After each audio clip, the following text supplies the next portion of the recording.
Welcome to the gateway to the West, St. Louis, Missouri. MLB Network is live from Busch Stadium. Tonight, we've got a good matchup in store between the Miami Marlins and the St. Louis Cardinals. Going to be an interesting contrast in styles in this one as one of baseball's hardest throwers goes head-to-head with a top finesse arm. Next, Carlos Martinez, a right-handed native of the Dominican Republic, will be the starter. Dan Plesac, what do you got? Hey, when you look up the word dependability in the dictionary, that's what this guy, you'll find a picture of this guy. Career ERA just under 3.5, and that's saying quite a lot in the high-scoring games that we see in baseball going on right now. Real solid pitcher, controls the running game, controls the strike zone, and more importantly, he knows how to get deep into the 6th, 7th, and 8th inning. Solid pitcher, and he'll be fun to watch in this one here today. And he takes ball 2, and it's 2-1. Very mild temperatures as we begin tonight. 58 degrees here at first pitch.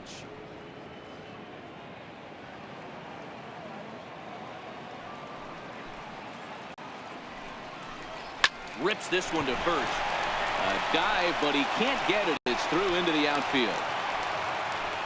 You don't get too many pitches a day in the big leagues mid-cut. His eyes lit up right there. This pitcher's lucky not to get another ball from the umpire.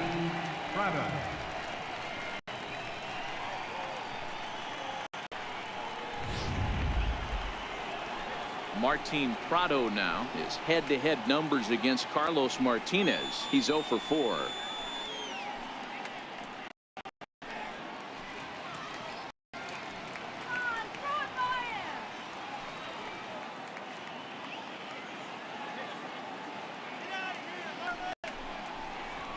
Swing and a miss on the fastball, and that's the first out.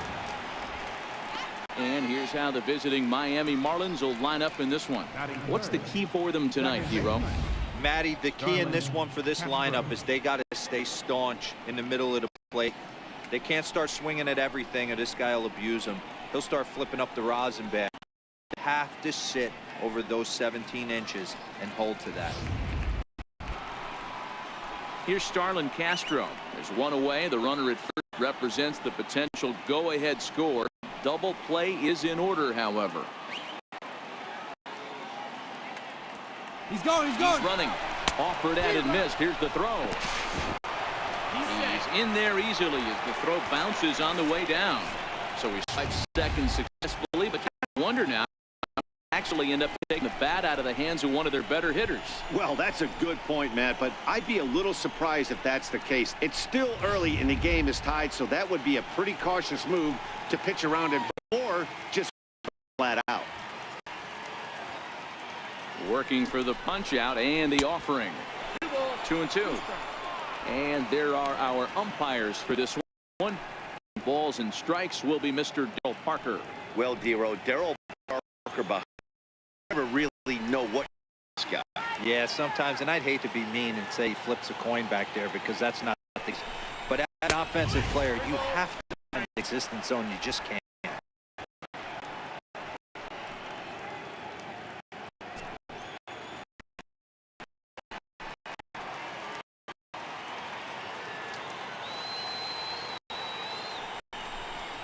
And here's a changeup in there for a called third strike, and that's the. It's never a strikeout looking, but way worse when you do it with a guy in scoring position. Those are the times you really want to see a guy battle and at least put the ball in play.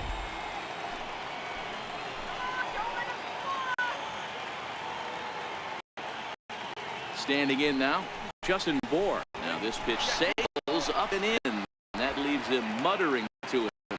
Ball 2.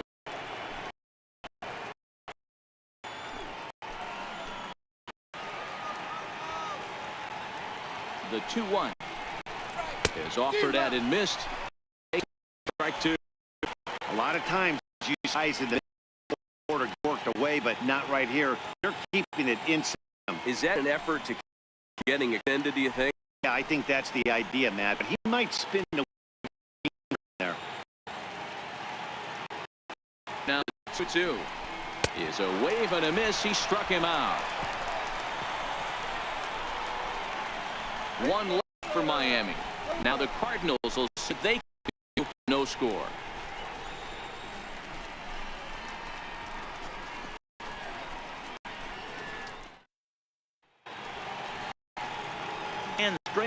California-born right-hander is on the mound. Dan, any thoughts? He's bounced around for a little while. He's a 4-pitch guy. Fastball, curveball, slider, changeup. Not an overpowering pitcher. Needs all 4 of his pitches. If he has that good changeup, he could be really tough. Well, there you see Dexter Fowler as he'll be the one to commence the action in the bottom half of the first.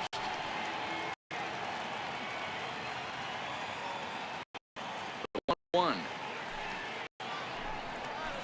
is looked at for ball number 2.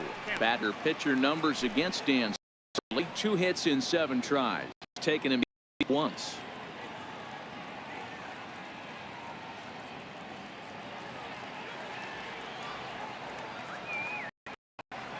Now the 2-1 pitch is taken, ball 3.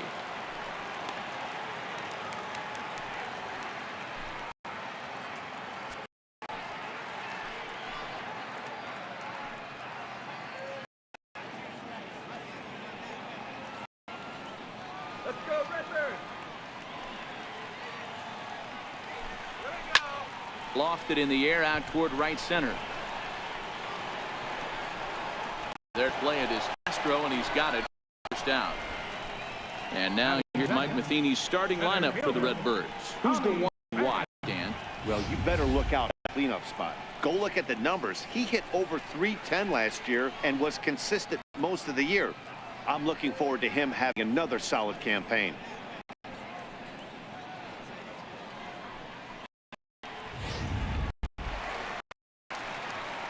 Stepping into the box, Tommy Pham.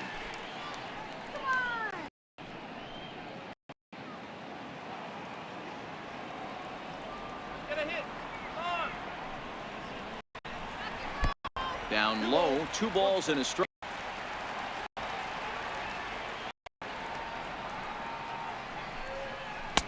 He's fallen behind now, 3-1. This is where you cash your checks right here. 3-1. You're one of the best hitters in the game. Situations like this.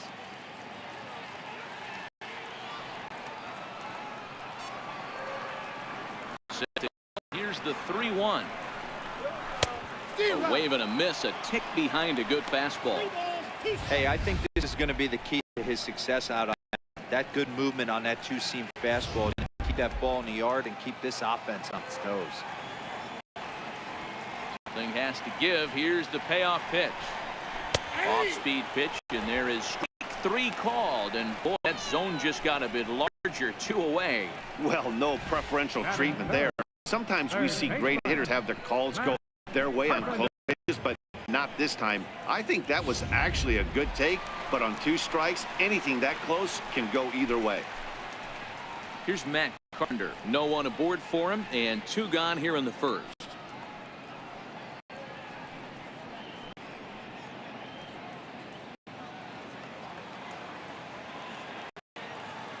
The 1-2.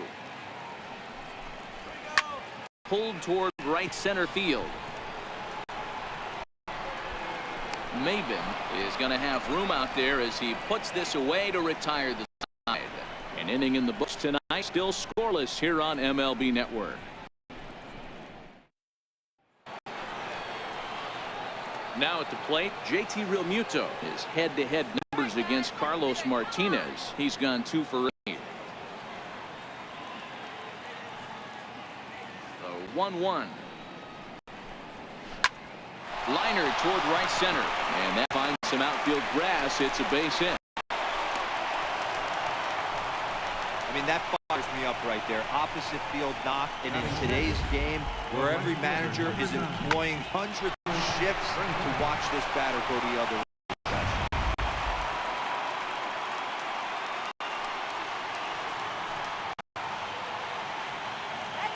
Stepping in now, Lewis Brinson.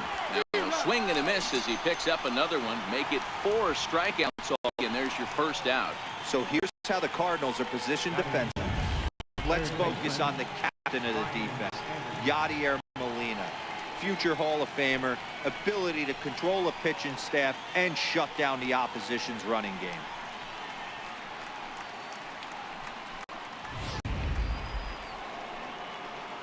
Digging in now, Brian Anderson. Things for him in this one with her still at first and one gone. Realmuto stands at first, one out. Here's a look over to first, and the runner will get back standing.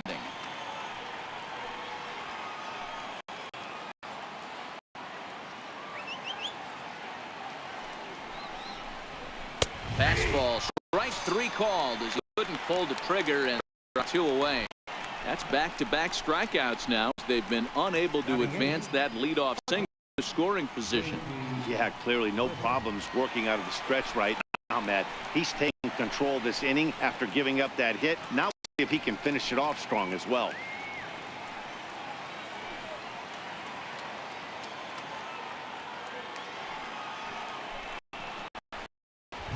Here's a fastball not close as he runs it to 2-1 now. No score here as we play inning number 2.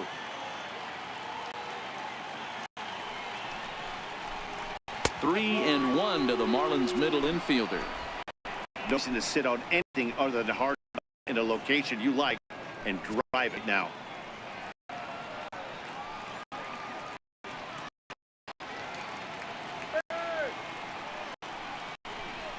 Hit down third baseline. Scooped up on the backhand.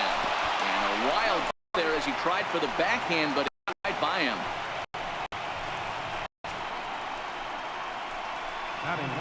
Well, when you're making it all the way across, you've got to make sure you gather and fire, because if you don't, the ball will sink on you. Looked like he tried to nest that one a bit too much, and they'll hit him with an error.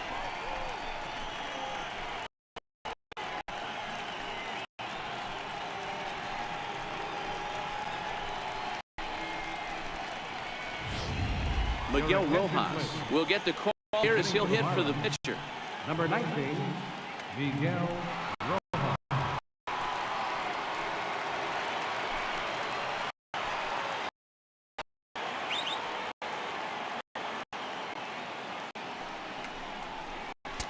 Hit the target. One. Great chance right here as a hitter to be aggressive. You can pretty much count on a pitcher. He tried to get back in the strike zone, and with two guys on base right here, it's time to grip it and rip.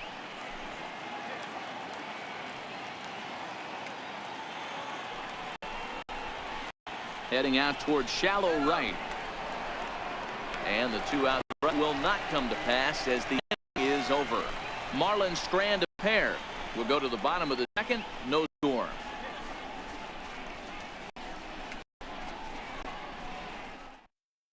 Odrisamer Despagne, a right-hander standing 6 foot even, will take over the pitching duties here. Odrisamer Despagne.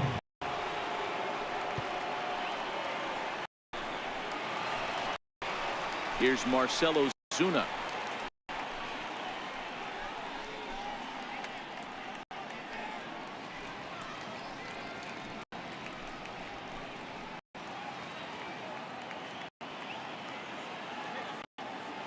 Here now the 2-2 is looked at and the count moves full. Fans of the art of pitching are in for a treat. One of the game's big-time flamethrowers faces a top craftsman here today. And you're going to see two different mindsets from both offenses, Dan. Facing the power guy, he's going to come at you. He's going to pitch to his strengths and not your weakness. And on the flip side, the finesse is going to try and keep everyone balanced. And I want to see what off-speed pitch he has working. You know, Dero, that's one of the beautiful things about the game of baseball. Good pitchers come in all different shapes and sizes, and they come with all different type of weapons. We're going to see one thrower and one guy that throws below the speed limit. Here's the catcher, Yadier Molina. The lifetime history with Odrisamer Despagne. He's a .333 hit.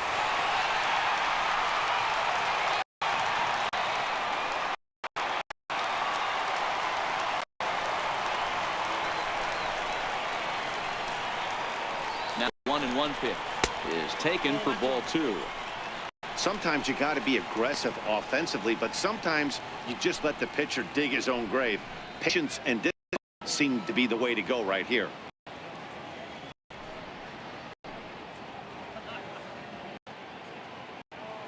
A runner at first with no outs here.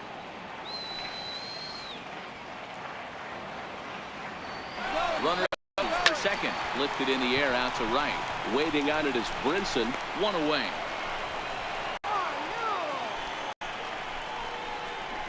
All right, here's the defensive alignment for the Miami Marlins. Hey, let's focus on Cameron Maybin in the outfield. One of the more dynamic outfielders in our sport. He's able to cover a ton of ground, gap to gap. I almost feel like he's playing left center to right center. He's not playing center field. He's got it all covered, bailing the other guy out, and not shabby with the offensive tool either. Stepping in, Jose Martinez. He's got a chance to end this one and send these fans happy if he can get a ball deep enough into the gap. Swinging a soft liner, but this is speared by first baseman. Batting 7. So that brings in the power-hitting middle infielder Paul DeYoung.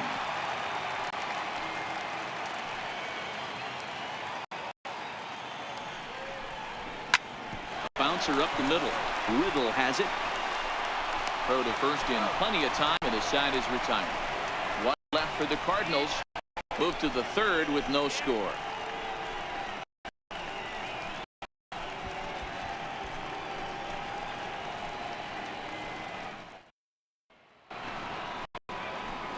Here's Cameron Maybin now, as we are all set to begin the third inning in this one.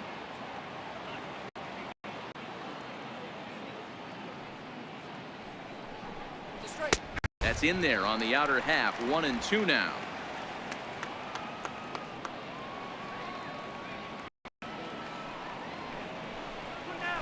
And he'll lay off the curveball that's in the dirt that time, and it's back to even now at 2-2.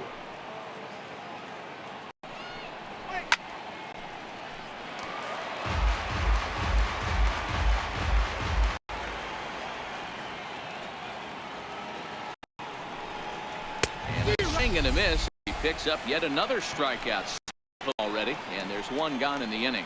Talk about blowing it by a guy. I mean, that fastball was way behind him when the swing came through the zone. I have to think he was looking for something off speed, and he just couldn't pull trigger the fastball. Into the box now, Martin Prado. Very weakly on the ground. Foul ball, strike 2. Here he comes on a ball and 2 strikes. He takes strike 3 called on the fastball. Couldn't pull the trigger, and there are 2 away. Boy, it's been a rough go through these so far. This offense right now really doesn't have an answer for anything that he's throwing. He's attacking up, down, in and out in the strike zone. He's been awfully dominant up to this. Coming to the plate now, Starlin Castro. For in the inning, both gone down via the punt, so we'll see if he can fare any better. Count is even at 2-2 to Starlin Castro.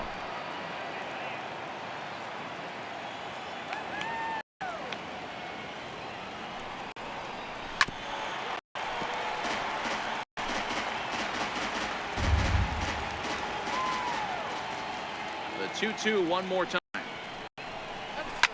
Now that ball's hit well deep down the left field line, head toward the foul, and that broke our scoreless tie. Instead, it's a foul ball.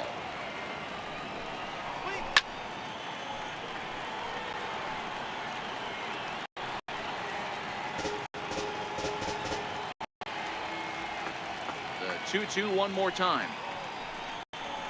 Is a breaking ball that's taken for a ball. I got to commend him for being a really tough out right now. Not everyone will battle like this with 2 outs and nobody on. Third inning, no score to this point. And he struck him out, his 8th punch out of the ball game, and that one is the inning. 3 up, 3 down, 3 strikeouts. Not too shabby. We played 2.5, no score on MLB Network.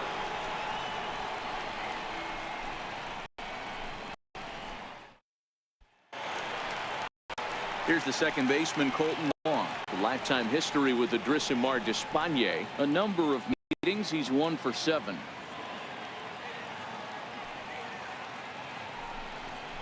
Pulled toward right center field. On the run is Brinson.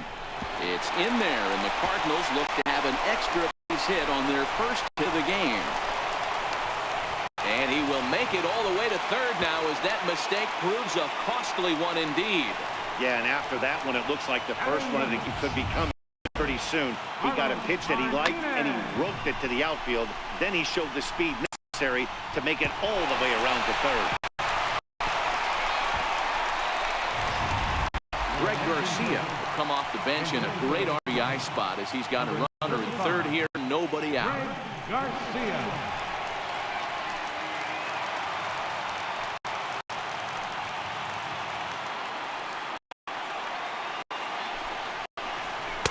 Outside with the fastball as the count moves to 2-1 now.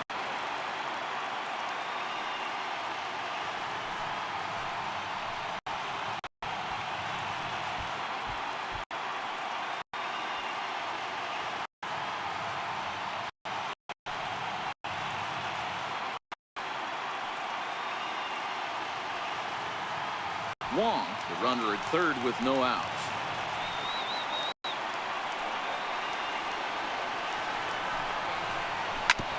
Now here's a ground ball up the middle and into center field for a base hit. And the Cardinals are going to walk off a winner.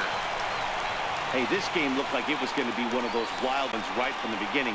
When you win this thing in walk-off fashion, what a way to win a ball game. A walk-off win?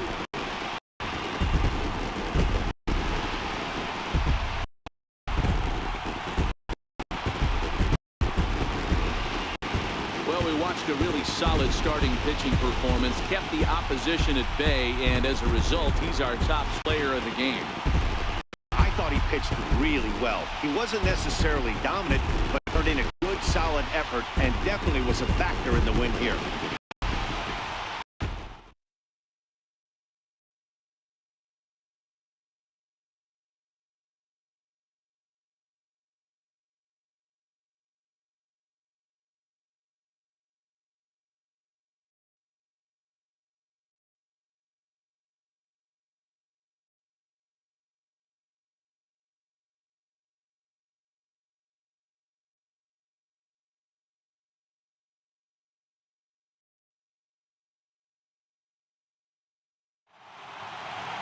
And that one run held up tonight, 1-0 the final. St. Louis win this one despite banging out only 2 hits. Carlos Martinez gets the W on the mound. Well, that's a wrap here tonight. Mark DeRosa, Dan Plesac, Matt Vasgersian, we're all thanking you for watching Major League Baseball on MLB Network. Have a great night. Our final line score tonight, first for the victorious St. Louis Cardinals. 1 run on 2 hits. 1 error. They left us 1 runner on base.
Ready for baseball under the roof in Houston. On good one here between the Washington Nationals and the Houston Astros. 2 great hitters lead their teams to battle next on MLB Network.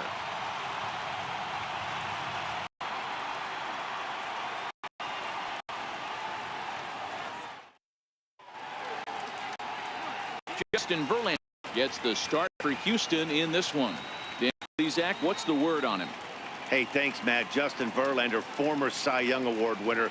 He's done just about everything you could do at starting pitcher. At one time, might have had the best and biggest arm in the baseball. Consistently 94 to 97 miles an hour. Really good overhand curveball. Has the slider, has the changeup.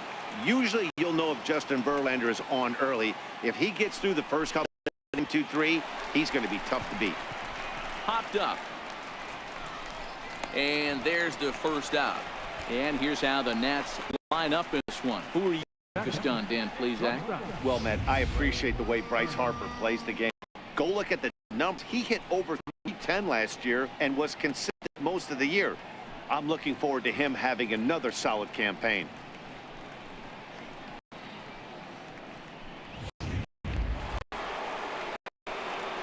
Into the box now, Trey Turner, and get his first opportunity in this one. One out, nobody on.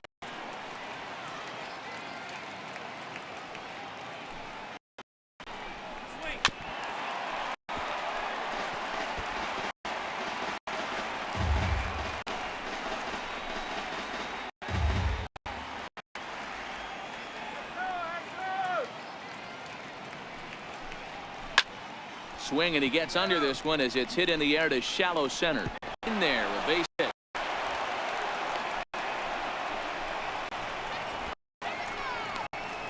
Batting third, the right fielder, number 34, Bryce Harper. Here's Bryce Harper now. One away. The runner at first represents the potential go-ahead score. Double play is in order, however.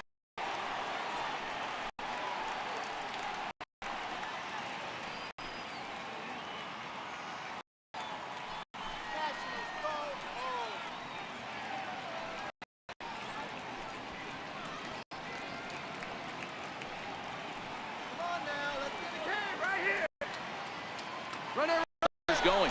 Pitch out. The throw. On a great time to pitch out. He'll be thrown out easily. It's Well, so much for that first hit of the game. Trying to press their luck and move him up to second with a steal, but it didn't work out.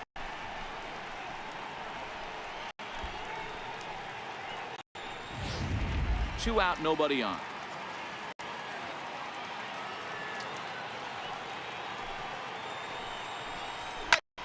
This is line to left. That gets down, and the inning continues. More two-out success. A couple of base hits as they try to mount a rally here. Boy, Duro, the game of baseball has changed. There's so much velocity in the game. That was a 96-mile-an-hour fastball that he smoked the other way. Yeah, you have to keep your front shoulder up right there. You have to honor. When a guy's throwing that hard, 96 miles an hour, you have to honor that fastball and try and work it the other way to keep on the off speed. In now, Rendon fouled away.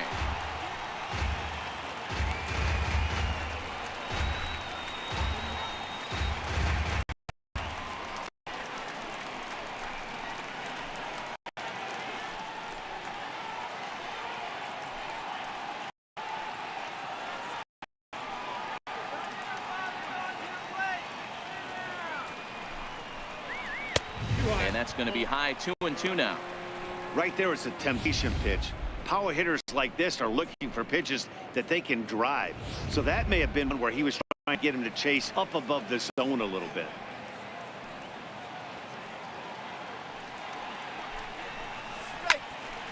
Count remains 2-2. Gurriel might try to make a play on it, and no one can get there. It's a foul ball.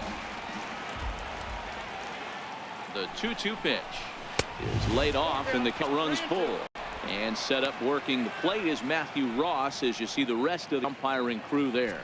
Well, D-Row, you better be ready to swing. With Matt Ross behind the dish, big zone. Yeah, you know coming into this one, you better pull the trigger. If something's close, Matt Ross is going to punch your ticket. Swing, a hot shot toward third. A diving try, but he can't haul it in. It's through for a Harper. Rounds third and looking for the plate. And he's safe at the plate as they take the lead. One team's dream inning is another team's nightmare, right? That's their third hit of this opening inning. This one a double. That's got to have the pitcher be upset out there, and the manager wondering how long he's going to go in this.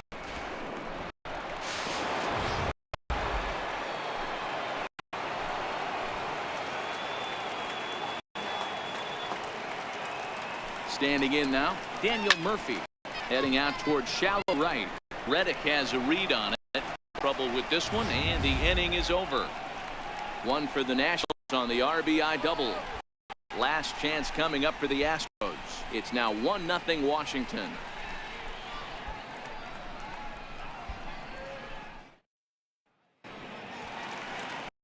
Max Scherzer, Missouri-born Lander, gets the job of pitcher here. What do you have for us on him, Danny? Max Scherzer. Hello, Chief. It's Max. It's not $8.99. This is one of the best pitchers in the game of baseball. Upper to mid-90s fastball, powerhouse slider, and a great change. If he brings his A game, it's lights out for the opposing team. Here's George Springer. He'll lead things off here in the bottom half of the first.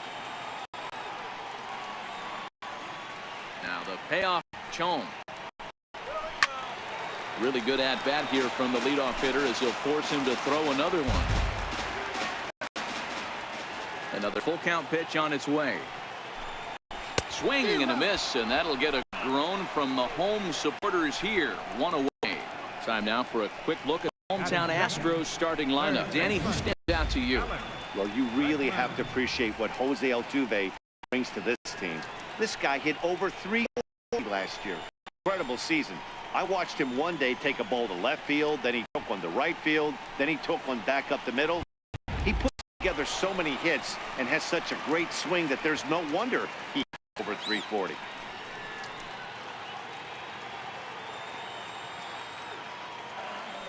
One. Line towards center field. But sadly for him, this will head straight to the center fielder as he puts it away without trouble for the second out.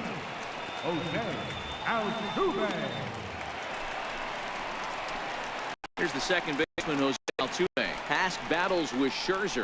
He hasn't had much success, just 2 for 11.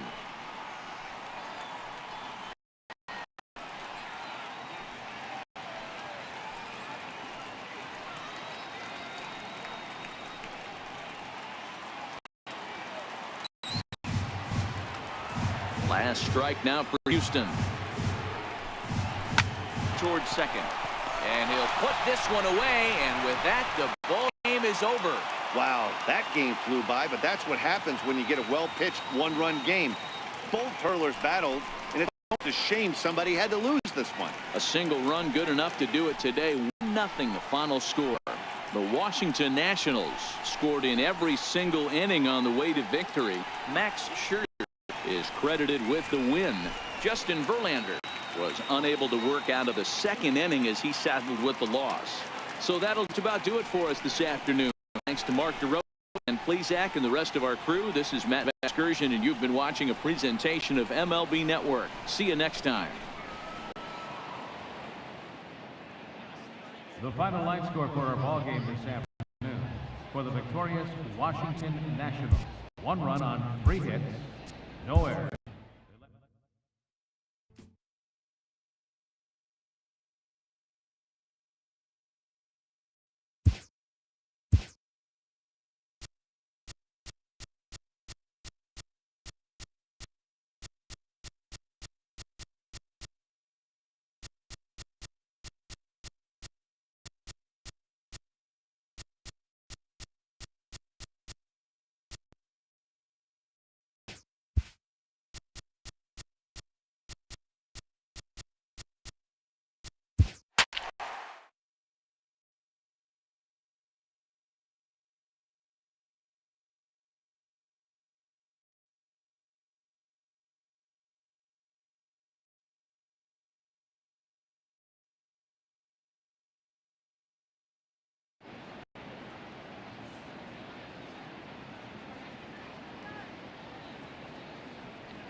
We are under the bright lights tonight as MLB Network welcomes you to this presentation of Major League Baseball. Coming up, we've got a good matchup in store between the Tampa Bay Rays and the Pittsburgh Pirates.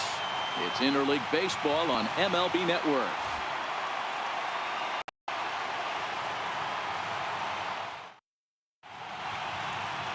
Ivan Nova will be on the mound for the Buccos.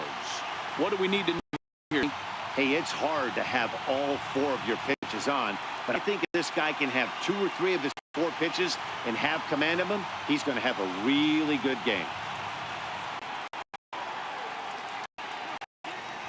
In now, Malik Smith. He'll get us started in this one under the lights. Get him down.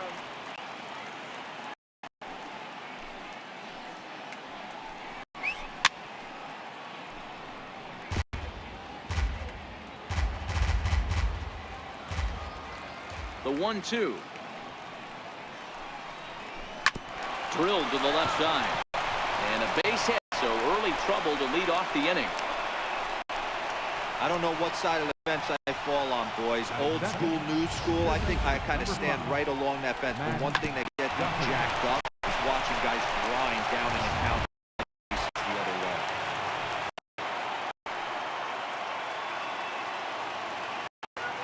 Stepping in now, Matt Duffy. Strike taken. The throw is going to be far too late. That's a stolen base. Well, I think he's making it pretty obvious why he's batting leadoff, isn't he? Works his way on base to start the game, and then even better by swiping second himself to scoring position. He's trying to make impact from the get-go in this one.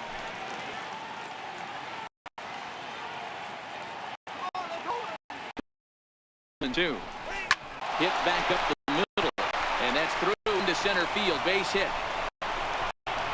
And they're going to take a 1-0 lead as the run comes across to score.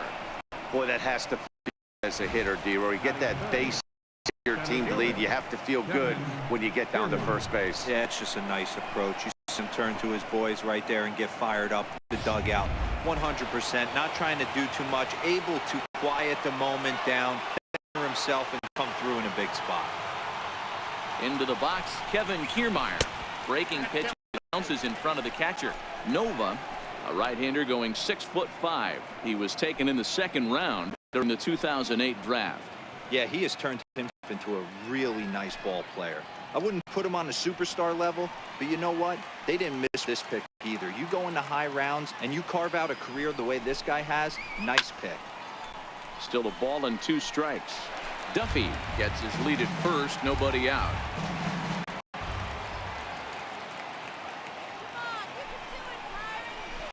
And he lays off the pitch outside as they draw even at 2-2. And set up behind the plate, Rusty Valentine, as you see the rest of the umpiring crew for this one. Hey, no, D-Roy, Rusty Valentine, he's known for having a high and low strike zone, but he's pretty good east and west. You better keep him on the corners. Yeah, I'm okay with Rusty's zone. With a question, you know he's going to elevate it south, so you're aware of it. As a veteran player, you can live with that. Ready with another 2-2. Popped him up. Harrison has a play. Makes a play, 1 away. And here's the starting lineup for the visiting Tampa Bay Rays. Anybody catch your eye, Dan? Yeah, I'm pretty excited to watch Kevin Kiermaier. He's certainly a guy to watch out there in this lineup. Everything he does makes them click. He's swinging the bat well, they just go.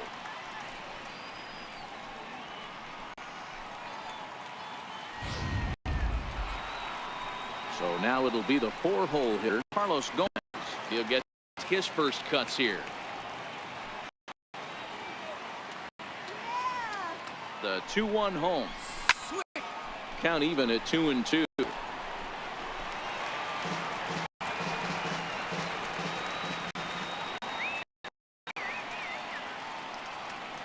Here now the 2-2. Swung on and hit pretty well out to deep left field. And trouble it is. It's down for extra bases. And they'll have runners at second and third following the 1-up double. One team's dream inning is another team's nightmare. That's their 3rd hit of this opening inning. This one a double. That's to have the pitcher pretty upset out there, and the manager wondering how long he's going to go in this one.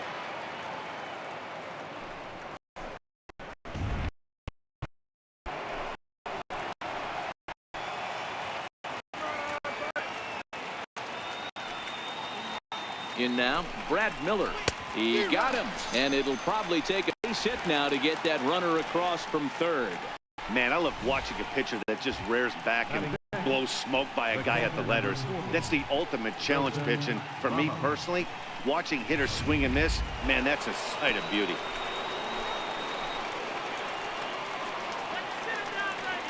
Into the box now, Wilson Ramos. Ball 3. His pitch count is getting up there in the inning now. He needs to get this frame over with sooner than later, so forcing contact and getting the defense involved is probably the best thing he can do.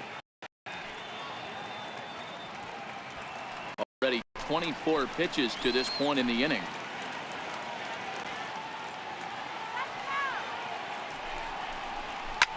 Pop high in the air. Harrison calls for it. And they'll avoid the big inning. He makes the catch, so just the 1-run scores here in the frame.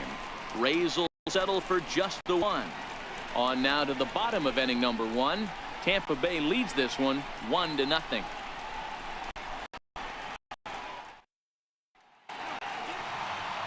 Chris Archer will be the starter for the Rays this one. Please, Zach, what do you got? Hey, this guy has a 4-pitch repertoire, right? And those are a lot of nice options to have. You can go hard, soft. You can go in and out. And anytime you have 4 pitches, if you can throw them for strikes, you have the big advantage. At the plate, Josh Harrison. He'll lead things off here in the bottom half of the first.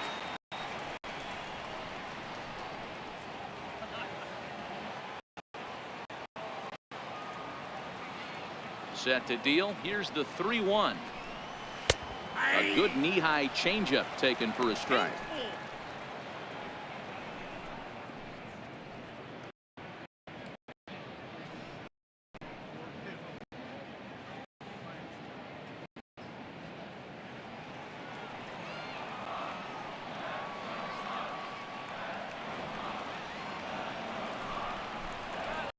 Takes ball 4. So off man is on here as they're trying to get that run right back here in the first. Well, there's only a 1-run cushion to play, so he's got to be upset after he walked the leadoff man here. Go-ahead run comes to the plate, and there are no outs. This could be a very interesting inning. So Corey Dickerson. He'll be looking for something he could drive into the gap and drive home that tying run from first. Aboard here at first with nobody out.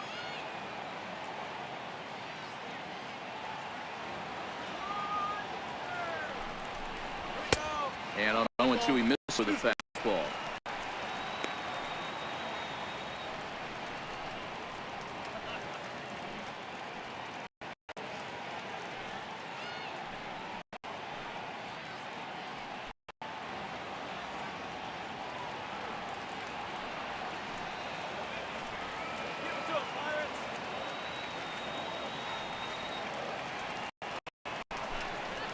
And a slider.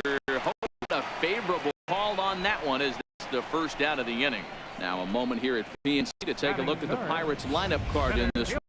Mark, what do you have on this group in front of the home crowd tonight? Yeah, Matty, a lot of professional bats up and down this line. I know they're behind right now, but it only takes one to set the tone and get the boys going.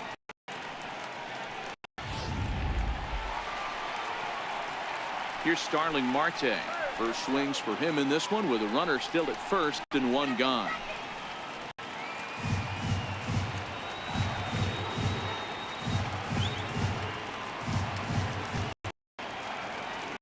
Three-two pitch.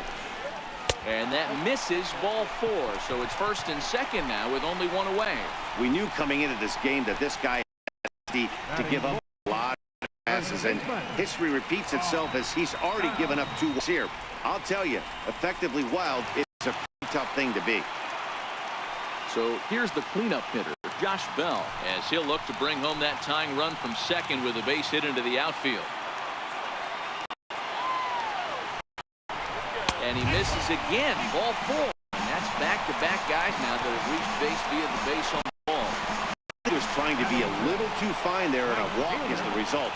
Well, the good news is he has a force at every base. The bad news, a single probably drives in a couple of runs. So stepping in, Brady Polanco has got a chance to tie this ball game up with that equalizing run just 90 feet away at third. 1-1. Very weakly on the ground. That winds up foul for the second strike.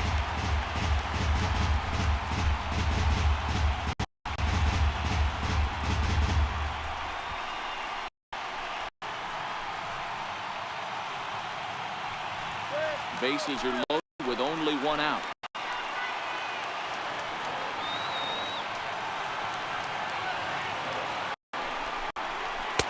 Slider stays too low. Ball 2. Don't be surprised if he gets a back foot slider right here. Don't think for a second, just because he took the first one, that this pitcher won't come back exactly the same way.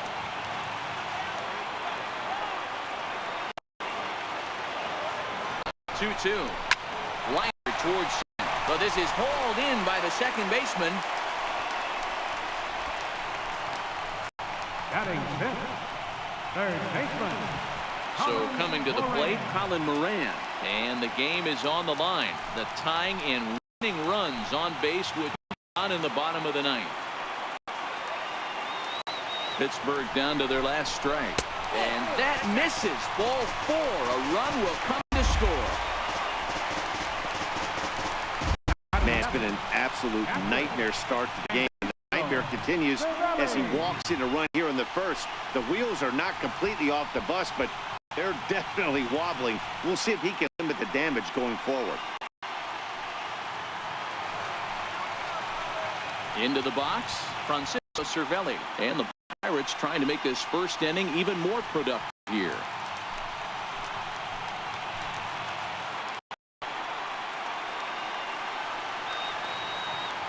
The 1-2. Grounded up the first baseline.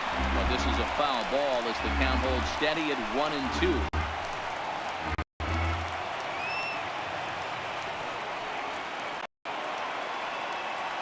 Again, a 1-2. Still hanging with him. Another good thing to keep it going. That wasn't a terrible pitch right there, but if he's going to execute and get this swing and a miss, he's going to have to get that ball a little bit further down. Maybe even potentially bounce the next one. Ball left side. Short way to Miller, and that ends the inning. So a run on no hits, and they wind up leaving the bases loaded. Second inning coming. 1-1.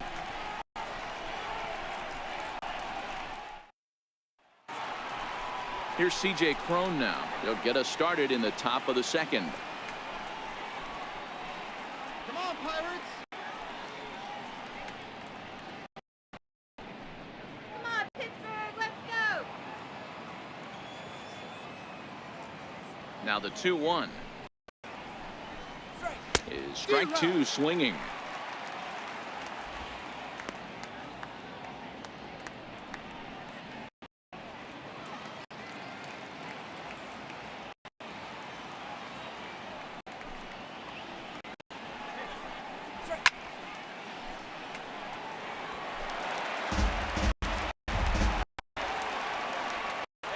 The 2-2 one more time.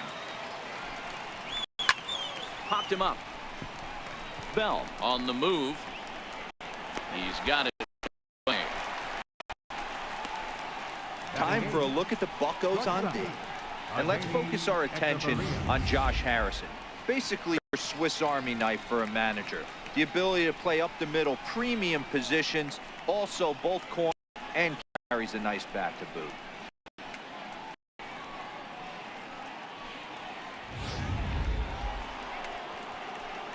Here's Echeverria now. Head-to-head against Nova. Not great. He's won.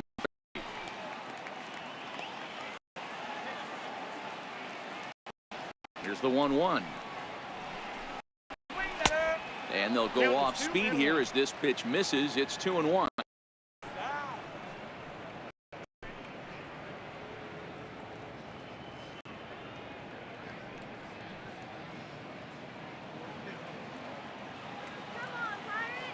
The 2-1 is looked at for ball.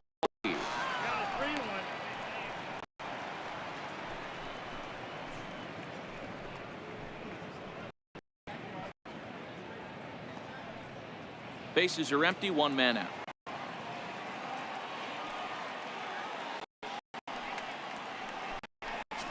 And he pulled up in time, but it's a called strike two.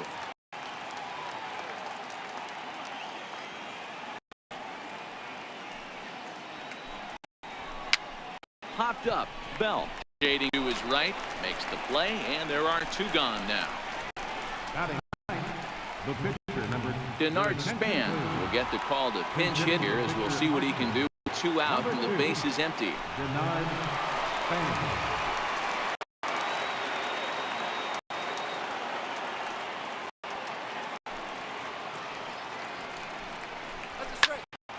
Into the current slicing foul.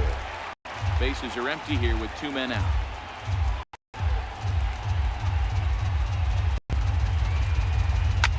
Line towards center field. Marte is there, and he'll make the catch to retire the side. Down in order go the Rays. We'll go to the bottom of the second, tied 1 apiece.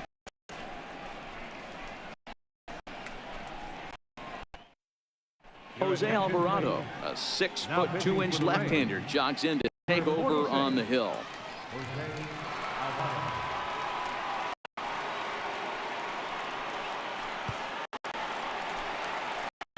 Stepping in, Woody Mercer.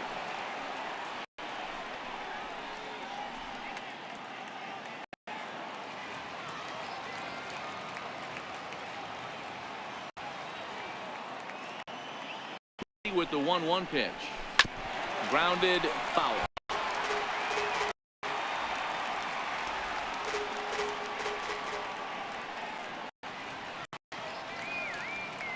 The 1-2 is looked at for ball number 2.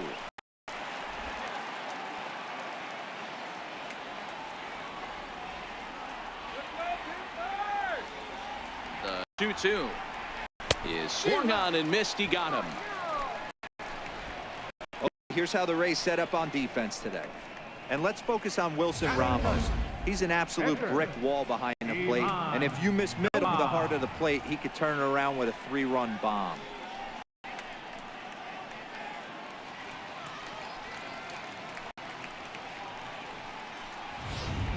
Adam Frazier moving to the on-deck circle now to try to get something started here with 1 gone in the inning. Adam Frazier.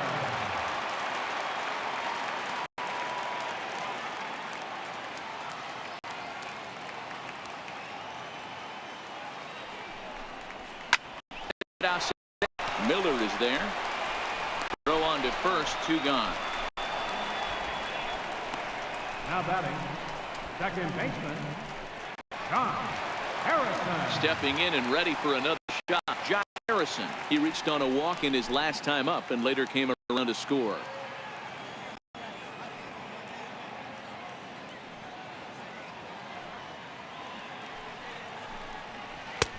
Looks at a curveball over the inside. Hey, that's a great job by the pitcher right there, stealing a strike with that get me over breaking ball, and now he can get a little nastier with it in the dirt.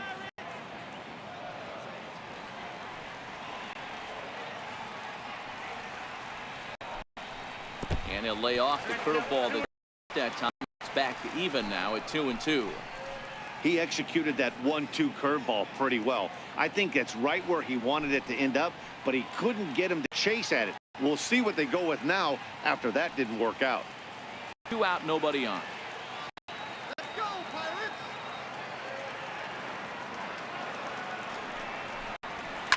Hit in the air down the right field line. But this will wind up being a foul ball.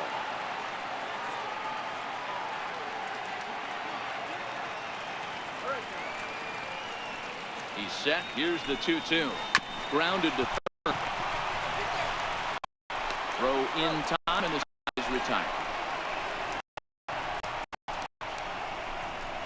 Some of our nation's young minds and future leaders here in attendance. Yikes. More baseball on MLB Network right after this. Stephen Brault, a lefty standing 6 foot even. It's over the pitching duties here.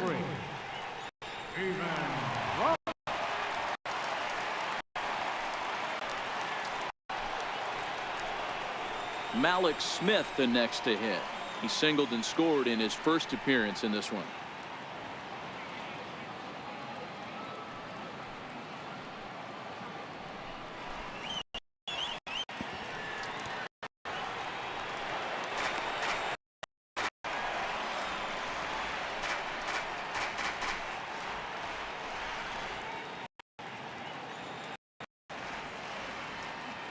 The 1-2. Swung on and missed. Strike. Boy, that's really disappointing for him. Has wheels, right? All he wants to do is get on base and take advantage of the strength of his game, which is his speed. But when you strike out right there, you can't get on first base if you strike out.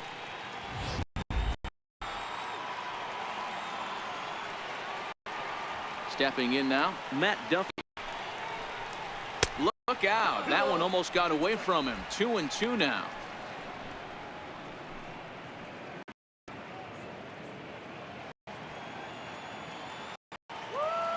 Here now the 2-2. Stays alive. Still 2-2. Here's another 2-2. And he strikes him out as well. So make it back-to-back punch out to the first two men he faces out of the bullpen. No problems for him on the mound since he's come out of the pen to start this inning. It's back-to-back Ks, and he's making it look pretty easy. This has the makings of a good outing so far. So next to the plate, Tampa Bay, Kevin Kiermaier. First two men in the inning have both gone down via the punch-out, so we'll see if he can fix it better.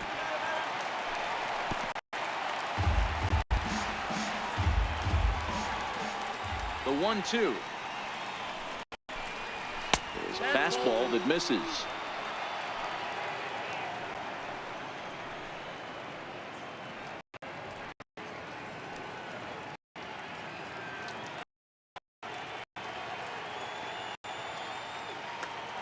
Looking to set down the side on strikes. Here it comes. And a great inning here. Gets another punch out and strikes out this high order. 3 up. 3 down, 3 strikeouts. Not too shabby.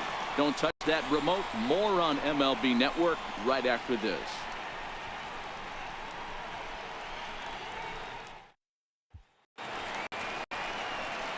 Stepping up to the plate, Corey Dickerson. He got called out on strikes his last time through.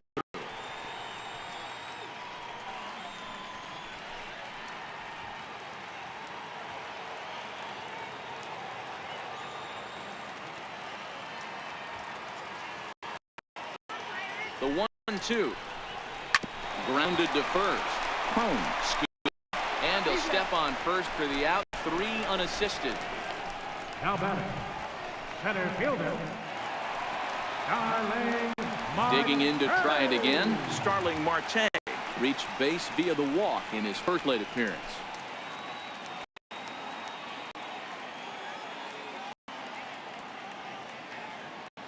Now the 1-1 pitch is laid off for ball 2.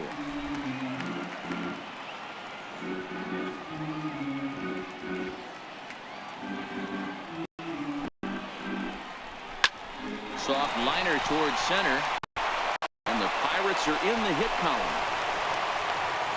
Long Dawson hand grenades right there. Mixing in some knocks. Lightning.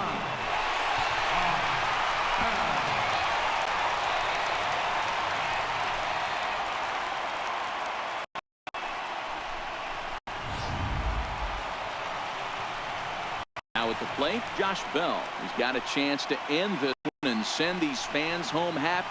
Get a ball deep enough into the gap.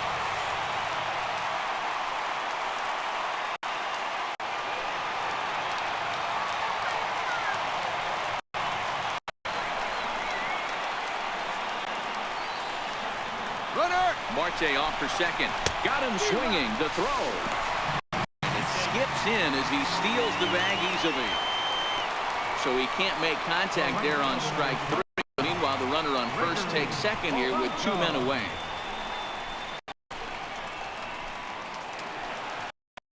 Here's Greg Polanco as he'll look to get the ball into the outfield and bring home what would be the winning run from second base. The 1-1 home. Runner's on his way to third. That's a strike to throw down. Short hop, but he's out. Great play to pick the throw and slap the tag on him to end the inning. Bucks go down quietly. We played 3 full. We're tied at 1.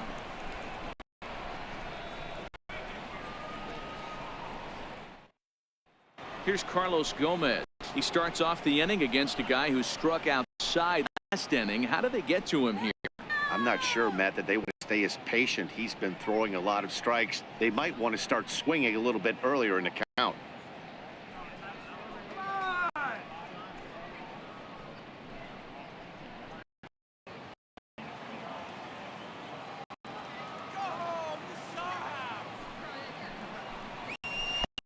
No offer on that one. 2 balls and a strike. Seems to me like they're pitching him a little bit more cautiously after that double he had his first time up.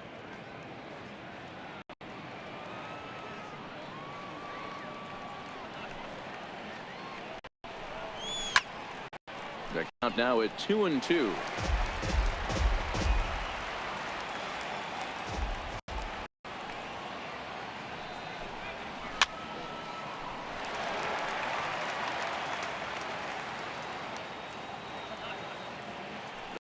One more time. Is a wave and a miss. He struck him out.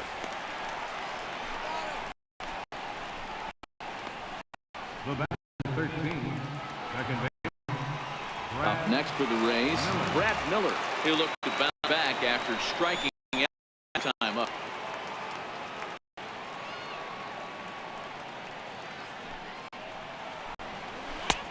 Missed with a breaking ball.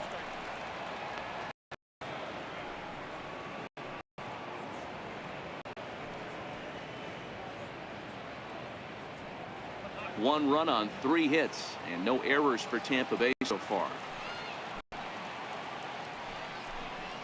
Hit on the ground down the first baseline, but this will be a foul ball as that evens things at 2-2.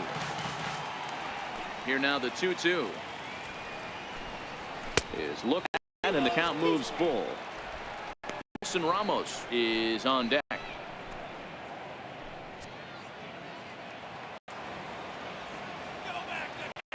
The 3-2 pitch. This is skied into short left center. Mercer ranging into the outfield. He's got it, and there are 2 down now. Boy, he showed some pretty good range, heading pretty deep into the outfield to bring that one down. Thought the outfielder might call him off, but clearly had it under control.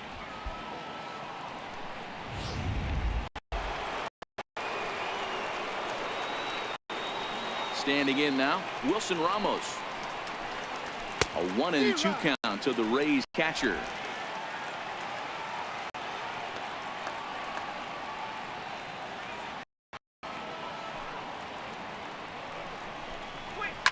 Down the first base line, and that finds its way through. Base hit.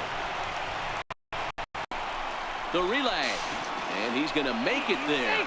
Barely, as he's into second base with a double. As we look again at that double here, you can see that he was thinking too right out of the box.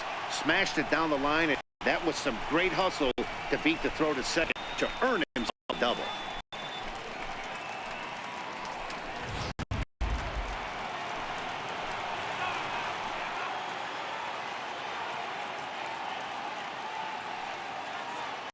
In now, C.J. Cron to third. Moran ranges to his left. Oh, and it sailed right over his head at first.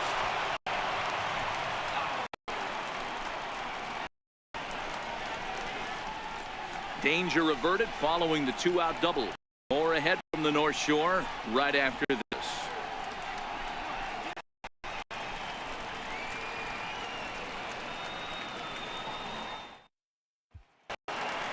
Standing in, Gregory Polanco is set to lead us off in the home half of the 4th inning.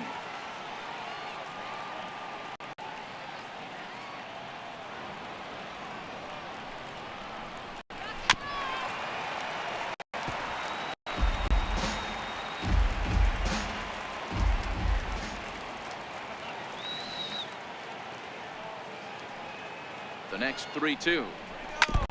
And a good battle continues. This ball's chopped foul at the plate, and the count remains 3-2.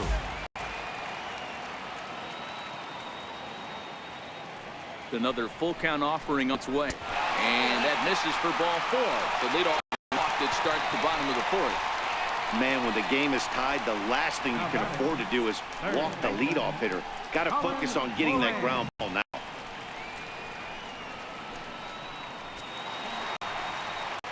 plate, Colin Moran. The winning run is at first base.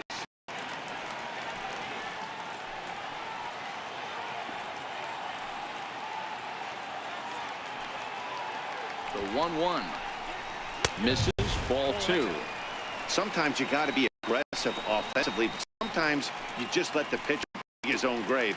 Patience and discipline seem to be the way to go right here. Polanco on at first, nobody out.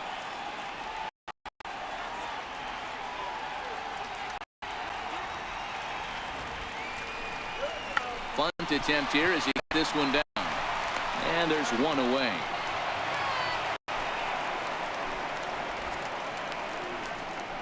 Up next for the Pirates, catcher. Digging in for his second at-bat, Francisco Belli.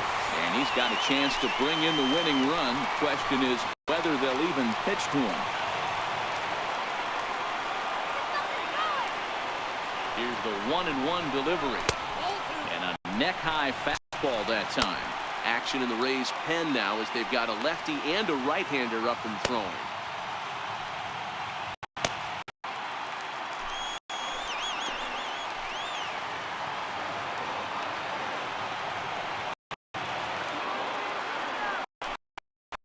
Breaking ball. That's a dirt as he takes a ball. Jordy Mercer will be next.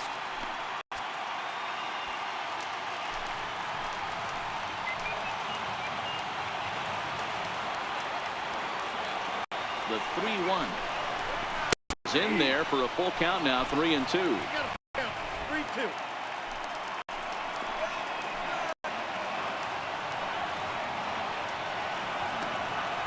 He's set. Pitch. Swing and a miss at the curveball, and there's your second out of the inning.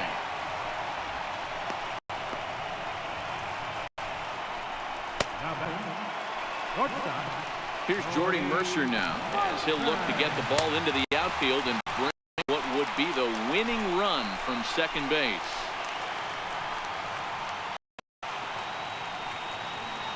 Here's the 2-1.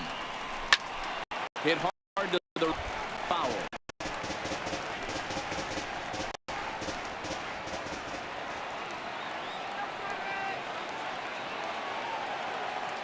He's set, and the 2-2 pitch.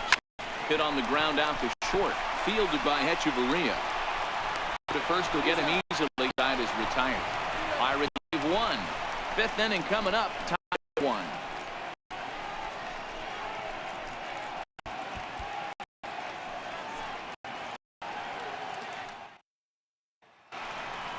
Here's Hechavarria now. He popped out in his first trip.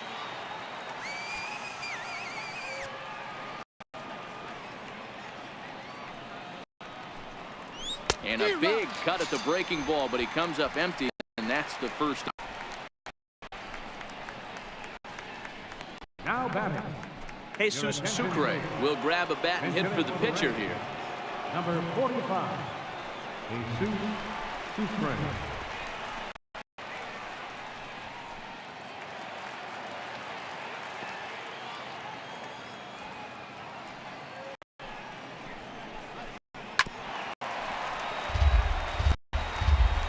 One run, 4 hits, and no errors for Tampa Bay so far.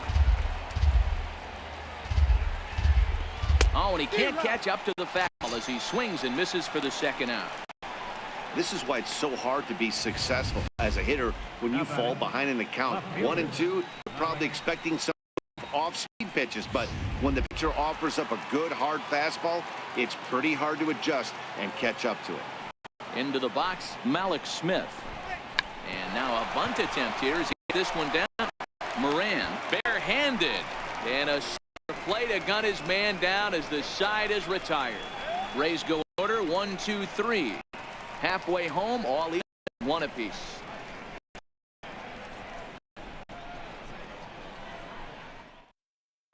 Dan Jennings, a southpaw standing 6'3", gets the ball now out of the bullpen. Dan Jennings.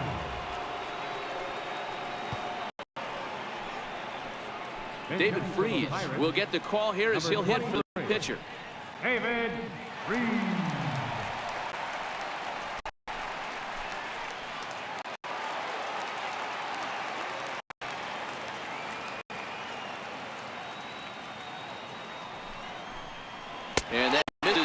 4 now. It's a leadoff walk to get the home half of the 5th underway.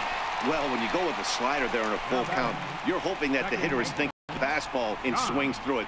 Didn't work out that way, though. He lays off and gets the free pass. So the lineup flips over, and digging in, Josh Harrison. He's on top of one and was a ground out victim last time.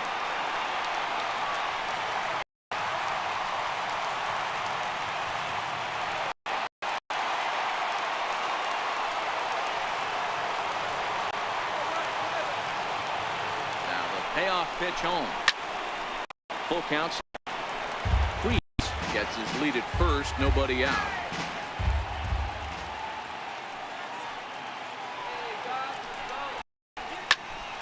Count remains full.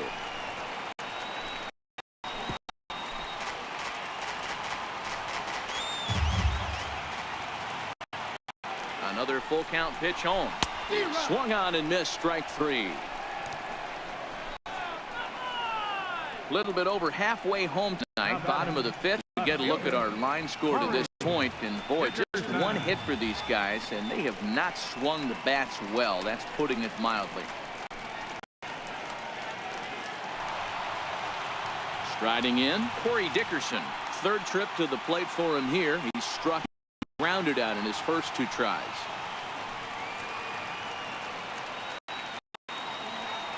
Ready with 2 balls and a strike. And a big pass at a slider that gets past him.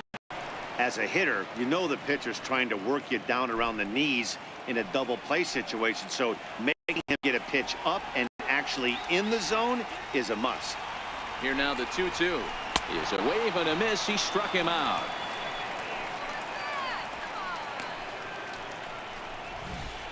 Anytime a pitcher locates a fastball on the inside corner, it's going to be a tough pitch to hit. That one was spot on, and he had no answer for it. Here's Starling Marte. He steps in off a base hit in his last at bat.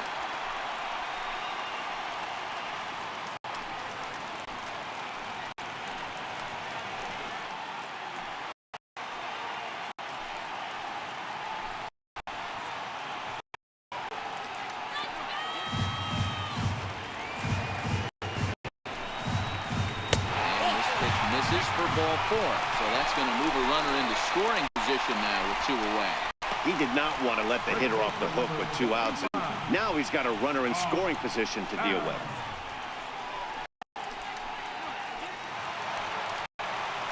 So digging in now, Josh Bell, as he'll look to get the ball into the outfield and bring home what would be the winning run from second base.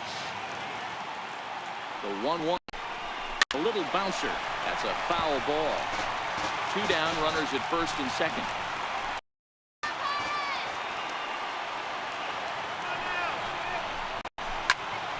Again, he sends it out of play.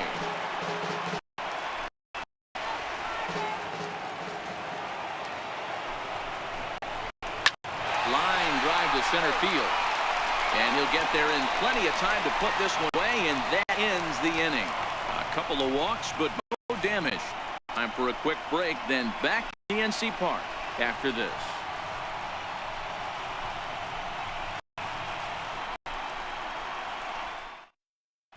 Kyle Crick takes over to start the 6th inning on the mound. Number 30, Kyle Crick.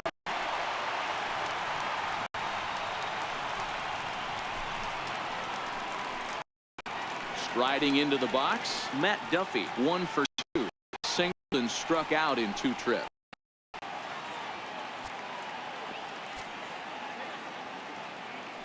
Here comes nothing in 2 pitch. Served out to left off the end of the bat. And that's in for his 2nd of the afternoon. So the leadoff man's aboard in their half of the 6th inning. Hey, sometimes that's how a rally started right there. I know it's a soft liner, but leadoff man usually poses problems.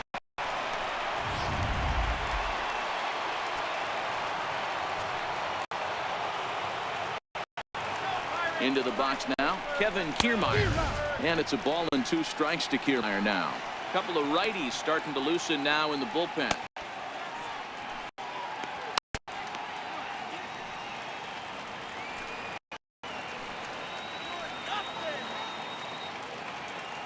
The 1-2. This is inside off the plate. A lot of times you see guys or get worked away, but right here, they're keeping it inside on him. Is that an effort to keep him from getting extended, do you think? Yeah, I think that's the idea, Matt, but he might spin to win if he starts looking for it in there. And a fastball swung on and missed as they set down for the second time here tonight. Got him with a good high fastball there. Danny, we see a lot of that in strikeout situations these days. What makes it so effective? I think, Matt, what makes it such a tough pitch is you're changing eye levels. That fastball up looks so enticing that you see that ball as a hitter, you think you can drive it, but it's really hard to get on top of that good high hard fastball. Stepping in now, Carlos Gomez. There's Harrison on to first, but not in time as he's in there ahead of the throw. The batter, number 13, second baseman, Brad. Ready once again, Brad Miller. There are two gone and the possible go-ahead run at first. Gomez, the runner at first with two gone. Now a throw at first and a dive, but he's back in there.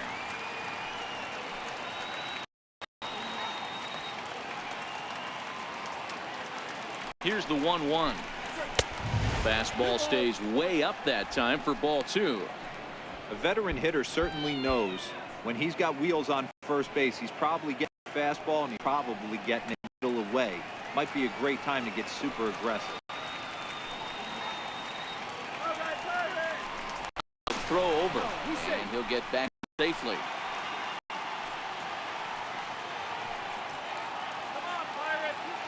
The 2-1. He turns on it, sends it deep down the line in right. And that nearly broke our tie, but instead it's a foul ball. And he'll try to take control of the inside part of the play here as that misses. All right, 3-2 count with two outs. The runner on first will be moving, so we'll see what happens. There are a lot of possible outcomes with this kind of play. Hoping to send him packing. Pitch on its way. Got him looking, and that ends the inning. Rays strand just the one. Still tied one apiece.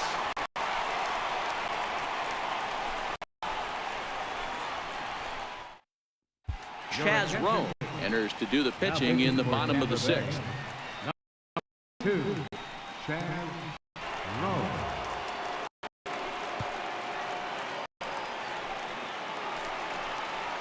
Now at the plate, Gregory Polanco. It was a walk in his last trip.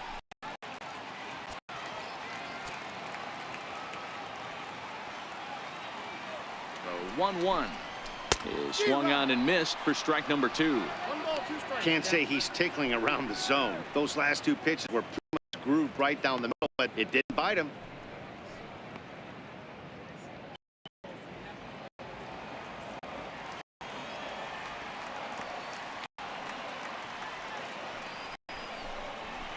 Pulled toward right center field. On the move is Kiermaier. And that's the first out of the inning. Now in the box, Moran. He successfully laid down a sac bunt in his last plate appearance.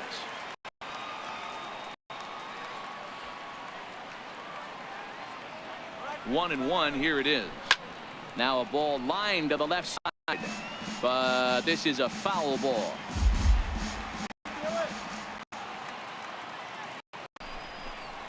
Look out. That one almost got away from him. 2-2 now.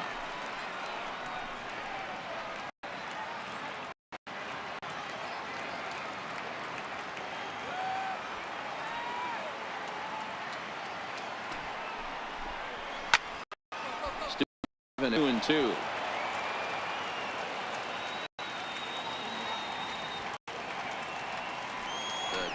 Two more time. He'll lead off and the count runs full. Francisco Cervelli waits on deck.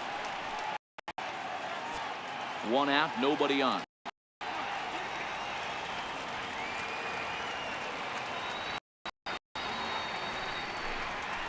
Smoked on the ground left side. And into left field for a one-out hit. Boy, you see that happen quite a bit at the big league level. Breaking ball up and away, hard slider up out of the zone, hit for a bullet for a base hit. Yeah, Dan, you try and look for it to pop out of above the pitcher's hand. That usually signifies that it's going to be something breaking. That was actually a slider, so nice job by the offensive player, not only recognizing it, but not trying to do too much.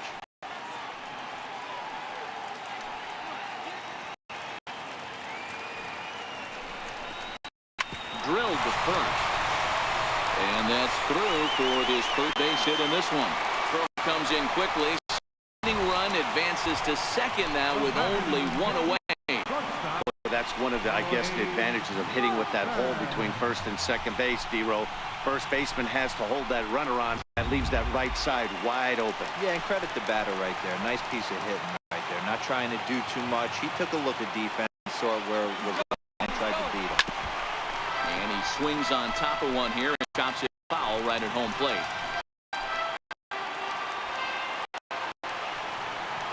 Here now the 2-2. This is flared out towards second. Oh, and this kicks right off of him.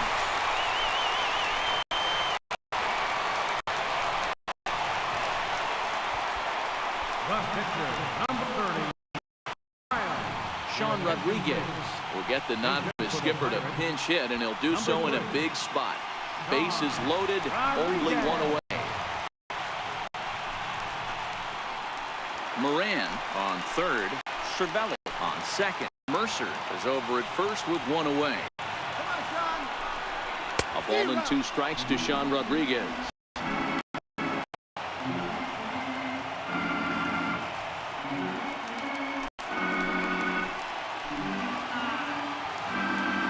Ready, 1 and 2. Pitch is way outside, and that's straight to the stop.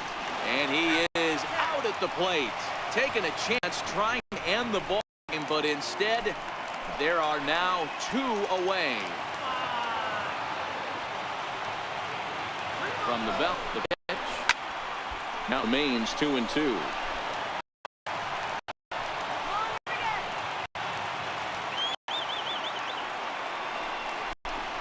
Chopped weakly to the left. Echeverria is there. And raise the Jolly Roger. The Pirates are going to walk off winners. You know, once a man's standing at third, there's a million ways to get him home. But to lose a game like that, ugh, painful to say the least. But in the other dugout, they'll take it any way they can get it.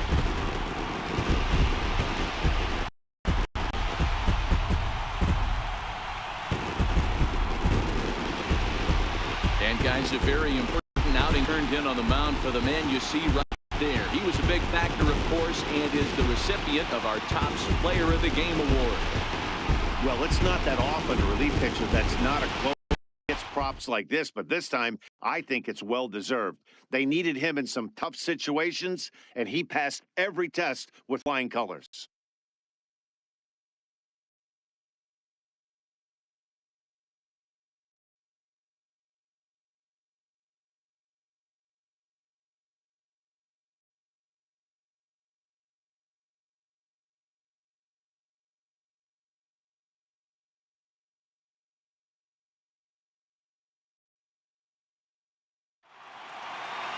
Close one tonight, 2-1 the final score. The Pittsburgh Pirates rode an important 6th inning to victory in this one. Kyle Crick is the winning pitcher of record. That'll put a wrap on things here this evening. For my partners Mark DeRosa and Dan Plezak, this is Matt Vasgersian. This has been a presentation of MLB Network. Good night, everybody. Here now is our final line score tonight for the victorious Pirates. 2 runs on 4 hits.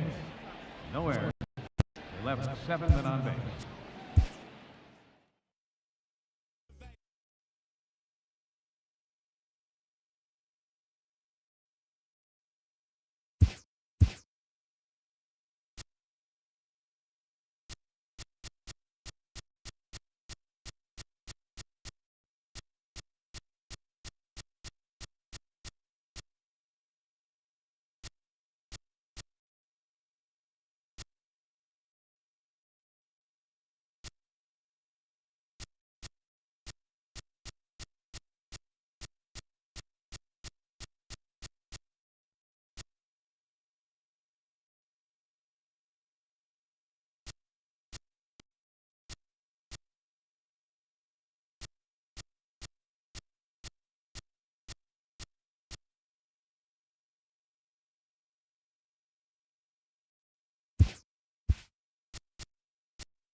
We are under the bright lights tonight as MLB Network welcomes you to this presentation of Major League Baseball. Ought to be a good one here between the Atlanta Braves and the Detroit Tigers.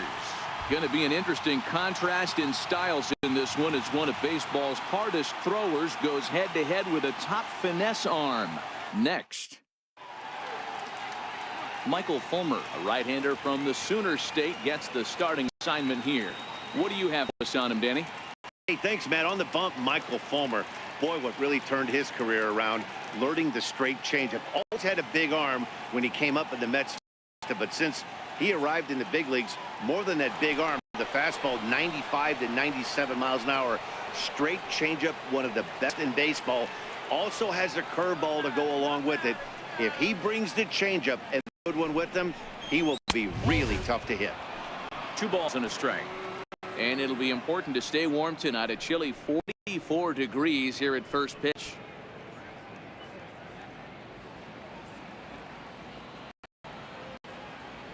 The 2-1 home is in there for the second strike.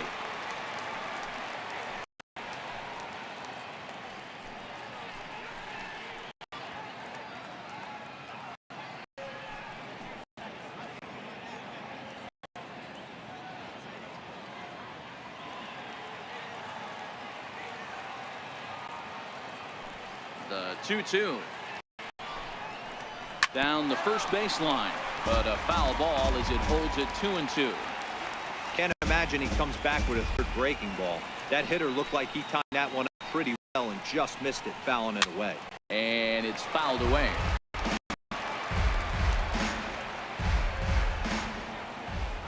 The 2-2 one more time.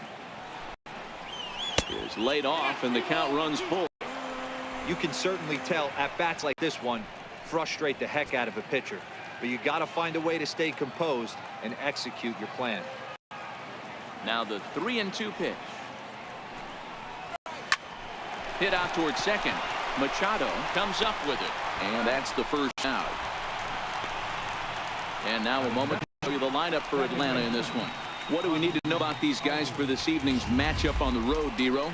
Taking a look at this lineup, they're going to have to work count. That's the key to success right here. They have to find a way to get this guy's pitch count up and get into that bullpen as quick as possible.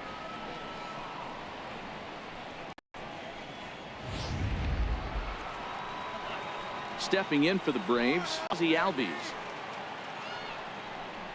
Bases are 1.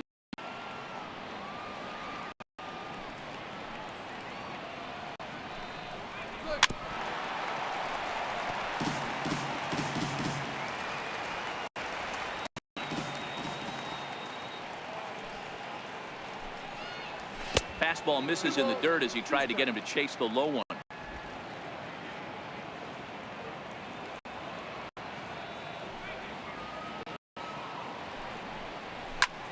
Line drive to left. And that's into the outfield for a 1-out base hit.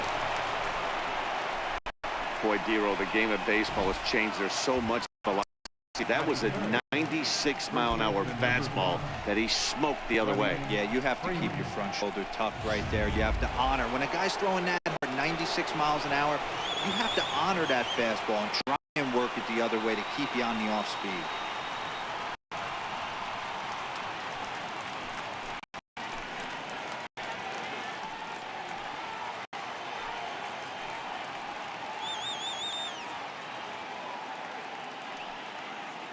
Even at a ball and a strike. Here's the pitch. Swinging a ball line down in the left field corner. But this is going to get fouled. When that thing goes whistling into the stands, you hope someone brought their glove and is able to get leather on it. To 2 balls and 2 strikes now. So let's take a look at our crew in this one. Behind the plate is Joe McDonald. You got to take your time and feel Joe McDonald out behind the dish a little bit. He has a tendency to move his zone around, usually settling in those middle innings. You know, all you ask for an umpire is to be consistent. At times, Joe Mack is a little bit too inconsistent, particularly from a pitcher standpoint. Fastball, strike 3 called as he couldn't pull the trigger, and there are 2 away. Well, no preferential treatment there. Sometimes you see great hitters have their calls go their way on close pitches, but not this time. I think that was actually a good take, but on 2 strikes, anything that close can go either way.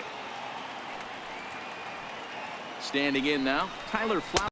And a good fastball swung on and missed for strike 3, and the inning is over.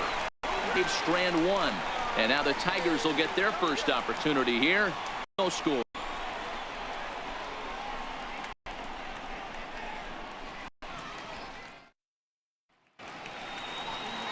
Julio Teheran is ready to go as he'll be on the mound for the Braves. What's your take on him, Dan? Hey, Matty, Julio Teheran, 4-pitch mix guy.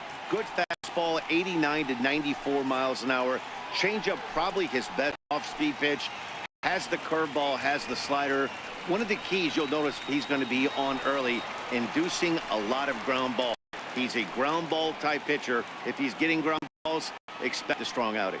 Stepping in, Mikey Mata. He'll lead things off here in the bottom of the first. Grounder down the line at third. And now from the air, a jump throw. And the throw pulls the first baseman off the bag and safe at first. I know that has to be frustrating from a pitcher's standpoint, but nice execution. Bottom line, hustle. Pitcher's still one good pitch away from getting a double play. You know, one of the things you want to do is make quality pitches as a pitcher. There's not much you can do right there. You make a pretty good pitch, and the next thing you know, you have a leadoff single on an infield ground ball. Into the box, Jeimer Candelario. And it's up to a 3-2 full count now.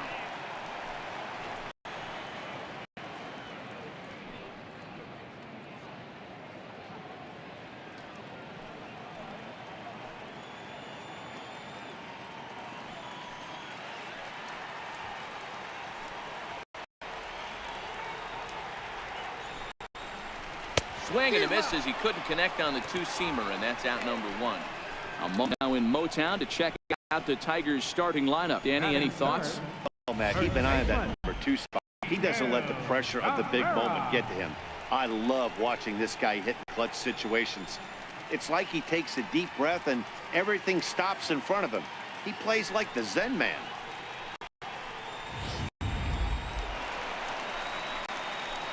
First baseman Miguel Cabrera stands in. He's got a chance to end this one and send these fans home happy if he can get a ball deep enough into the gap. Mata, base runner at first with 1 out. Throw over to the bag, and he just manages to get his hand in.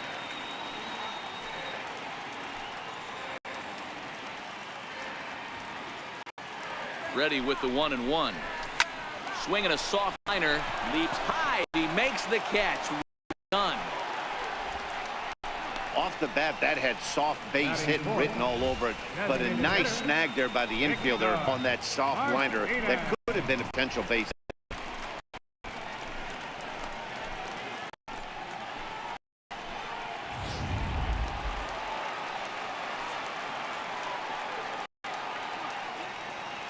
In now, Victor Martinez. Now he gets on top of one here and chops it foul right at home plate.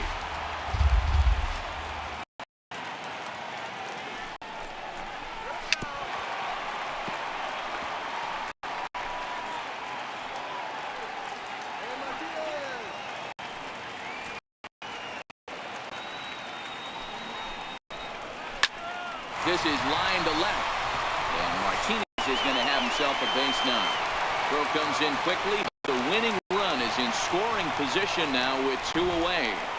Boy, anytime a lefty takes that pitch on the outer third and drives it the other way, you have to be awfully impressed. Yeah, you have to be. It reminds me of Will Clark back in the day taking that ball the other way. You have to be able to play with the whole field to have success in the big leagues today. Into the box now, Nicholas Castellanos. Line hard to the left side.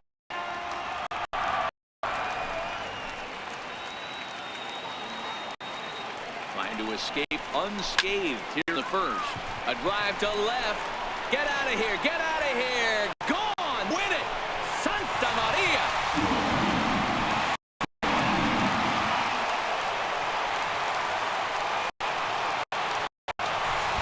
So a 3-run blast to straightaway left. And none bigger than that one as this ball game is things unfolded, you kind of had a sense that this thing was going to end in dramatic fashion. That's exactly what happened. A walk-off for the win. Wow.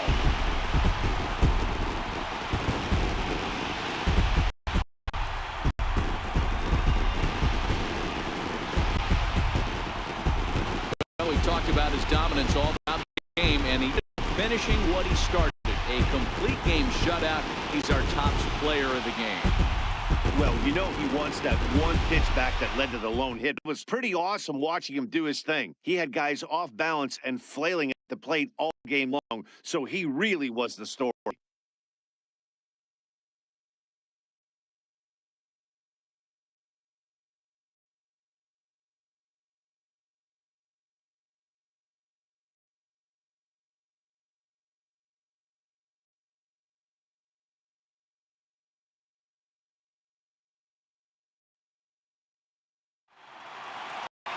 Tonight's ends as a 3-0 shutout win. Detroit scored in every single inning on the way to victory. Michael Fulmer takes home the win. Julio Teheran couldn't get out of the first in this one as he takes the loss. So that just about does it for Mark DeRosa and the Dan Plesac and the rest of our crew. Excursion. Thanks for watching MLB Network. Here now is our final line score tonight. First for the victorious Tigers. 3 runs on...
From Rogers Center in downtown Toronto, you're watching MLB Network. Today we've got a good matchup in store between the Boston Red Sox and the Toronto Blue Jays. It's going to be fun marveling at 2 of the best in the game, and it's next on MLB Network.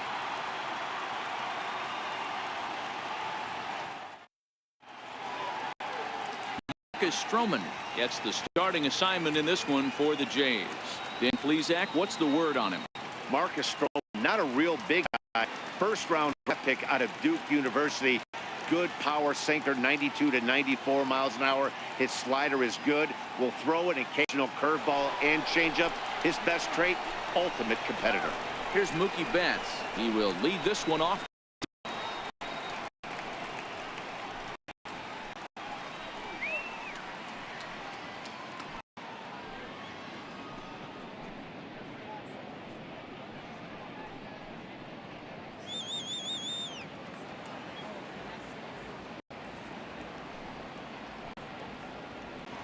That's a strike. 2-1 now to the Boston leadoff hitter. Clear skies in the forecast this afternoon. 62 degrees here at the pitch.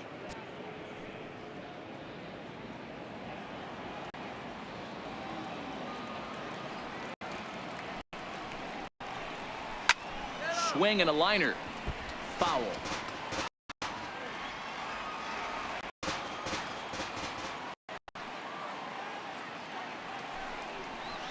Line drive to center field. That gets down, and he's got himself a base hit. So it's a leadoff base hit to start the Red Sox half of the inning. Batting second, left fielder, Andrew Benintendi. Striding in for Boston, Andrew Benintendi. Go-ahead run at first, nobody out.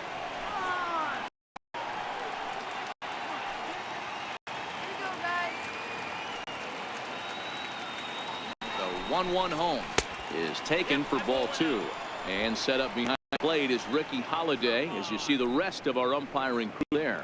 Hey, D-Row, you better be up there ready to swing with Ricky Holiday behind the plate, particularly on that high pitch. Yeah, and I don't like that. As an offensive player, that's the one pitch that you almost can't get to with a power guy on the mound. I'm okay with you giving a little bit on the corners.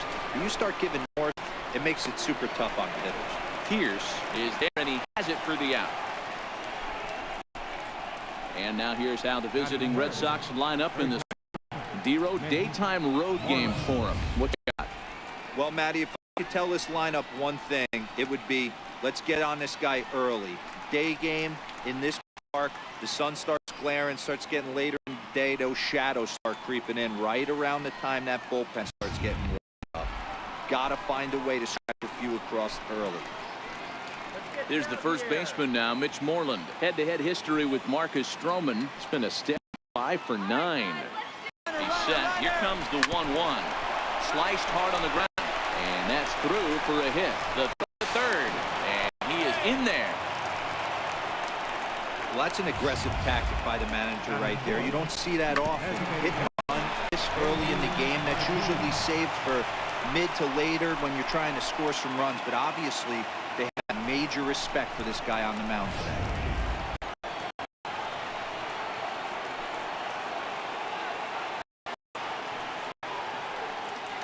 Stepping in now, J.D. Martinez. 3-1 to Martinez. Couldn't be a whole lot better situation than it is now. 3-1, 2 on. He's got to be thinking he's going to get a pitch he can drive right here.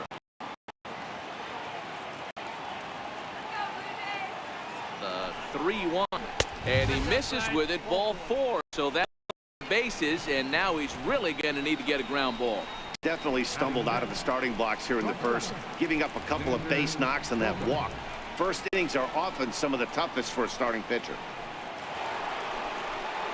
Standing in now with runners in scoring position, Xander Bogaerts. And he could give his guys an early lead if he can come through here.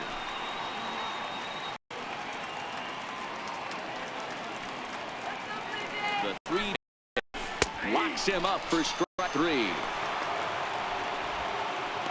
I'm really impressed by that strikeout, and I'll tell you why. He should have gotten a call before, and it looked like he got squeezed a little bit. In bases loaded situation, that can drive a guy nuts, drive you crazy. What I loved is he didn't let it take him out of his game, and he came back with another good pitch and got the punch. A really nice job of taking it one pitch at a time.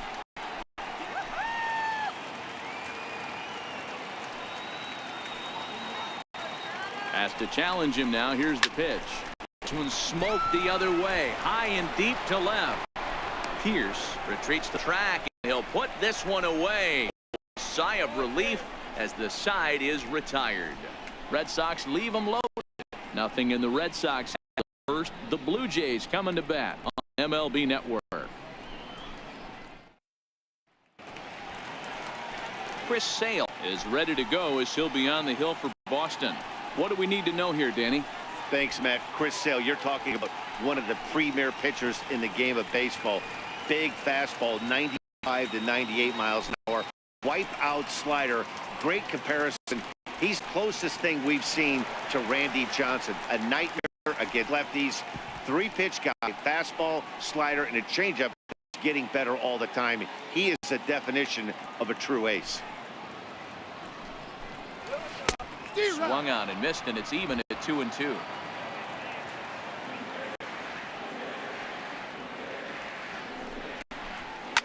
Guide into very shallow right. Betts has a read on it. One away. With that, let's take a look at the Blue Jays starting line. Who do you have your eye on, Dan? Yeah, Matt, I cannot wait to get a look at Josh Donaldson, the bringer of rain. You know, it's always interesting to see a hitter's lifetime numbers against a pitcher and vice versa. Well, in this matchup, he has pretty impressive ownage, as they say. 4 home runs in past at-bats, so that's definitely something to keep an eye on.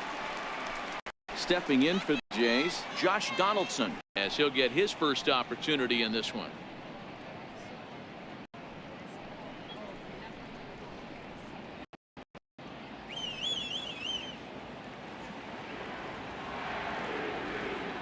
Sale in the windup. 2-1 on its way. Never tempted to swing at that ball down low. It's ball 3.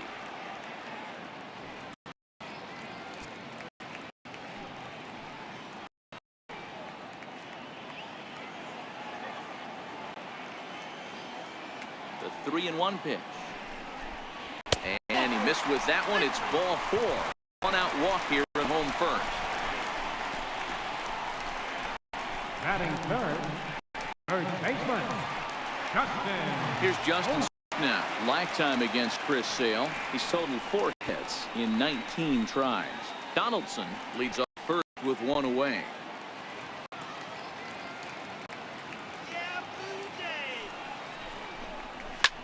Line drive to left. And he'll lay out to make a spectacular catch. Wow. Taking another look at it, the ball has some spin on it, but he's on full run and dives to make the catch. Nice defensive play right there.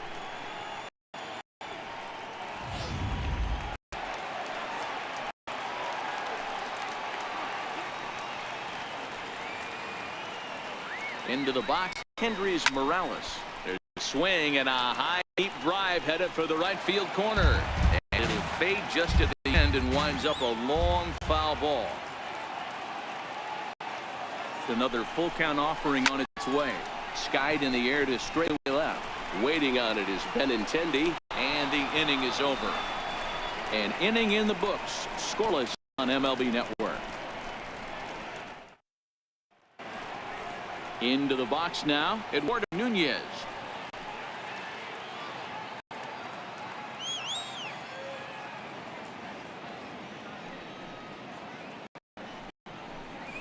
And that misses for ball 4, so it's a leadoff walk here to start the second. Well, that is definitely not the way to start an inning. One thing to give up a walk, but to do it on 4 pitches is pretty alarming. He looks a little thrown off right now.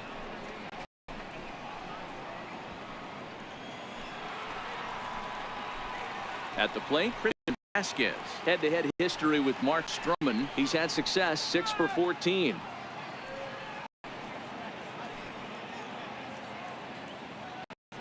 Come on, Blue Jays, let's go.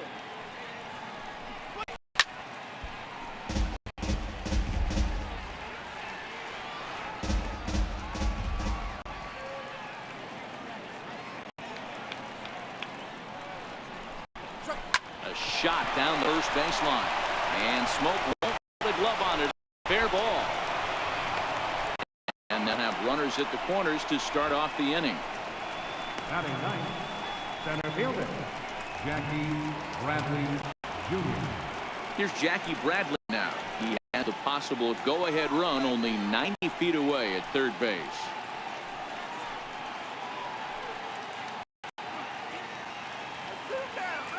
The 1-2. Now a swing and a ball chopped foul right at home plate.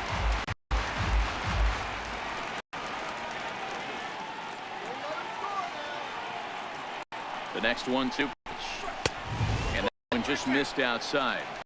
Not sure if that was a great take or if he got locked up on a 2-seamer running away, but either way, it worked out well for him. That's a well-thrown pitch, though. Here now the 2-2. It's the top of the zone. He struck him out looking. All right, guys. Look at how the Toronto Blue Jays set up on defense today. And the guy behind the dish today, Canadian-born Russell Martin. He's been a catcher his entire career. But I'll tell you what, some of the softest hands in the game, this guy could easily play an infield position, and he wouldn't skip a beat. Digging in, Mookie Betts. And clearly this is a critical moment in this ball game. Go ahead run third with 1 away. Payoff pitch on its way. Rounded down the third baseline. And a base the run will come in to score, and that gives the Red Sox a 1-0 lead. And they'll get the man at third here at least, but in the interim a run has come in to score. How about left fielder, Andrew Benintendi. Next up, the Red Sox, Andrew Benintendi. So far 0 for 1 with a flyout.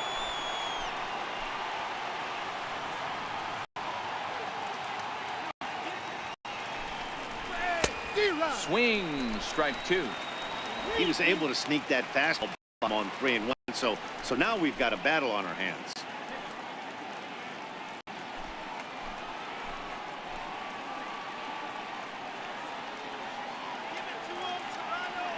Now the payoff pitch home. Holds off on the slider, and that's a good idea as it's ball four. He could get the early hook and be a little bit more precise here. That's walk number 2 of the inning, and we're only in second. At the plate, Mitch Moreland. 2s all over the place. 2 on, 2 out, and of course here in inning number 2.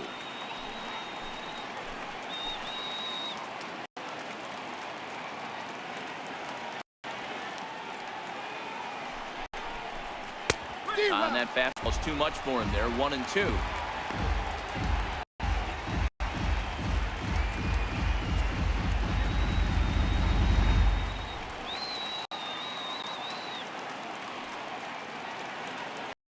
Looking to minimize the damage here. Now a fastball, but that's easy to lay off, and it's back to even at 2-2. It looked like he tried to get him to chase on that pitch there, 1-2. A good idea, but I think now is to challenge him a little bit. He doesn't want to get into a worse situation with the cleanup guy up next.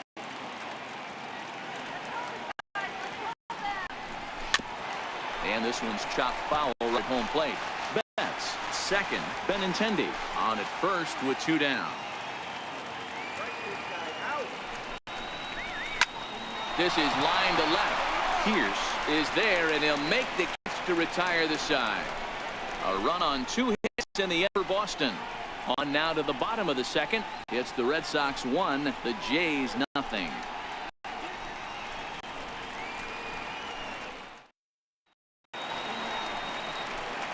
Digging in, Troy Tulowitzki, and stepping to start things out against Chris Sale.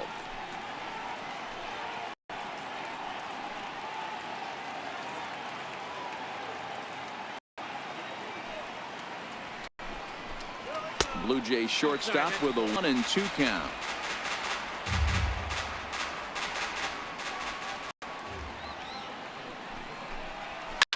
Now here's Tulowitzki with the ball hit high and deep to left field. That one is out of here. This game is tied.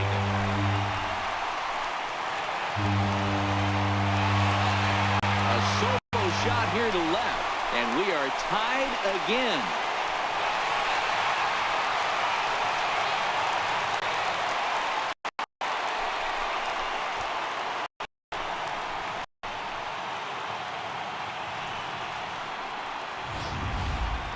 Well, if you're going to give up a towering blast to one of the best players in their lineup, it's better to do it with no one on base. It stings, sure, but a solo shot isn't going to be the deciding factor in a game. In now, Aledmus Diaz. Very weakly on the ground. Winds up foul. Sale is one of the prolific strikeouts in the game today. He'll get into double digits in Ks, and of course that means he's got outstanding stuff every 5 days. One of the things that go hand in hand, Matty, if you want to strike guys out, you have to have good stuff, and this guy has great stuff. He has 2 pitches that he can strike you out with, and as they rate him on a scale of 1 to 10, this guy has 2 pitches that rate an 8 or 9, which is really hard to find in baseball today.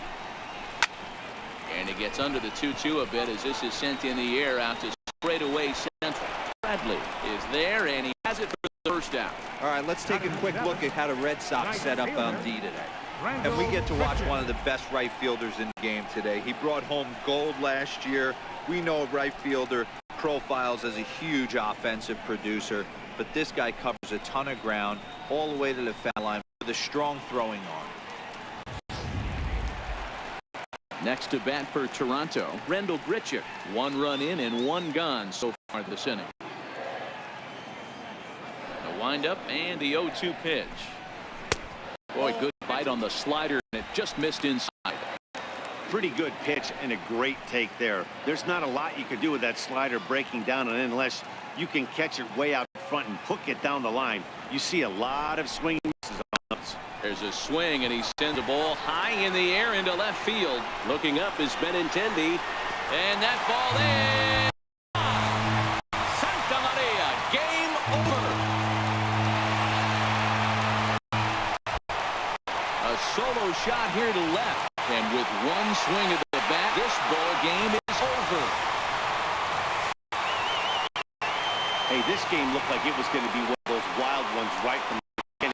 When you can win this thing in walk-off fashion, what a way to win a ball game. A walk-off win?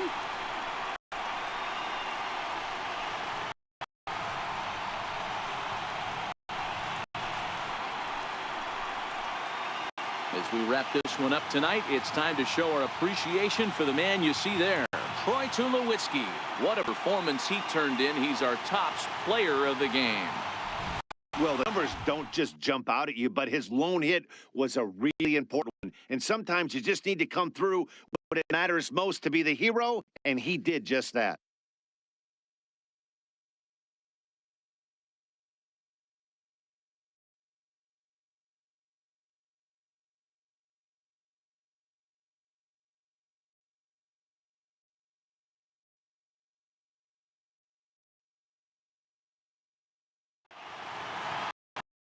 In defense game 2-1 the final score this afternoon. Toronto took the lead in the second inning and rode that until the very end. Marcus Stroman earns the victory on the mound. Chris Sale was able to work out of the second inning as he settled with the loss. So that's a wrap for us here this afternoon. For Mark, Dan, and the rest of our crew, I'm Matt Vasgersian. You've been watching MLB Network. Fans, our final line score this afternoon. First was the victorious Blue Jays. 2 runs on just 2 hits. No errors. They left 1 man on base. For the Red Sox, 1 run, 4 hits, no errors.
It's time for baseball on MLB Network. Today we've got a good matchup ahead between Chicago Cubs and the Cincinnati Reds. 2 great hitters lead their teams to battle next on MLB Network.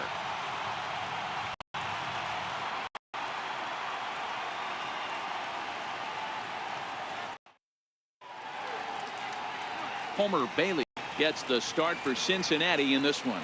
What do you have for us on him, Danny? Hey, thanks, Homer Bailey. 3-pitch mix, fastball, curveball, changeup. This guy, when he's on, you'll know he needs the curveball. That's his secondary pitch. At times, his fastball can be overpowering, 94 to 96 miles an hour. If he brings the curveball and he brings the changeup, he can be as good as anybody in the league. And that'll bring in the Pittsburgh area native Ian Happ. And we are ready for some daytime baseball. Fastball swung on and missed, and the leadoff man has gone on strikes to start the afternoon. With that, a look at the Cubbies' starting lineup. Danny, who stands out to you? Well, of course, you have to like what Anthony Rizzo brings to this offense. He comes into this one hitting over 400 career against his opponent. Now, obviously, that's a relatively small sample size of at-bats. It seems like he really likes facing this guy.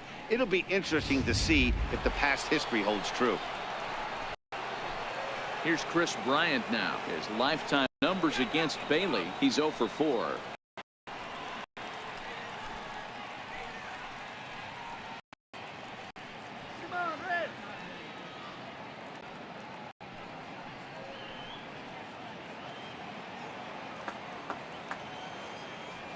From the windup, the 1-1 pitch. Slider stayed too low, ball 2. Sunshine starting to break through a bit after a cloudy morning. 51 degrees here at game time.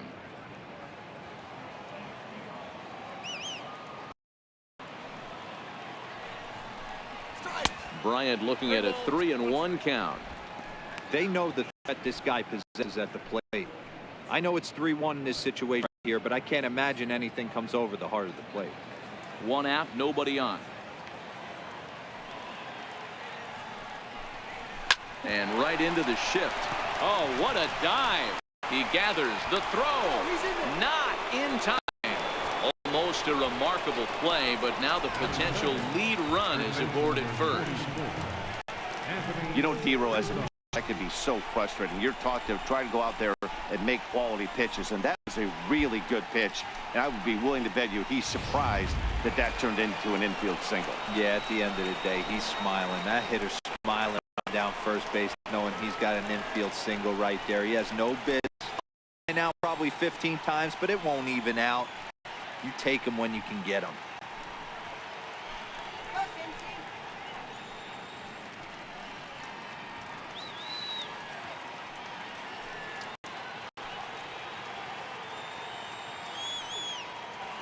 0-2 count. Here's the pitch.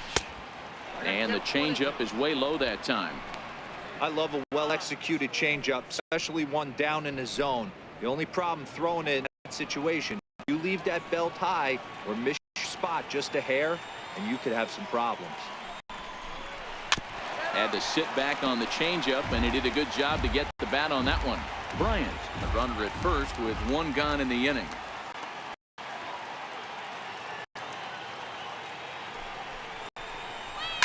Hot shot to third. Scooped up. Second for 1. On to Votto, a double play, and that ends the inning. Around the horn they go. 5-4-3 to end the threat. By first straight ahead, we're scoreless on MLB Network. John Lester, the southpaw out of the state of Washington, will be the starter. And please, Zach, what's the word on him? Hey, you don't see a lot of guys that have 5 pitches, right? Sometimes it's hard to master even 2 or 3, but if you can master 5 like he has, he'll be in pretty good shape. Stepping in, Billy Hamilton. He'll lead things off here in the bottom half of the first.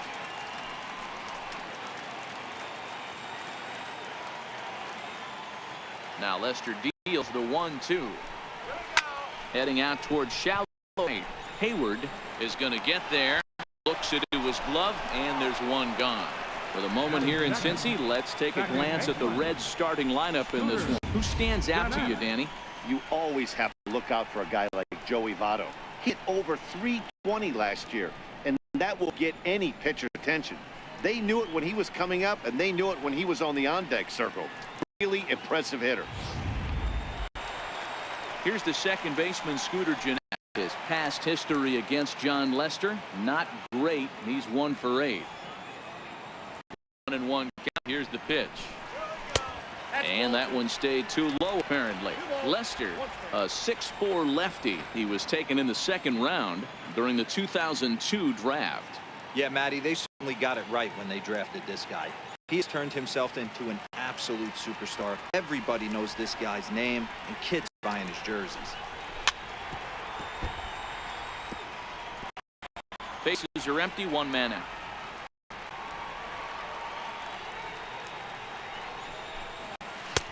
And that one never threatened the zone. It's gone full now to 3-2. There's Joey Votto as he gets ready in the circle. Here's the 3-2. Got him.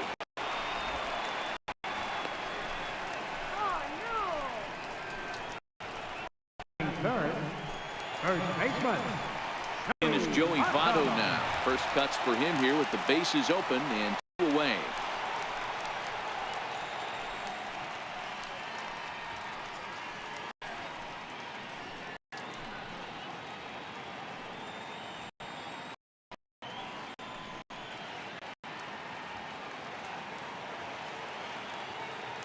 The 1-1 is laid off for ball 2.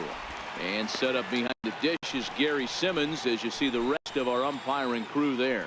You know, D-Row, Gary Simmons, he's one of those umpires. He'll give you one thing or the other. At times his zone can be a little wide, and then he's a little more strict, work things out, but he's a pretty consistent umpire. the key, Dan. Be consistent. You want to give him the inside half, I'm okay with that. Give him away. If you're going to stay east-west, you better pick one side. Boy, this is just a case of another really good hitter finding a way, even though a soft liner, finding a way to get hits. Yeah, he usually hits rockets and catches the barrel, but even offliners fall. Dan, he has a knack for keeping his bat in his zone and giving himself a chance much longer than the average ball player. Into the box now, Adam Duvall. Fastball didn't miss by much, and it's a full count now, 3-2. Full count with 2 out now, so if he could put the ball in the gap somewhere, he could have a good shot of driving in a run because the runner at first will be in motion.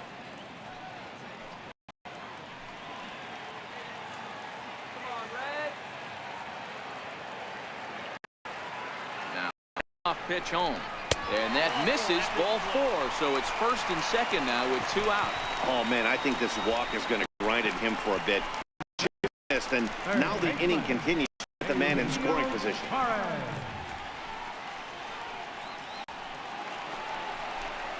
In now for the Reds, Eugenio Suarez.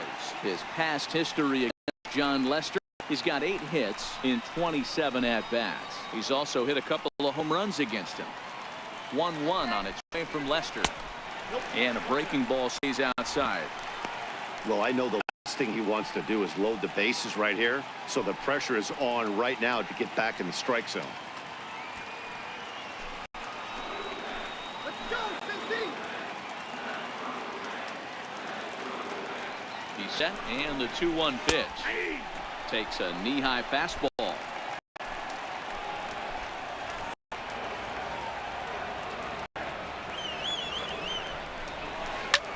Hit toward the hole, and a good effort on that time, but this will get by him for a base hit, and they will hold the winning run at third here, and it'll take another 2 hit to win the ball game.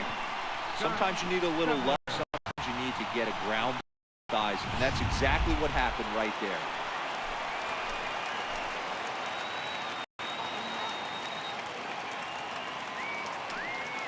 Standing in now, Scott Schebler. That nibbled the corner there, but missed 2-1. Well, the pressure starts to intensify. It often feels like the strike zone gets harder and harder to hit. This is a big spot here.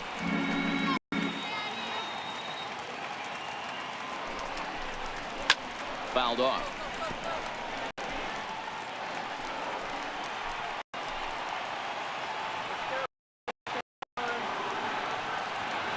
Here's Lester now on 2-2, and he fouls this one off. The runner at third, Duvall over at second.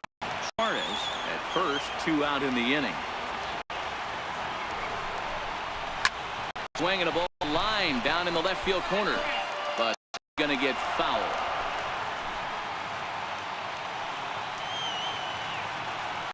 Looking to leave him loaded. Pulled toward right center field. Half sprinting after it. He's got it, and they get out of the jam unscathed. 3 left for Cincinnati, and this is still a 0-0 ball game.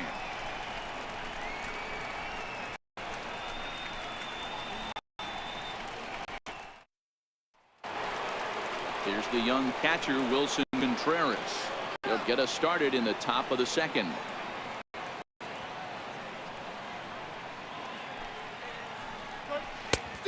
Changed things up on him, and he got him to swing through it. 1-2 now.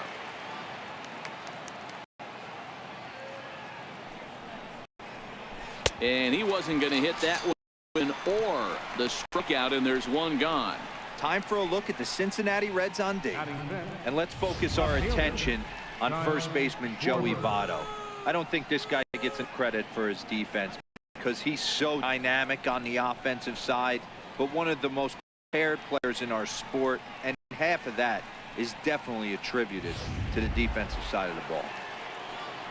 Digging in, Kyle Schwarber. His lifetime numbers against Bailey. He's a .333 hitter. No offer on that one. 2 balls and a strike.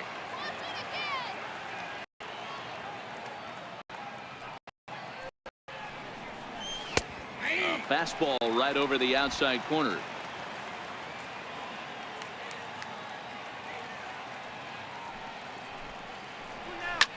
Popped him up. Votto is there for it. And he brings it in on the warning track.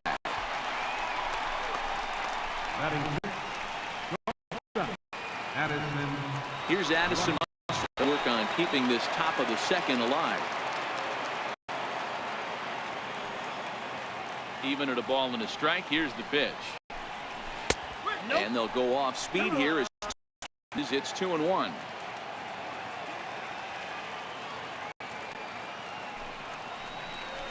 Think he held up in time, but that becomes moot as it's a called strike 2.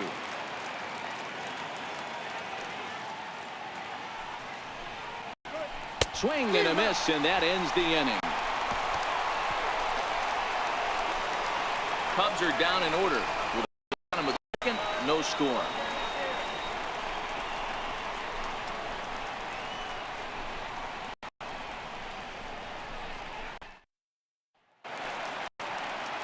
So striding forward now, Jose Peraza. He's set to lead off the home half of the second.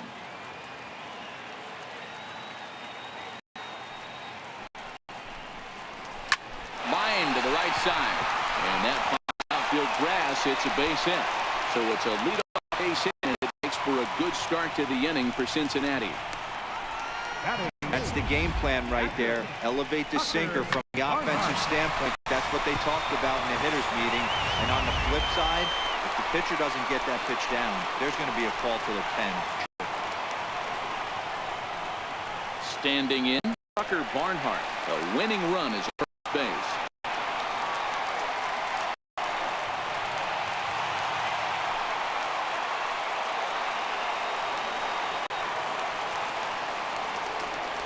Now the 1-1 pitch. Fouled away.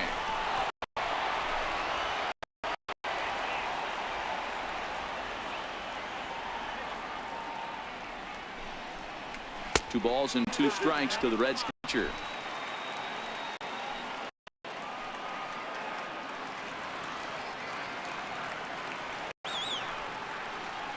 He's set. Here's the 2-2. And a sinker dips too low there into the dirt. That's where he wants that sinker to end up, but that was a nice job of laying off. Swing and a miss as he ran the fastball right by for the first down. So here's how the Chicago Cubs are positioned defensively. And we get to watch one of the best right fielders in the game today. He brought home gold last year. We know a right fielder profiles as a huge offensive producer, but this guy covers a ton of ground all the way to the foul line with a strong throwing arm. Phillip Ervin summoned off the bench here as he'll pitch it with a runner at first and one gone in the inning.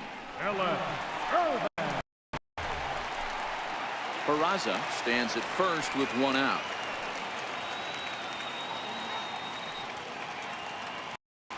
Runner goes. Check swing grounder to the right side. But this will wind up a foul ball. 2-2.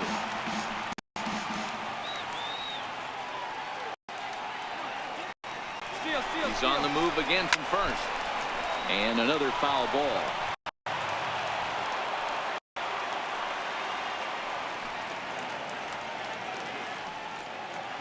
The 2-2 one more time. Running yet again for second. Swing and a miss, strike 3. The throw well behind the play. That's an easy stolen base. Don't know if that was a true hit and run there with 2 strikes or not. He's into second base safely on the strikeout. Here's Billy Hamilton standing in. Look to get the ball into the outfield and bring home what would be the winning run from second base. 1-2. This is on the over to first. He'll step on the bag himself, and the inning is over.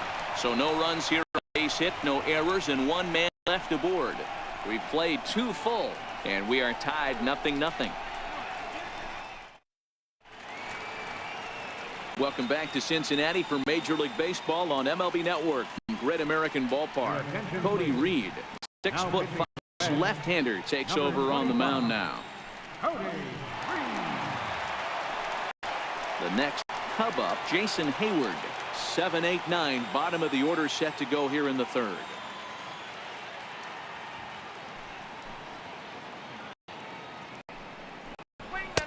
And he looks at one in there, 1 and 2. He might want that pitch back up and away.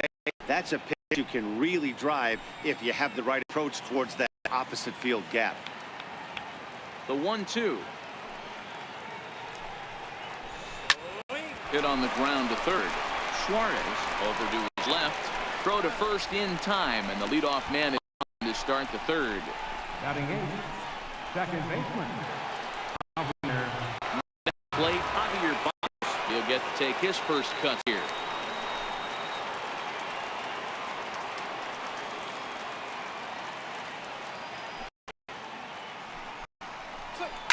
Grounded up first baseline. He dives, but he can't pull it in, and it's down the line to right. That's an excellent piece of hitting right there. A good changeup down and away gives most batters problems. But trying to think the other way from an offensive standpoint, excellent job.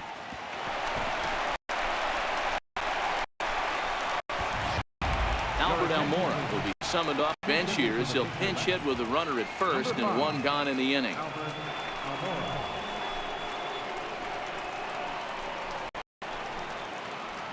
Third inning, no score to this point.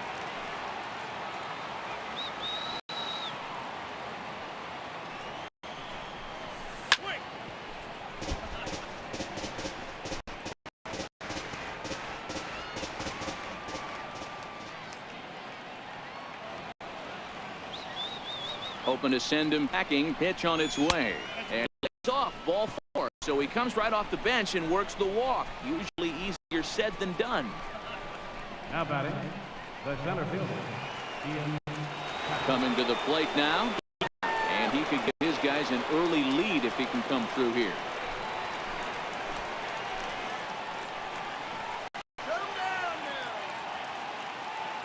Here comes the 0-2 pitch. And this one gets away.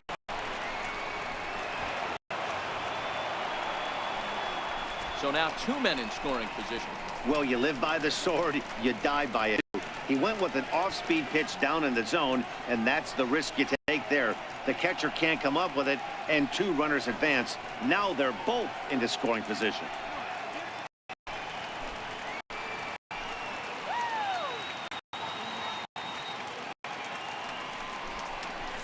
And a swing and a miss. He struck it out. A big out there as the go-ahead run stays at third with 2 gone now.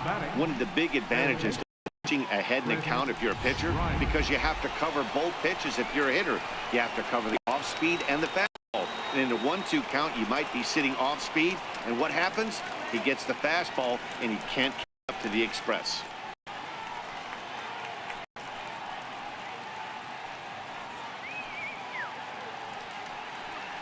Baez. Third, Almora at second with 2 gone.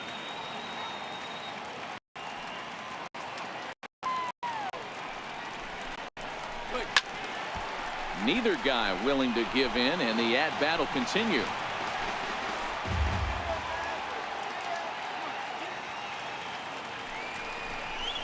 Hit on the ground to third.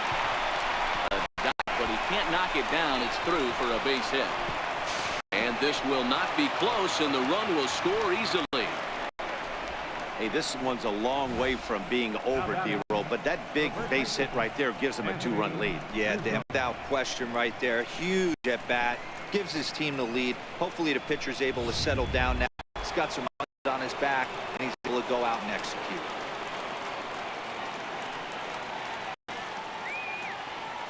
Stepping in now, Anthony Rizzo. Fastball down near the shoe tops.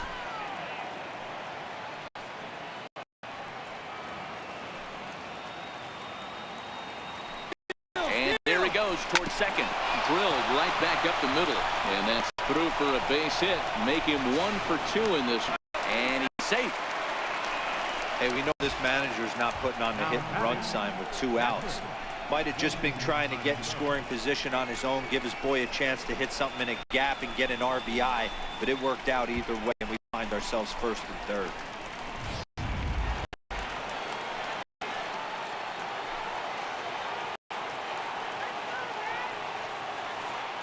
Into the box, Wilson Contreras. Line to the right side. A leap here, but it ticks off his glove. But the recovery throw will be in time to first. A good job time of not giving up on the play, and the inning is over. So it's 2 runs on 3 hits, no errors, and 2 men left on base. We'll move on to the bottom of inning number 3. Cubs lead it 2-0. Mike Montgomery will take the ball now as the new pitcher. Number 38, Mike Montgomery.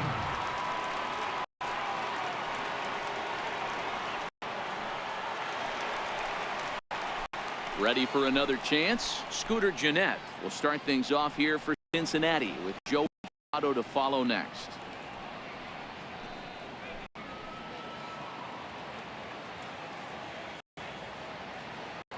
The 1-1 is a fastball that misses.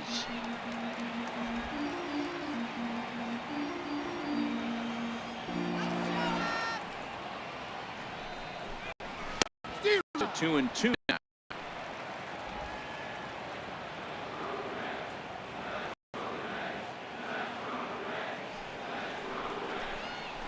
High in the air out to center field. Happ is there. 1 away. First baseman, number 19, Joey Votto. 1 away here with the bases empty. And standing in is the on-base machine, first baseman Joey Votto. Into the windup, ready with the payoff pitch. Now a ball lined to the left side, but foul. Another payoff pitch. Lifted down the line in left. And this will wind up a foul ball. Payoff pitch one more time. Another one sent foul.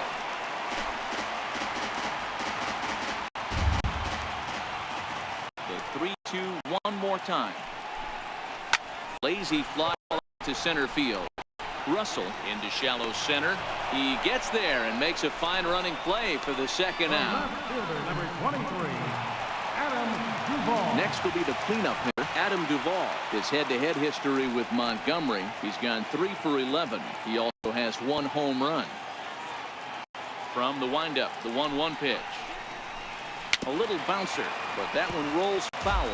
Montgomery features one of the biggest yackers in the game. The ball's got a ton of movement.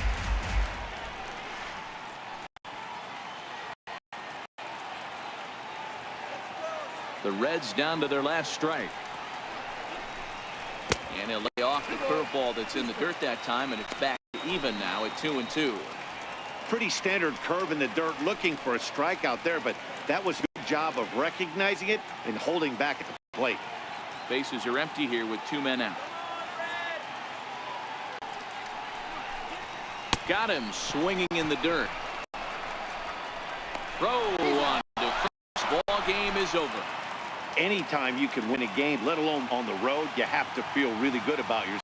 It's not easy going into that other team's ballpark and coming to win, but they did just that. A 2-0 finish today. The Chicago Cubs led this game from the 3rd inning on and never wavered. John Lester credited with the win.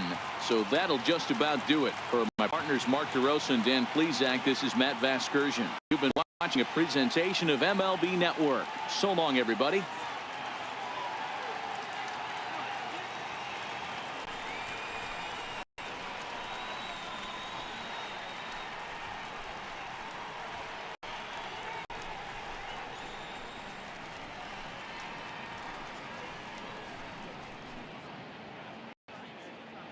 Now is our final line score this afternoon. First for the victorious Chicago Cubs. 2 runs on 4 hits. No errors. They left 3 men on base. For the Reds, no runs, 3 hits, no errors. They left 4 men on base. Time of the ball game, 2 hours and 27 minutes. A reminder that post-game Metro bus service is available to Anderson Township, Cobblewood Plaza, Kenwood, and Western Hills Plaza.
MLB Network rolls you inside guaranteed rate field in Chicago. Tonight, an intriguing matchup between the San Francisco Giants and the Chicago White Sox. It's interleague baseball next on MLB Network.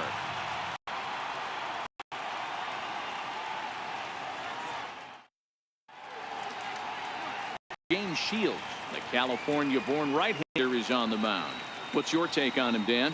Hey, thanks, Matt. Big game James Shields on the mound. 3-pitch guy. Fastball, curveball, changeup. One of the keys for James Shields, he needs that curveball. If he has the curveball, it gets the hitters off of the fastball. Not an overpowering guy, but he will throw the changeup and the curveball behind in the count. He's more of a thinking man's pitcher. No panic, and we are set for baseball here this evening. To right field and deep. Look at this thing go. That one is gone. What a way to lead off a ball game.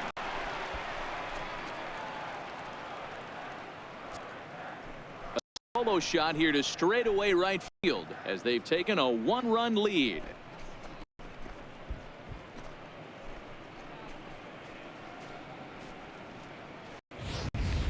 Well, this has started off certainly quick. First batter of the game goes deep.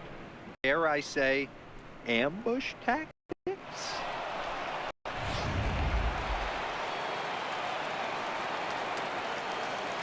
Into the box now, Andrew McCutcheon. Pulled high in the air out to left field. Moving under it, Garcia. And that's the first out of the inning. And here's how the visiting San Francisco Giants line up in this one. Thoughts, Dan? Who stands out? Well, Matty, when Buster Posey's in this lineup, he's a guy you have to keep your eye on. He was the National League Silver Slugger Award last year for catchers. I'm telling you, what an impressive thing. You know, catchers like to win gold gloves, but to swing the bat the way he has swung it and stay healthy throughout the year, really impressive. Here's Buster Posey now. Lifetime numbers with James Shields. He's totaled 4 hits in 20 at-bats.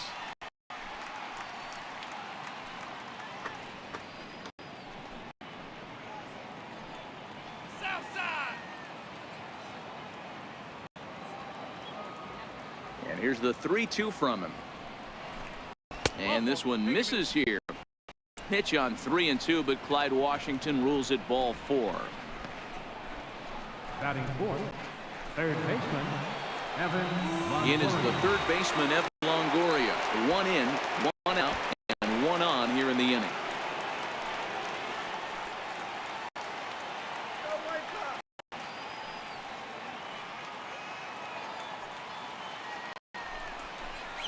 He takes strike 3 called on the fastball. Couldn't pull the trigger, and there are 2 away. Well, at the plate, he kind of got bailed out on that previous pitch. I think it should have been a strike. Then he goes down looking, and you really can't feel too sorry for him. Not a lot of protecting with 2 strikes there.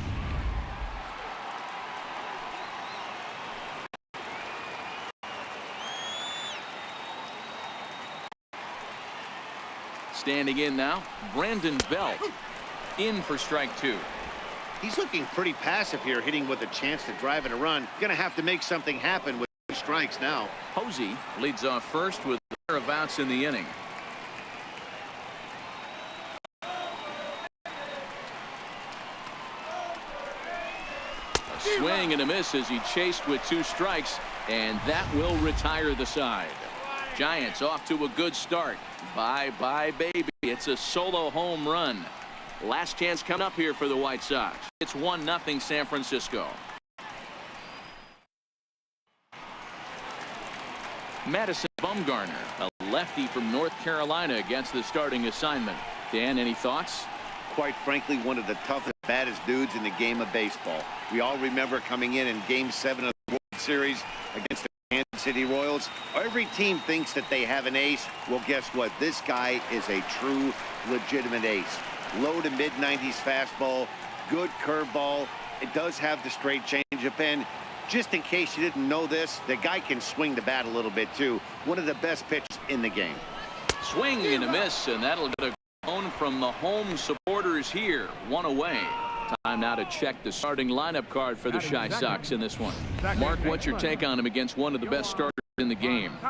Yeah, Matty, a lot of professional at bats up and down this lineup. I know they're behind right now, but it only takes one guy to set the tone, get the boys going.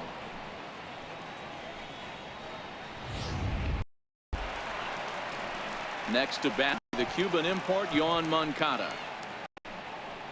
One out, nobody on.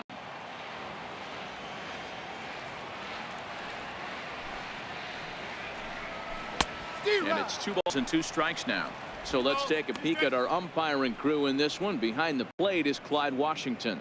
You know, D-Row, he's a pitcher's best friend, Clyde Washington. Down in the strike zone, he'll definitely call that ball right at the knees. If he's consistent with it, Dan, which Clyde always is, I'm okay with it. And it's fouled away.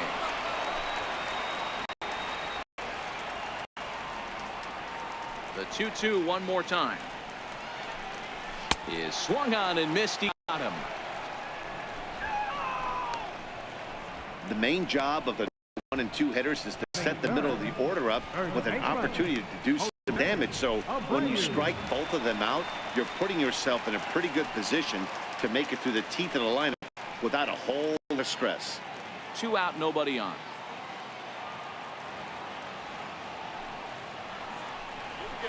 And a good job there to lay off. It's ball 4 as he becomes their first base runner of the ball game. Now 2 away. Batting fourth, right fielder. Up next for Chicago, Avisail Garcia. He'll be looking for something he could drive into the gap and drive home that tying run from first.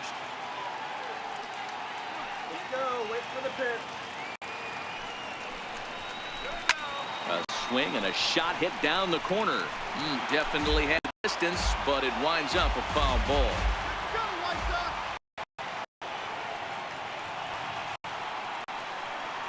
The White Sox down to their last strike.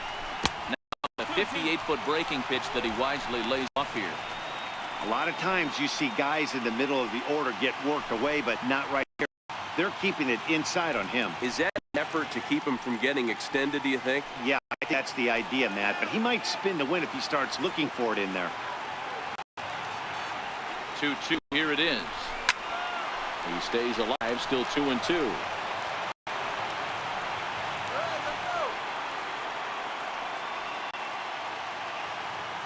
Now another 2-2. And he struck him out for out number 3. So that'll wrap things here as they leave the possible tying run stranded at first. Wow, that's a rarity. A 1-0 game baseball these days. Both of these pitchers pitch off well. It's a shame of them had to lose this game. And that 1 run held up tonight, 1-0 the final. San Francisco scored in every single inning on the way to victory. Madison Bumgarner is the winning pitcher of record. James Shields lasted only an inning in the losing effort. So that's a wrap here tonight. Mark DeRosa, Dan Plesac, Matt Askersion, we're all thanking you for watching Major League Baseball on MLB Network. Have a great night. Our final line score tonight, first for the victorious Giants.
It's time for baseball on MLB Network. Should be a good one here this afternoon between the Cleveland Indians and the Texas Rangers. It's a battle of elite pitchers next on MLB Network.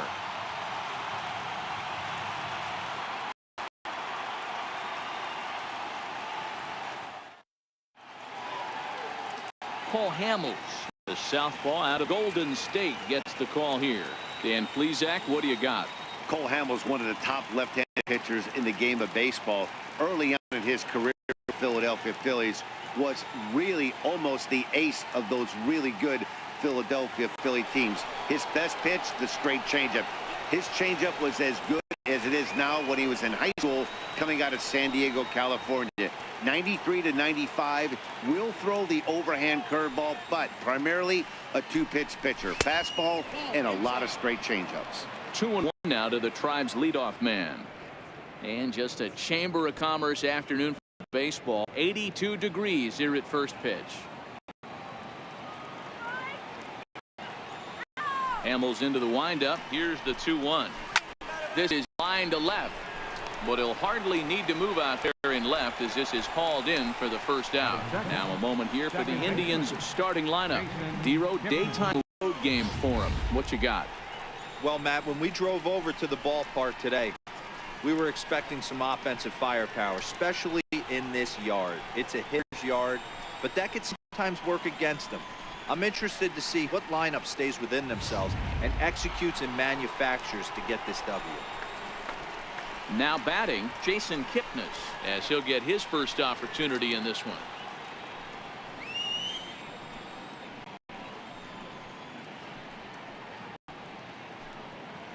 Go Texas! Bases are empty, one man out.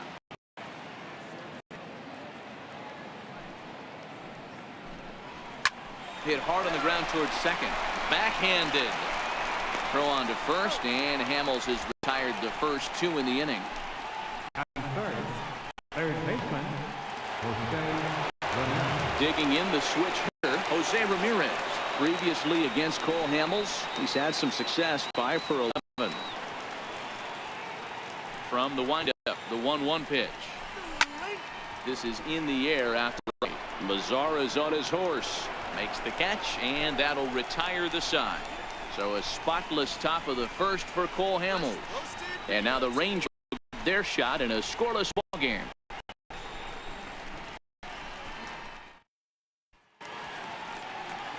Corey Kluber, a right-hander from Alabama, gets the starting assignment. What do you have for us on him, Danny? On comes former Cy Young Award winner Corey Kluber. Might have the best right-handed breaking ball in baseball. Great velocity too, 94 to 96. And he'll throw that comebacker that he'll start at a left-hander shift and bring it back over home plate. Big overhand breaking curveball. Not a true curveball, more of a slurve, but it's nasty. He does have a changeup.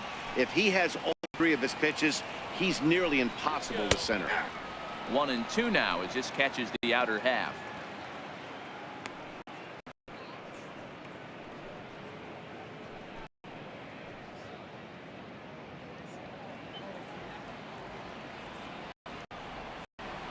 One and two, here it comes. Pop him up. Lindor over to his right. One away. Now time now to look at Jeff Bannister's Rangers lineup card in this one. Anybody catch your eye, Dan? Yeah, keep an eye on Elvis Andrus. This is the guy you want at the plate when the game is on the line. He thrives in these situations. It's almost like he goes to bed and says, I can't wait to play because the game is going to come down to me and I'm going to make something happen. He thrives on performing in the big months. So next to the plate for Texas, Elvis Andrus. He'll get to take his first cuts here.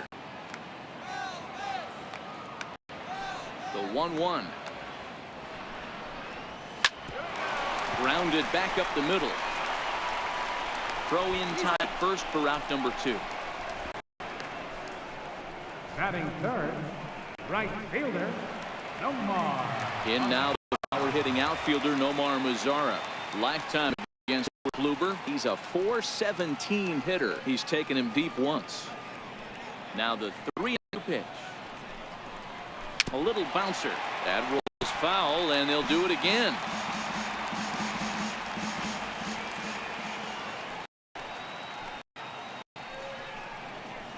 And a good job there to lay off. It's ball 4 as he becomes their first base runner of the ball game now with 2 away. Batting fourth, third baseman, Adrian. Next, Rangers, Adrian Beltre. He's got a chance to end this one and send these fans home happy if he can get a ball enough into the gap. And Beltre wisely lays off that one, 1-2. So let's take a peek at the crew in this one. Behind the plate is Kenny Jansen. You know, Kenny Jansen, Dero, he's kind of hard to figure out. Doesn't give a lot on the edges. The ball into that plate. Yeah, Dan, Kenny Jansen is definitely consistent, and he'll reward pitchers around the knees. But on the edges right there, sometimes it's hit or miss.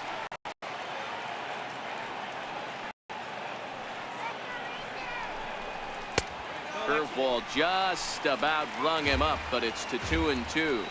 Pretty standard curve in the dirt, looking for a strikeout there, but that was a good job of recognizing and holding back at the plate.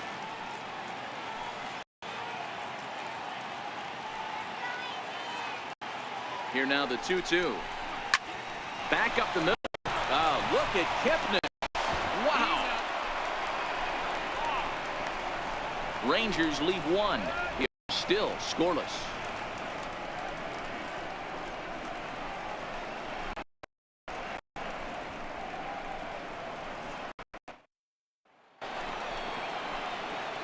In now for Cleveland, Edwin Encarnacion. Lead it off here against Cole Hamels.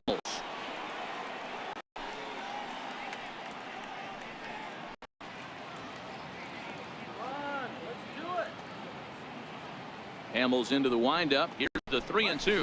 Boy, good cutting action. That pitch is that's the first out of the inning. Time for a look at the Rangers on D. And let's take a look at second baseman Rougned Odor. Pound for pound, one of the strongest guys in the game. 30 home run potential, but a premium defender at second base. And if you don't slide properly into second base, he is going to let you know about it. Stepping into the box, Michael Brantley.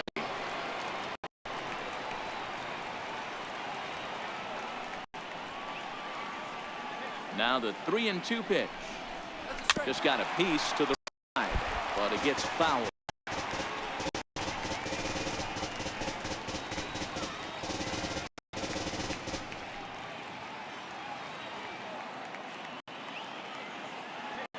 The next 3-2. Popped him up. Beltre is under it, and he makes the catch for the second out. First baseman number 17, Yonder Alonso. Stepping up now, Yonder Alonso. He'll work on keeping this top of the second alive.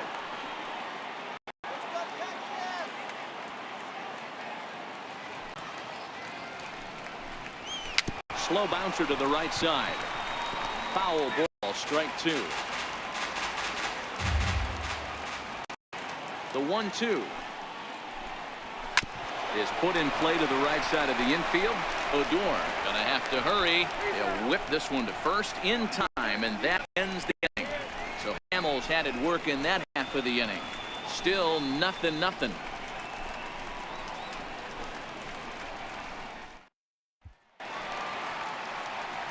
Ready now, Joey Gallo, as they'll have 5, 6, and 7 here to start the home half of the second.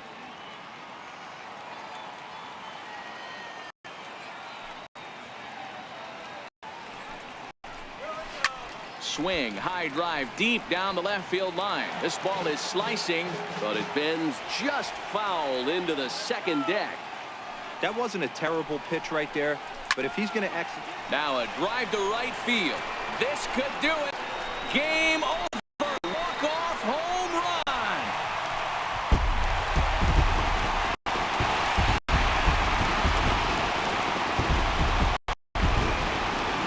Solo shot to right center, and none better than that one as this ball game is over.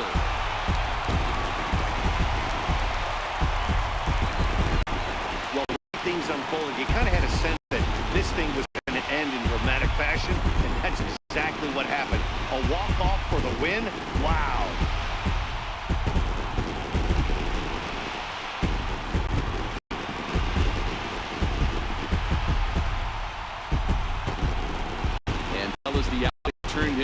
man you see there certainly can't go unrecognized. Cole Hamels. Take a snapshot of that. He's our top player of the game. When you basically take a game into your own hands and give your opposition absolutely no chance, you deserve all the credit in the world. His guys had to score for him, but he essentially was a one-man show out there.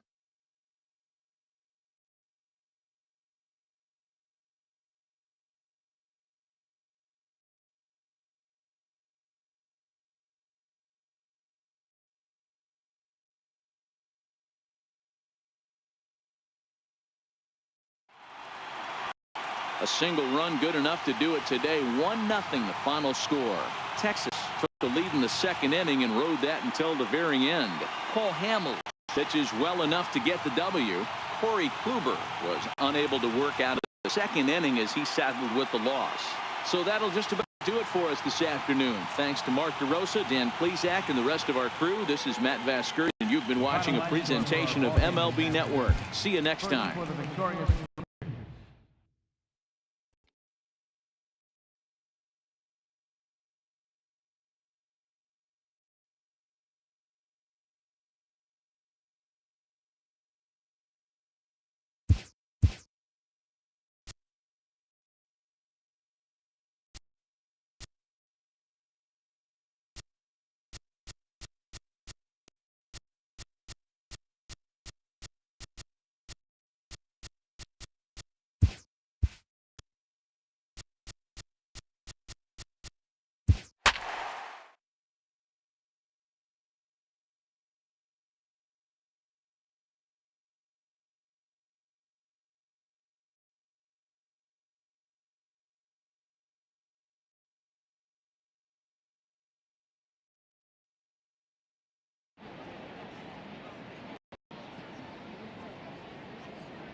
Daytime baseball here on MLB Network. Coming up, we've got a good matchup in store between the Kansas City Royals and the Los Angeles Angels of Anaheim.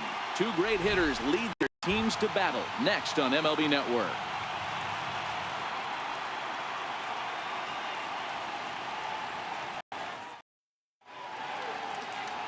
Shohei Ohtani gets the ball for the Angels in this one. Dan, any thoughts? Well, Matt, the first thing we're going to find out is how this guy pitches with little sleep. I can't imagine knowing that you're going to be the next day starting pitcher the night before. This is a young guy making his first start. Only make your debut one time, so there has to be lots going on in this guy's mind. Hopefully he can settle down early and pitch well in his debut. With Merrifield next to hit, he will lead this one off today.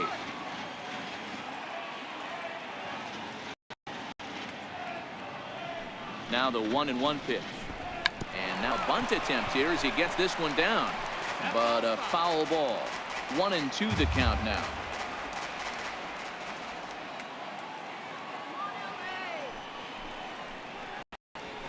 High in the air out towards shallow right. Calhoun is over a few steps as he puts it away for the first step. Chance now for a look at the Royals starting lineup. Who's one to watch, Dan? Well, Sel Perez is definitely a guy to watch right now. You can bet the opposition spent a decent amount of time crafting a game plan to stop this guy, because as he goes, so goes the team. You stop him, you've got a chance to win. You don't, you're probably going to lose. Settling in now, Jorge Bonifacio, as he'll get his first opportunity in this one. One out, nobody on.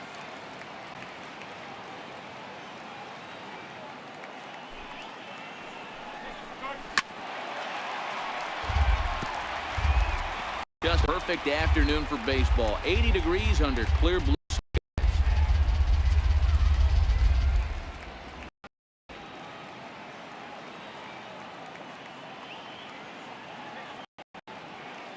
The 1-2. Ground ball sent back up the middle. Kinsler's there for it. In time to first, and there are two away. Batting third, the left fielder, number 4, Alex Gordon. In now for Kansas City, Alex Gordon. He'll get to take his first cuts here. Bases are empty here with 2 men out.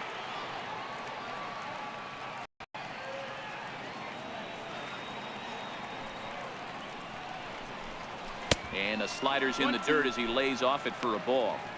Yeah, that's the spot right there for an 0-2 pitch. Make him see if he'll chase that slider in the dirt, especially with the bases empty.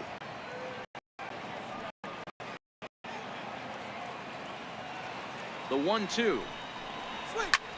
Lifted the other way out to left center. Upton's under it. No trouble with this one, and the inning is over. Royals go down 1-2-3. And now the Angels get their first opportunity in this one. No score.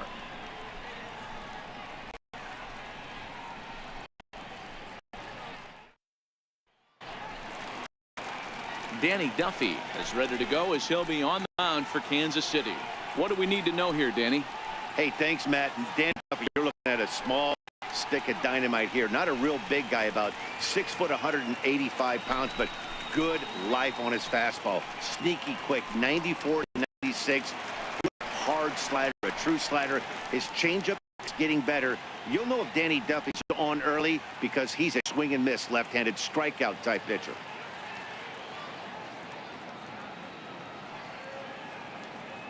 Duffy sets. Here's the 1-1.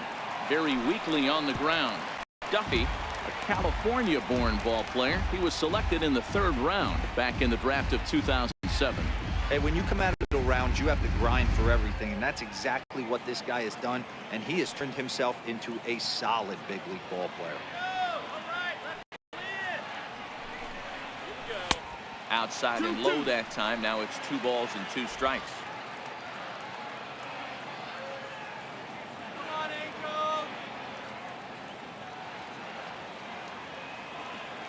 Set. Here's the 2-2. 2-2 is a changeup. It misses 3-2. I understand pitching carefully to this guy in the box, but the man on deck doesn't represent any relief either. He's going to have to go after one of these guys. You can do it. He's ready. Now the payoff pitch. And he takes ball 4. So the leadoff man is on here in the home half of the first. Scoreless ball game. That was a great battle right there. He tried to get him to chase, but he laid off some really just and got a walk. Got to tip the cap to the batter that time. Ready now for L.A. Mike Trout. The winning run is at first base.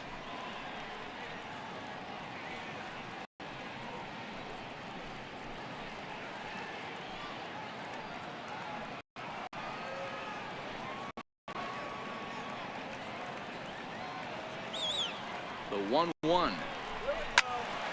Squared that one up just a little late.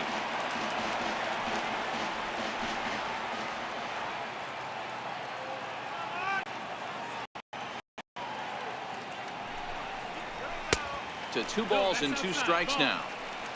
Time for a look at our umpires in this one. Behind the plate is Earl Hendricks. Hey, the book kind of on Earl Hendricks is he likes one side of the plate or the other. Could it be where he sets up behind the catcher? It could be, Dan, but as a hitter, that's all you look for. I'll give you a little bit off the outside edge if you're going to be consistent with it. Full count. 3 balls, 2 strikes to the Angels center fielder. Due next is Justin Upton as he gets loose in the on-deck circle.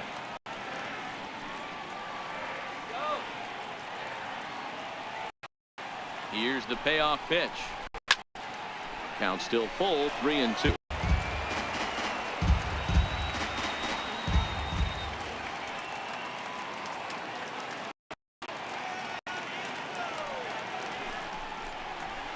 Skied in the air to straightaway left. And Gordon there to take it in for the first out. Well, here's a look now at the Angels starting lineup. Dan, who do we keep an eye on? You know, I'm excited to watch Upton right now. This guy is one of 3 American League Silver Sluggers in the outfield. You know how many outfielders there are in the league? A lot. And he walked away with one of the Silver Sluggers. This man can hit.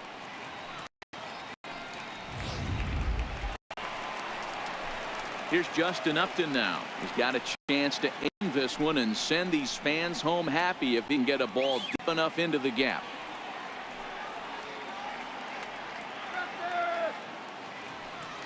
Now the 1-1 pitch.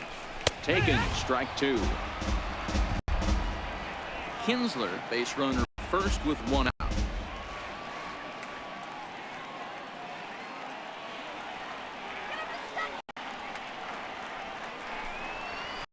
And Upton swings and misses on a good pitch, and he's set down on strikes for out number 2. Boy, there's the perfect pitch right there. The great changeup. He hadn't used it yet in this at bat, and what does he do? He uses it, pulls the string, and gets the big strikeout.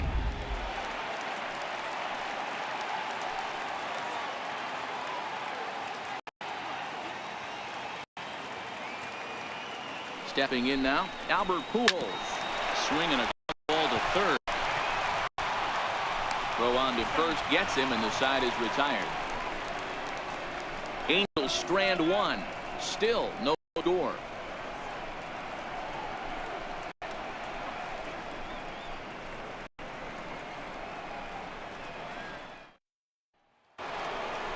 Here's the catcher, Salvador Perez.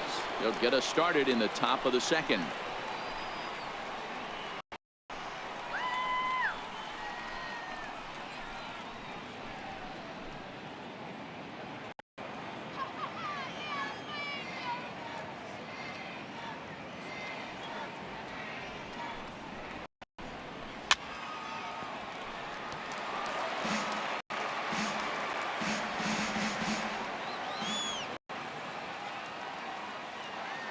The 1-2. Smoked on the ground up the middle. Taken in by Simmons. Supposed to be in time. There's one gone here to start the second. Here's how the Halos are going to line up on defense. And let's take a look at second baseman Ian Kinsler. One of the real grinders in our sport. A leadoff hitter that creates problems, not only with his power, but the ability to steal bags. And on defense, one of the quickest double play turns in the game. So here's the Royals DH, Jorge Soler.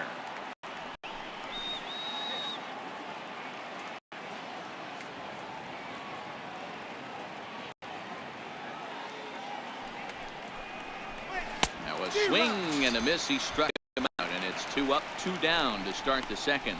It's so hard to hit when you're behind the count 0-2, right? You have to protect for the fastball. You have to look for the soft stuff down and away. You're really at a disadvantage when you fall behind 0-2.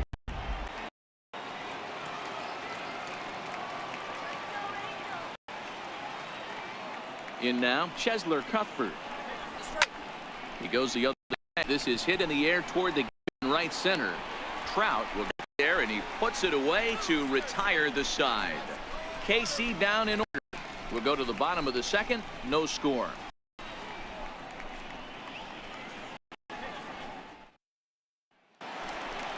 Cole Calhoun will stand in now. He's set to lead off the home half of the second.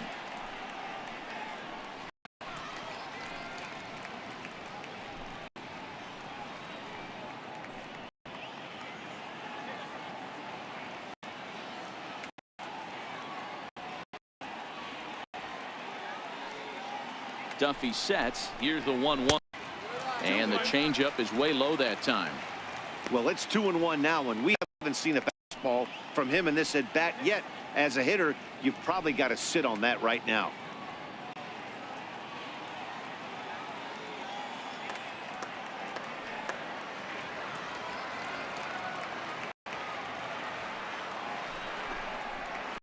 On a good pitch there, had a stretching to get out there, and it's 2-2 now. You see that so much, left on left matchup. That slider down in a way that you get a bad swing on it. There's so many few left-handed hitters that are willing to drive the ball up the middle the other way.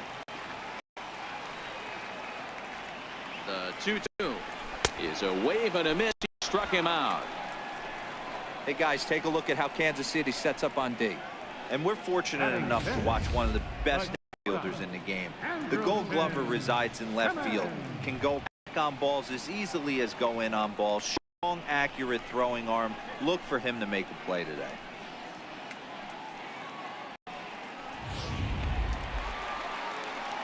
So striding in, and Simmons.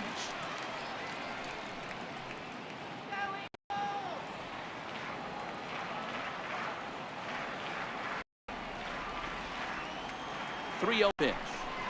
And he misses here for ball 4. Already 2 walks surrendered in the first couple of innings of work. Well, this guy's been prone to giving up walks at bunches, and that's already 2 walks here in the early going. We'll see if this continues to be an issue for him as this start continues. Stepping into the box, Zach Kwai. First shot for him here with a runner at first now and 1 away.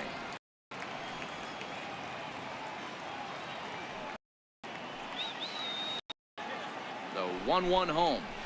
Doesn't catch the outside corner. It's a ball. The intent with that changeup away was one thing and one thing only. Get a double play ball. Nice job to lay off it at the plate, though.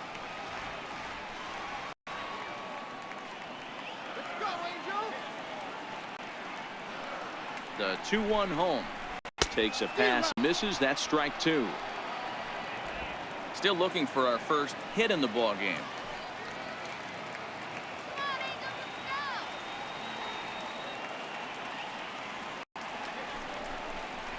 And a fastball swung on and missed as he reared back there. Away. Got him with a good high fastball there. Danny, we see a lot of that pitch and strikeout situations these days. What makes it so effective? I think, Matt, what makes it such a tough pitch is you're changing eye levels. That fastball up looks so enticing to hit that you think you see that ball as a hitter, you can drive it, but it's really hard to get on top of that good high hard fastball. In the box now, Luis Valbuena.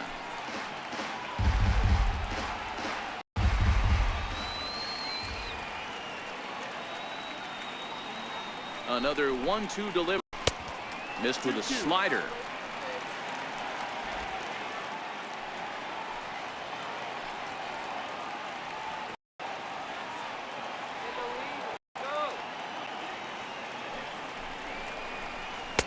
And there's one he'd like to have over again. Missed high with the slider. Good running count right here. 3 balls, 2 strikes, 2 outs, run first. He'll be off to the races on this pitch.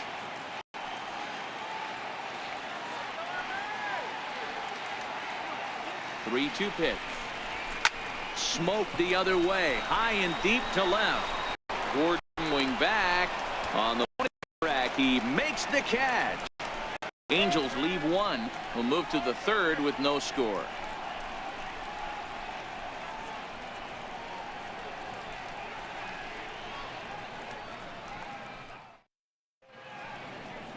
Now the beauty of the Southern California coast. Thanks for being with us for daytime baseball on MLB Network from the Big A. And that brings in Hunter Dozier. He's the number 7 hitter, but he's leading off the 3rd after the first 6 guys in the lineup have been retired in order. Yeah, it's been a great start to the guy on the mound. It'll be interesting to see if they can find a way to get this guy before he really settles in. Go, Angels!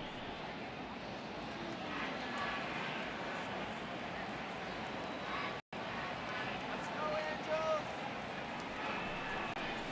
Grounder hit hard down the first baseline. And the Royals are in the hit column. Throwing to, but it won't be in time, and it's a leadoff double. That's how quickly things can change in this crazy game. The pitcher was upset about the call on the previous pitch, which could have been strike 3. Then he serves up one for a double. Good example of why you have to have a short memory in this game.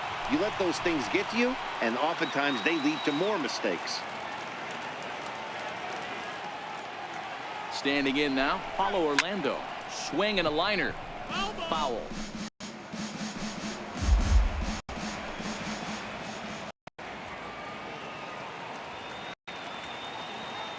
The 1-2 is taken for ball 2. Leads off second with nobody out.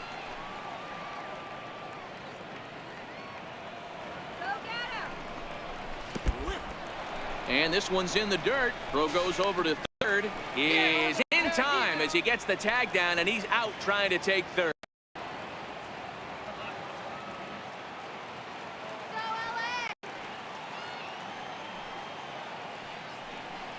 And he lost him here on 3-2 as that pitch misses. It's ball 4. Finally, up to this point, the entire lineup had been swinging at anything close, and this guy decides to show a little more patience at the dish and is rewarded with the base on balls. That was a good at-bat. Now at the plate, Alcides Escobar is 1 away.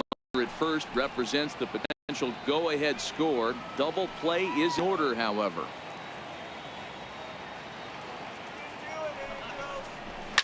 Now a ball lined to the left side, but this will be a foul ball.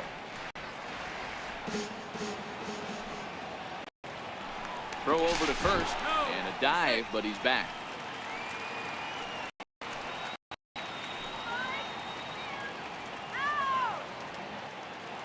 He's set, and the payoff pitch.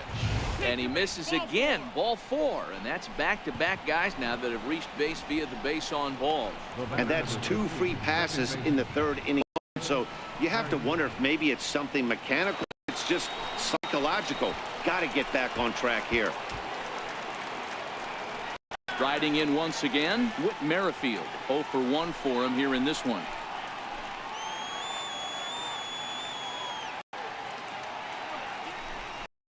Merrifield behind, a ball and 2 strikes.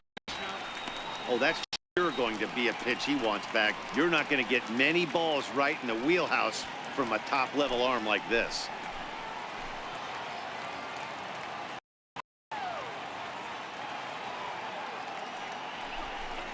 And a fastball in the dirt that's taken for a ball.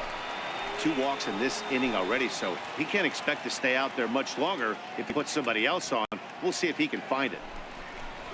Lofted in the air out toward right center. Calhoun coming on, and he tracks it down. A nice running play to record the 2nd out. So next to the plate for the Royals, Bonifacio. 2 on, 2 out for him here in the 3rd.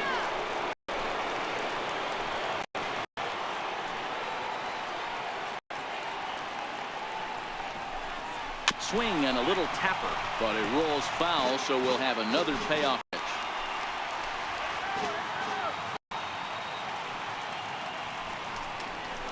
Hit hard on the ground towards second. Up with it is Kinsler.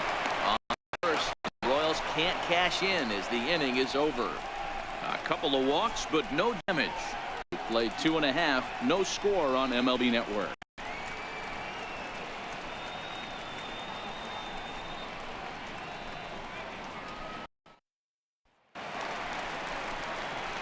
Digging in now, Martin Maldonado.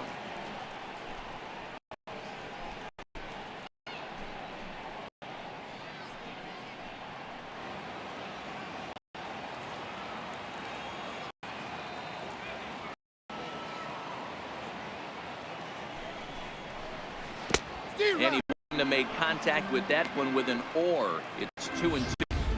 Really deceptive changeup there. Very well executed. It looks like it just sort of dies when it gets to the plate.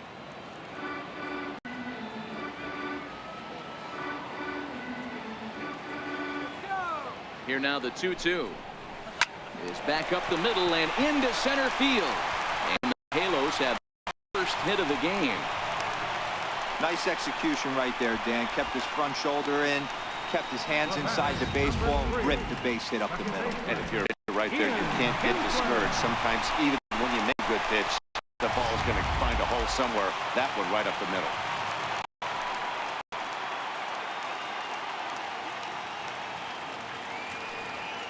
Into the box, Ian Kinsler helping him out here as he swings and misses to fall behind the ball and 2 strikes.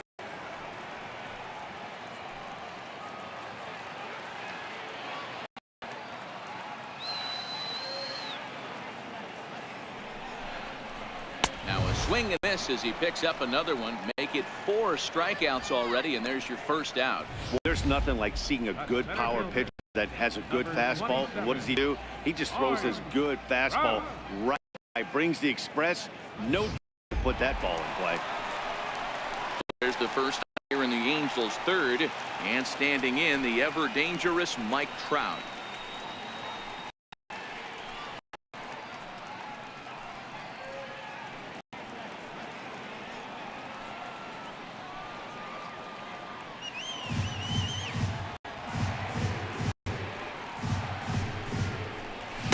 And that's in there, 3-1.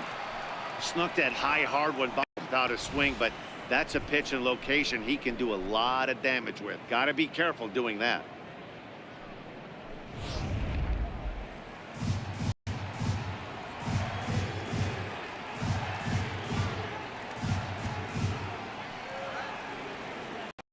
The 3-1. Now ball grounded to short. This could be two. The second for one. They won't get two as he beats the relay to first. The left fielder, number 8, Justin Upton. Here's Justin Upton now.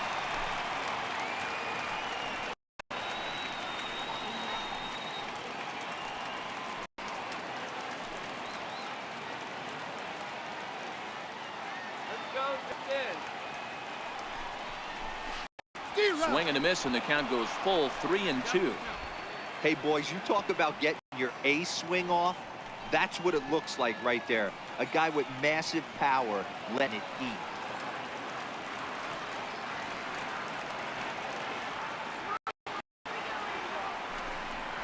Got him swinging as he runs the fastball by him to end the inning. Angels strand one. We'll head to the fourth, still scoreless.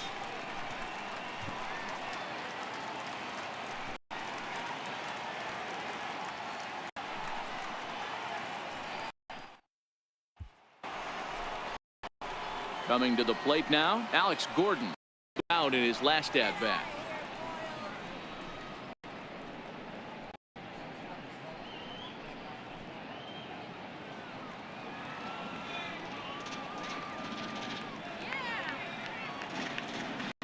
The 1-2.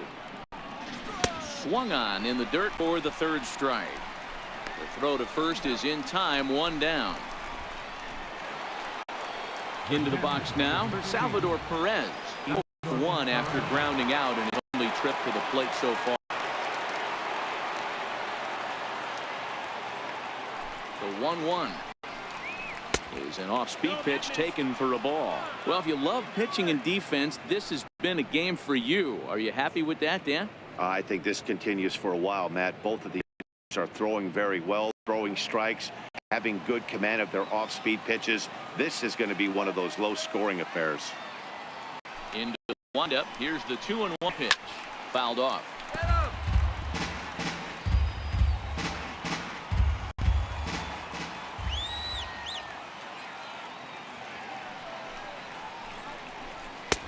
Not where he wanted that fastball to be, and it's 3-2 now. Looked like he tried to elevate the fastball on that 2-2 pitch there, but kind of overdid it. When it's that high, it's pretty easy to lay off if you're the hitter. Now the 3-2 pitch.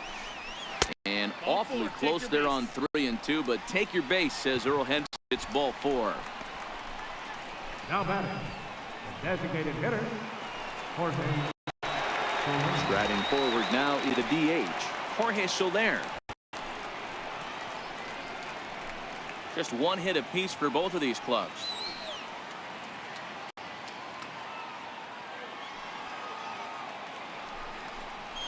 Two and two to Jorge Soler.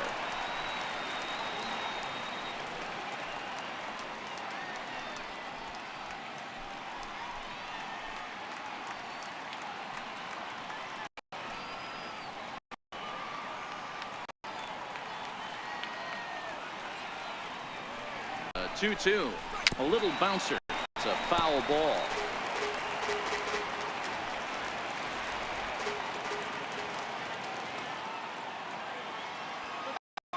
The 2-2 one more time. Swung on and missed. He got him on strikes. Yeah, as they say, there's a hole in his swing in that location, so a good job there of exploiting that. That can be real hard for some guys to overcome when teams start figuring out what locations you just can't handle.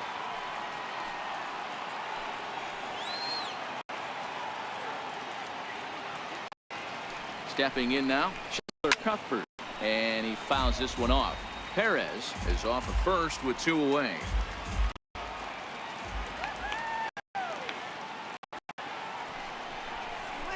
This is line to left, and that's in there, base hit. And that's going to move that go-ahead run to second now with 2 gone. Hey, guys, he doubled up right there. Back-to-back sliders.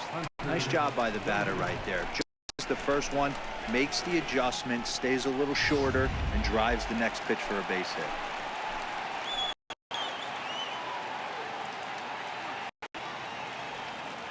In now, Hunter Dozier. Swing and a miss as he chases one out of the zone for the third strike, and that's the third out of the inning. Royals strand a pair. On to the bottom of the fourth now, still with no score.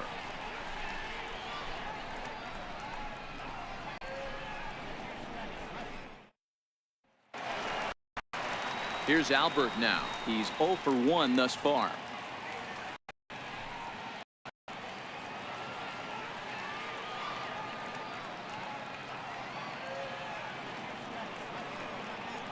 Out of the stretch, the 3-2 pitch home. And this is pulled foul as he was way out in front there.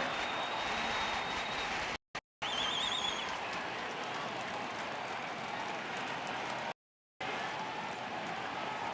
payoff one more time. Fouled away.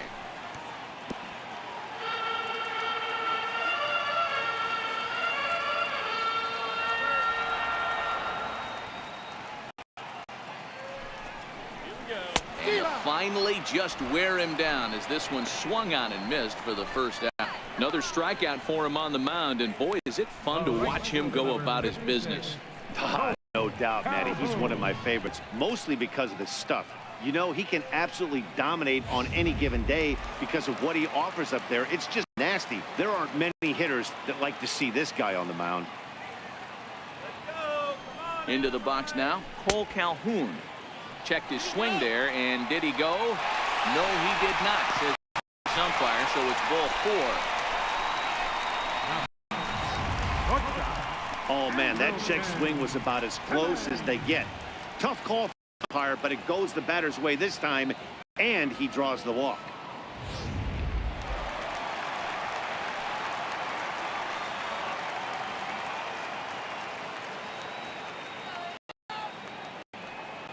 Into the box, Andrelton Simmons. In the dirt. 1 and 2. And it's not in time as he's in well ahead of the throw. And on the play, the runner moves into scoring position now at second. Well, that's not a real good look. You flail at what ends up being a wild pitch. Doesn't say much about your pitch recognition. Regardless, the runner is able to advance, so we'll see if we can drive him in now.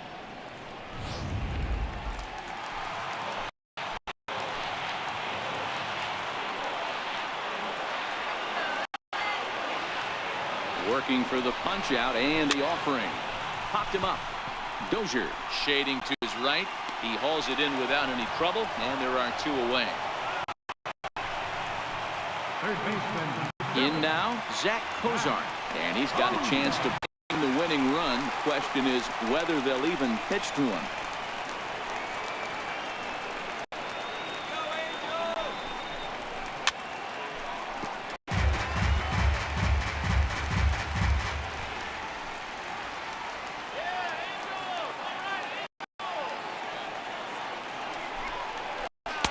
Outside and a full count, 3-2. Some pitchers fall into the trap of giving in on 3-2 because they don't want to walk the guy. But with the base open, it's not the end of the world if you do. You still need to make a quality pitch. No runs, just 1 hit, and no errors to this point for the Angels.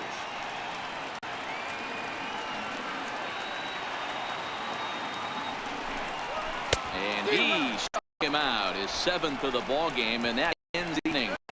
Angels leave 1 through 4, still tied, 0-0.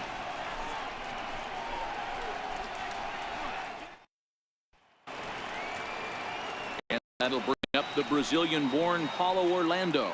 He drew a base on balls his first time up.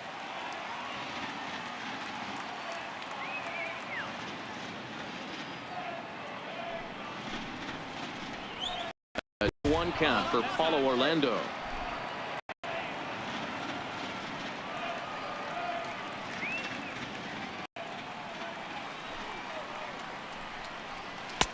Two and two.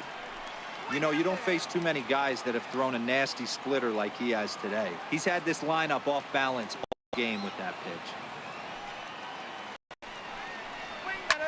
Takes this the other way to right. Base hit, so the leadoff man is on to begin the inning.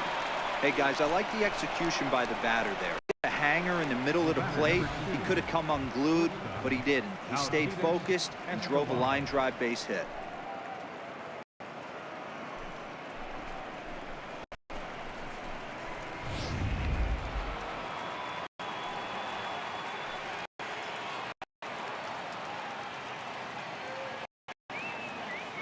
Stepping in now, Alcides Escobar. Now a ball lined toward the gap in left center. And this is into the alley and ought to be good for extra bases.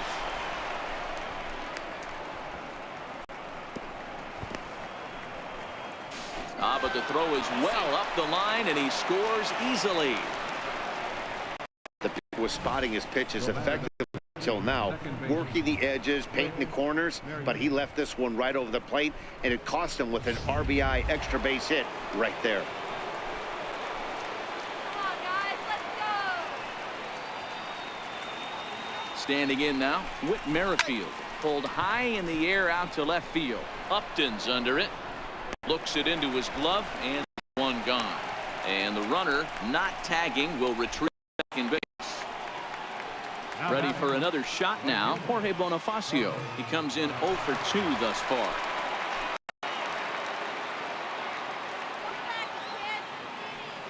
The 1-1. Ball out toward left center field. Upton will range to his left as he tracks this one down in left center for the second of the inning. Here's the left fielder, Alex Gordon. Runner in scoring position with Sir John.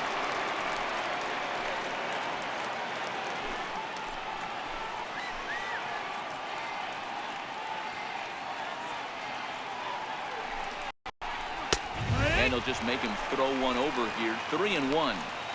It'd be interesting if he comes in the zone aggressively again here. With the base open, he doesn't have to.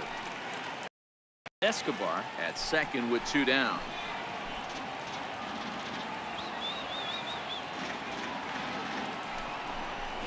And Gordon looks at ball 4. As the pitching coach heads out to the mound, I think this is probably just a case of giving your guy a chance to catch his breath, pump him up a little bit, let him know he's got it.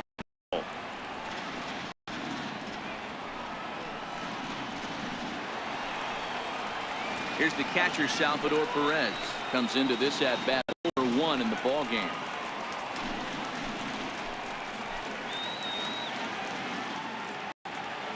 Looking to keep this a 1-run game. The pitch. There's a swing and a high pop-up. Kinsler over to his left, and the inning is over. A run for the Royals on the RBI double.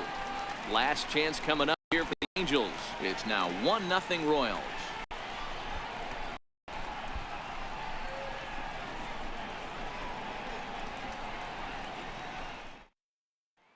Here's Luis Valbuena now. He leads off in the bottom of the 5th as they look to break through on the scoreboard for the first time in this one.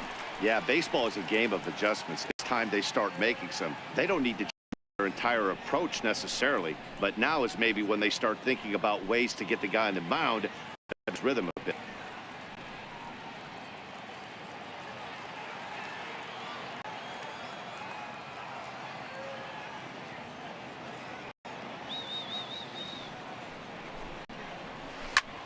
Hits this the other way, and he'll have himself a leadoff single as this through into left. The throw into second, and he's able to hustle his way up to second as he'll reach here with a 2-base hit. Finally, a little something for them to get excited about. Yeah, a rally can begin with a single swing of the bat, and this might be their chance right here. They've struggled to produce a lot of runs, but there he is at second base. A shot to the outfield scores it. Then who knows what kind of roll they could get on. Got to take it one good at-bat.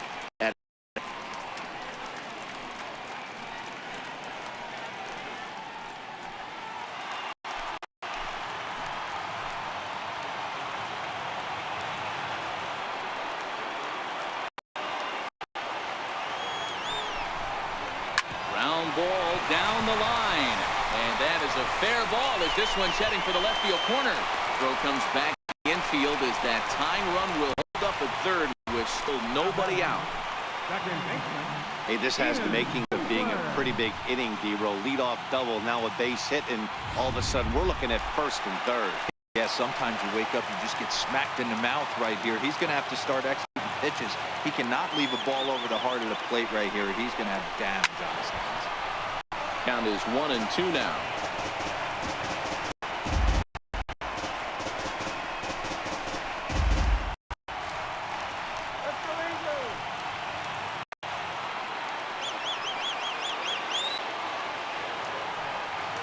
1-2. It's taken down and in for a ball. 2-2.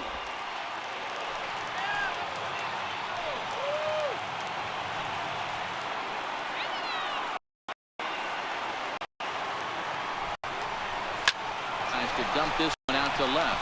And a base hit, and that'll get the run in from third. Boy, so frustrating as a pitcher. 2-strike RBI base hit. The ball wasn't hit very hard, Nero. But from a hitter's perspective, you'll take it any way you can get it. Yeah, in today's day and age where everyone's going to go deep and can go deep, not many guys have a legitimate 2-strike approach. This is one of those players, and that's exactly what he did. Shortened his stroke a little bit, didn't try and do too much, and came through for the team. Into the box now, Mike Trout. Got him. And that's 8 strikeouts now for him in the ballgame. Well, no preferential treatment there. Sometimes we see great hitters have their calls go their way on close pitches, but not this time. I think that was actually a good take, but on 2 strikes, anything that close can go either way. Here's Justin Upton. He's gone down on strikes twice already in this one. And Dan, when you know you have a chance to hand someone a hat trick for the game, is there any extra motivation to punch him out again? Hey, there's no doubt about that, Matt. When you have a good hitter like this and you punched him out twice already, you just want to continue to go out there and make good pitches and see if you can't dominate him for a 3rd time.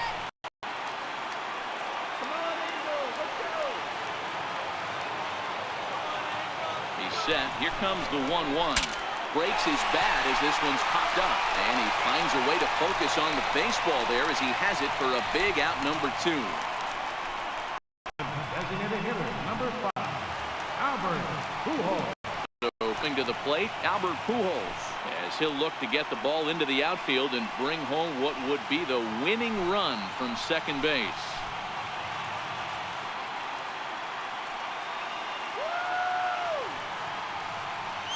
The 1-1 is a changeup that's looked at for a ball. Great chance right here as a hitter to be aggressive. You can pretty much count on a pitcher. He's trying to get back in the strike zone. And with 2 guys on base right here, it's time to grip it and rip it. Hits are now even at a piece.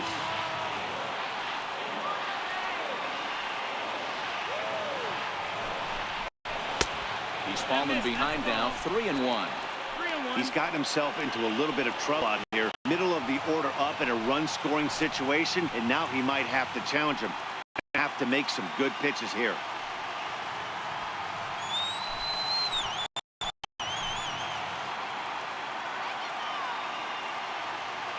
The 3-1 is in there. The full count now, 3-2. One of the most frustrating things for me to watch in this game is guys getting count leverage and not pull the trigger on a ball middle in. That's why you play, to get in those situations where you can try and do damage. What do you want, the nasty slider? Now the payoff pitch home, and it's fouled away.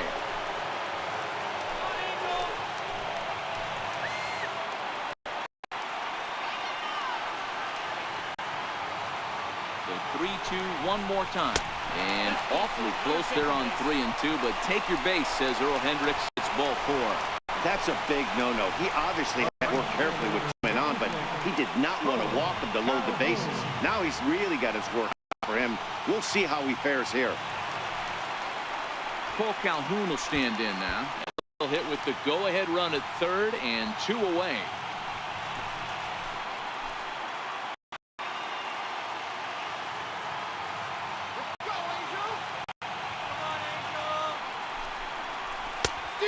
Gave it one around the shins with no luck. Definitely a big pitch coming up right here. He's going to be pumped if he can work his way out of this inning with the game still tied.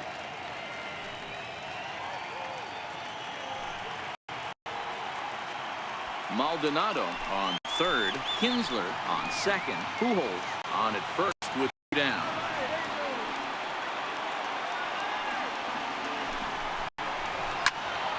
Turned on that one and crushed it. Just pulled it a little foul.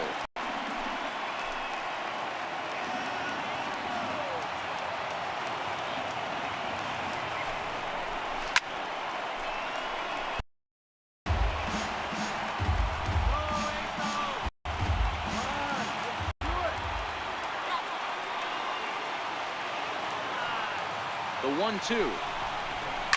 Hit to short. Throw to second for the force out, and the side is retired. Angels get just one. We're through 5 here at the ballpark, all tied at 1-1.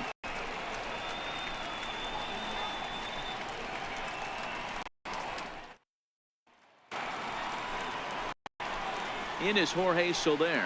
He's hitless in his 2 at-bats so far.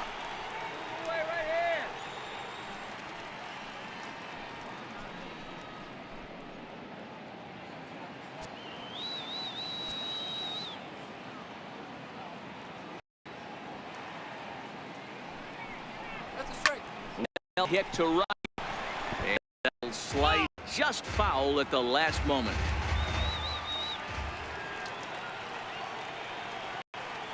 The next 3-2 is swung on and missed. He got him.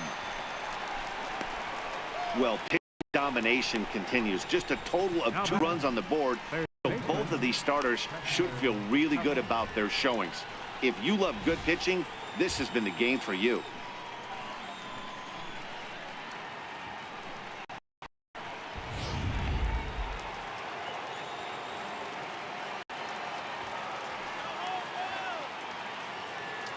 Into the box, Chesler Cuthbert.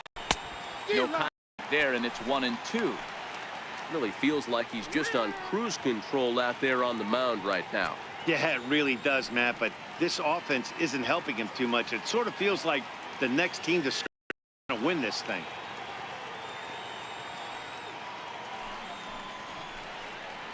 And a fastball flew it right by him, and there are 2 down.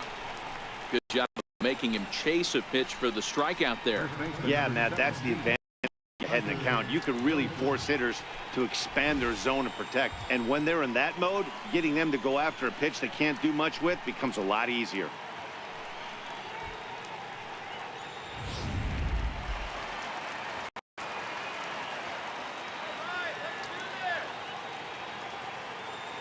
In now, Hunter Dozier. Count moves to a ball and 2 strikes now. 1 run, 4 hits, and no errors so far for the Royals.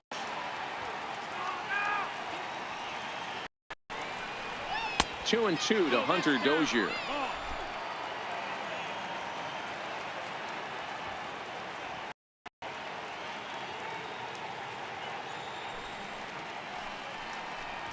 Hit down the third baseline. And a diving effort there, but it'll come up empty. It's a base hit. The pitcher's got to respect that. Third baseman getting dirty right there, trying to save him some extra bases.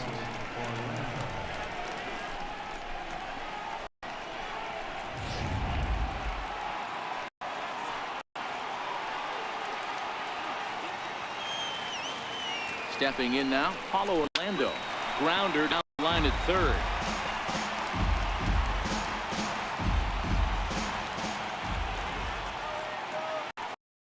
The 1-2. Hit on the ground toward the left. Played on the backhand. What a play, and that ends the inning. Off of one leg, in the hole, falling away. That is pure magic. More baseball on MLB Network right after this.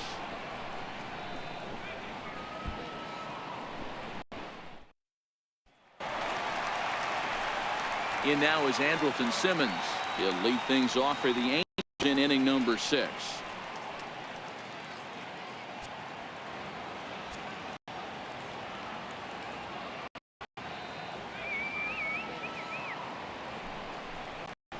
Swung on and lifted in the air to left center. Going after it is Gordon. And that's the first out of the inning.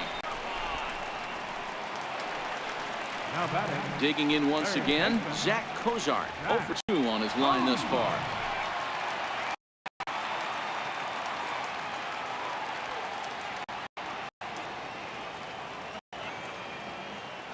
Here comes the 1-1.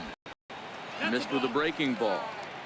We've seen him go down on strikes more than once in this game, so this has been a better approach by him at this at-bat. Much more patient, and he's gotten himself into a good hitter count.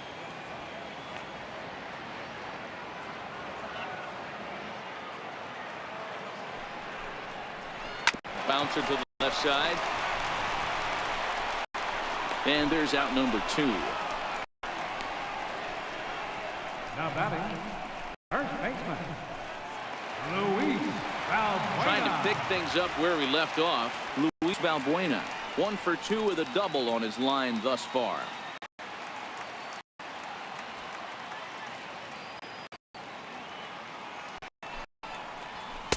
In for a strike, and he jumps ahead 1-2 now. And with just 7 2/3 innings under his belt, he's about to hit the century mark in his pitch count now. Yeah, Matty V, and the way baseball is played these days, it's about 6 innings or 100 heaves, and you're pretty much looking for that bullpen. And Devo, right now, this guy's pretty vulnerable right now at this game. Yeah, Dan, you are a monster down that bullpen. That's what it seems to be in today's game. There's 5. A swing and a miss. That retires the side, and that will do it. Angels go down 1-2-3. Score remains tied 1-1.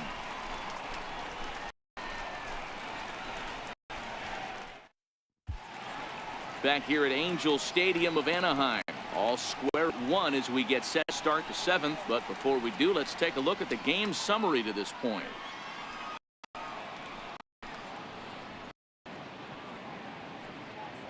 Cam Bedrosian is on to pitch from the bullpen now to start at number 7. Number 32, Cam Bedrosian.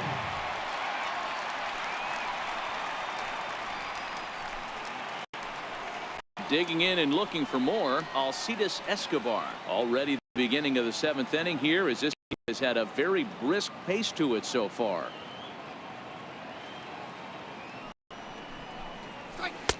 And there's ball 2 now. Come on.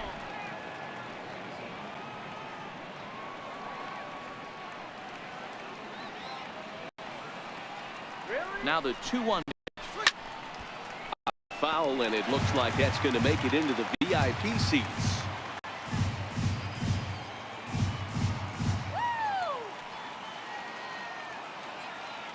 The 2-2 bounce to first, and he'll take it to the bag himself for the out.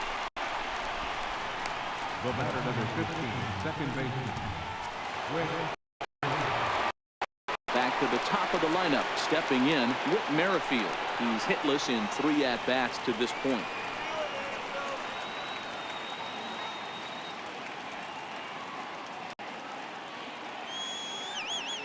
The 3-1 pitch. And he lays off, ball 4. Now the potential go-ahead run is on base here.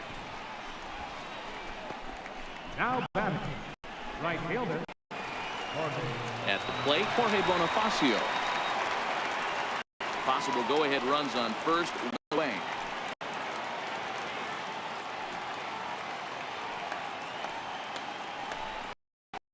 And he misses with it, ball 4, so the potential go-ahead run moves into scoring position now. Well, he battled to get it to a 3-2 count, but that just wasn't even close. Now he's a man on with 1 out, so he's got to focus on trying to get the ground ball. So stepping in, Alex Gordon.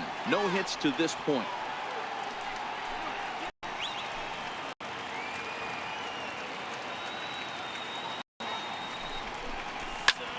This is hit high in the air out toward left center. Trout has a read on it. Makes the play, and there are 2 gone now.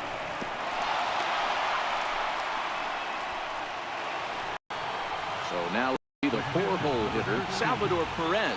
He got under 1 and popped out his last time up.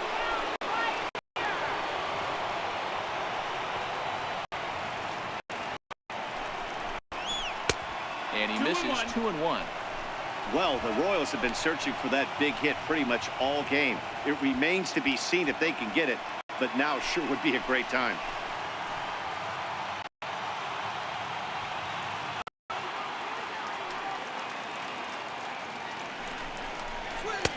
And it's 2 balls and 2 strikes now.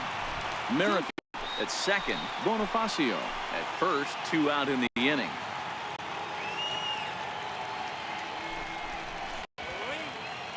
Started to go. Did he hold up in time? Yes, says the first base umpire. It's ball 3 now.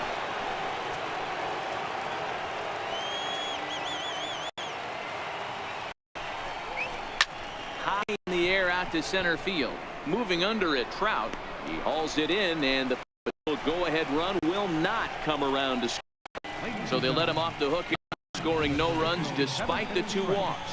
Bottom of the 7th now from Anaheim. Get up and stretch. All tied at 1-1.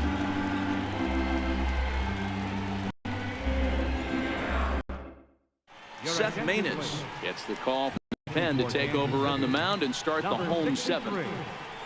Seth Maness.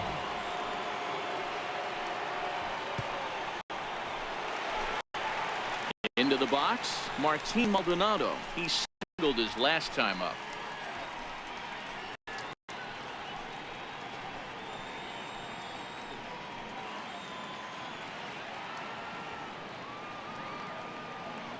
Here's the 1-1 pitch. A swing and a miss on a ball that jammed him. Maness, once a member of the Cardinals organization, was signed as a free agent in the middle of last. Yeah, I know he expected to get a long-term deal, but these are the facts right now. He is on a 1-year deal, and he is going to have to produce if he is going to get that multi-year he's been looking for come off-season.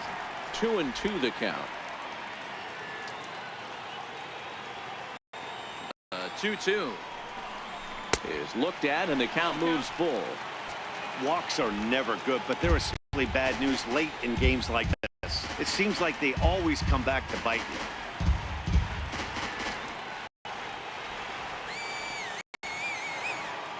Now the 3-2 pitch. And he lays off. Ball 4. Now the potential go-ahead run is on base here.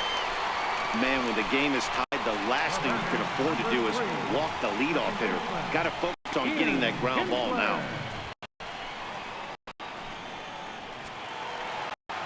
Back at the top of the Angels lineup now and stepping in, Ian Kinsler. He enters this at bat 1 for 2 with a walk.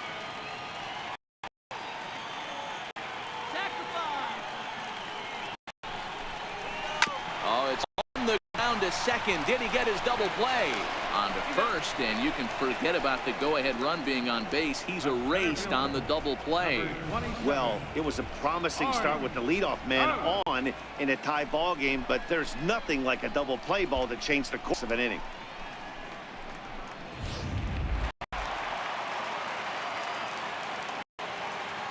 Standing in now, Mike Trout. Fouled off.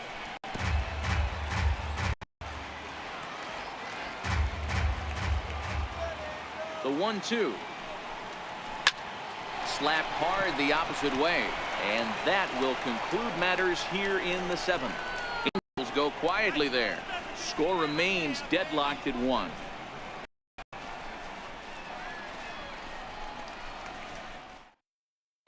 Blake has been summoned from the bullpen as he'll do so to start the 8th. Number 46.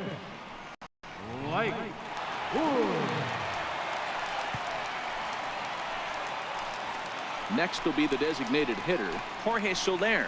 And this tie ball game is a battle of the bullpen now, and I'm sure you're enjoying that, Dan. Bullpens are such a big part of baseball now, Matt. All these teams have such good 7th, 8th, and 9th inning guys. It all boils down to whose bullpen is better.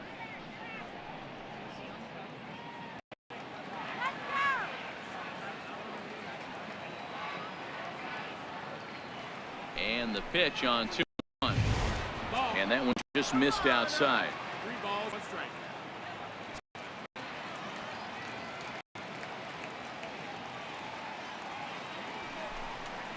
And he lays off. Ball 4. Now the potential go-ahead run is on base here. Man, the pitcher's wondering how he didn't get that call.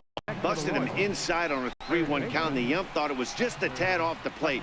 Tough to get the benefit of the doubt from the umpire when you fall behind in the count like that, though. Now time is called, and we'll have a pinch runner at first, and a wise decision as he's the potential go-ahead run. Stepping in and ready for another shot, Chesler Cuthbert. Go-ahead run at first, nobody out.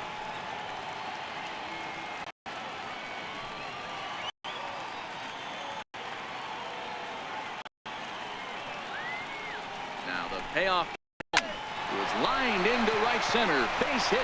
And that'll get down for a base hit. And now they'll have runners at the corners to start off the inning. Guys, that jacks me up right there. Kept his front shoulder tucked, the hip tucked.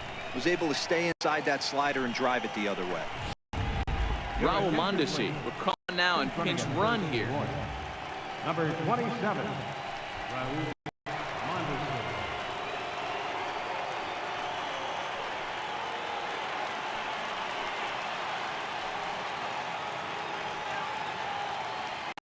Now a move over to first and dive back in.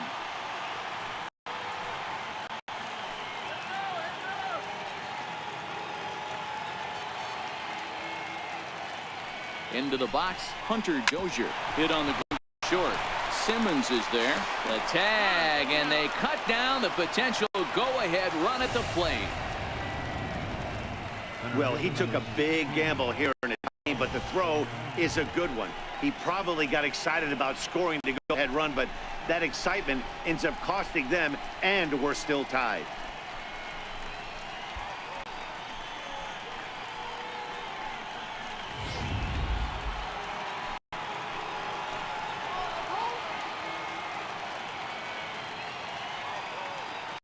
In now, Paulo Orlando. And a fastball not close. It's 2-1 now.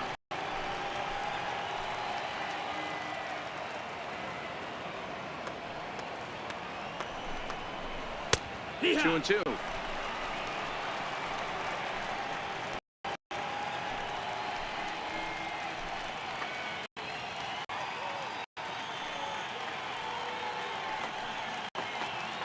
Here now the 2-2.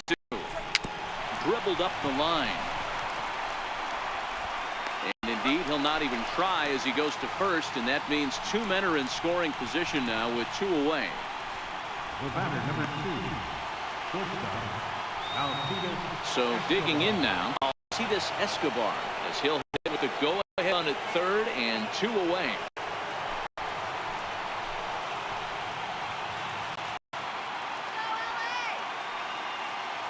Hoping to keep it tied. Here it comes. This is line to left. Upton is there, and he puts this one away for the third out. So a great job there of working out a potential trouble. Royals strand a pair. Still tied 1 apiece. Raul Mondesi going to go ahead and stay in the ballgame and play third now. Now playing third base, number 27. And now for the Angels, Justin Upton. He could really use a knock here. 0 for 3 in the game so far.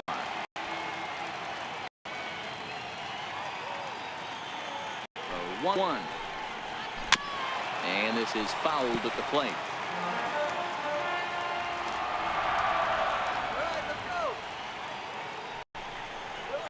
And he's struck out again.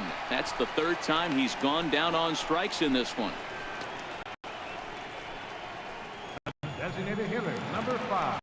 Here's Albert now. 0 for 2 from him so far in this one.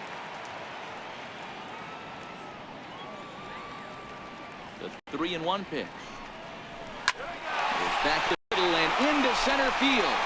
And get on through into center, and he's got himself a 1-out hit. Hey, listen, when you have a good sinker, you have to throw it, but he's going to have to get the ball much lower in the zone than that last one. Yeah, from the offensive side, Dan, two-seamer, pitcher, sinker baller, what have you. You're looking for the thing to pop out above the belt, and that's exactly what happened right there. Miss middle. Now time is called, and we'll have a pinch runner at first, and that'll be a wise decision as he sees the potential go-ahead run.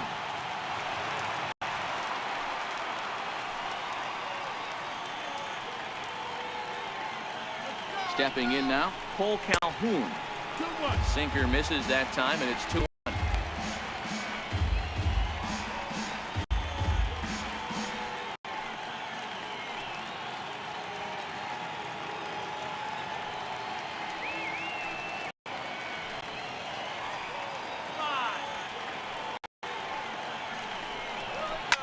And it's belted high and deep into right center.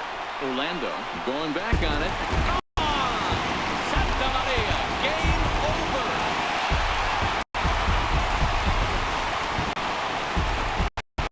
So it's a 2-run out to right center. And with one swing of the bat, this ball game's over. Hey, this game looked like it was going to be one of those wild ones right from the beginning. But when you can win this thing in walk-off fashion, what a way to win a ball game. A walk-off win?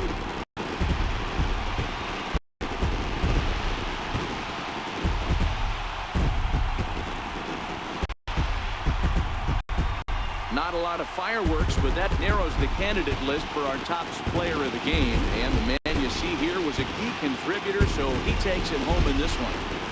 When you walk up to the plate and walk off Tater, you're probably going to be the player of the game. And that was a clutch swing of the bat. He'll be riding high on that one for a while, I'm sure.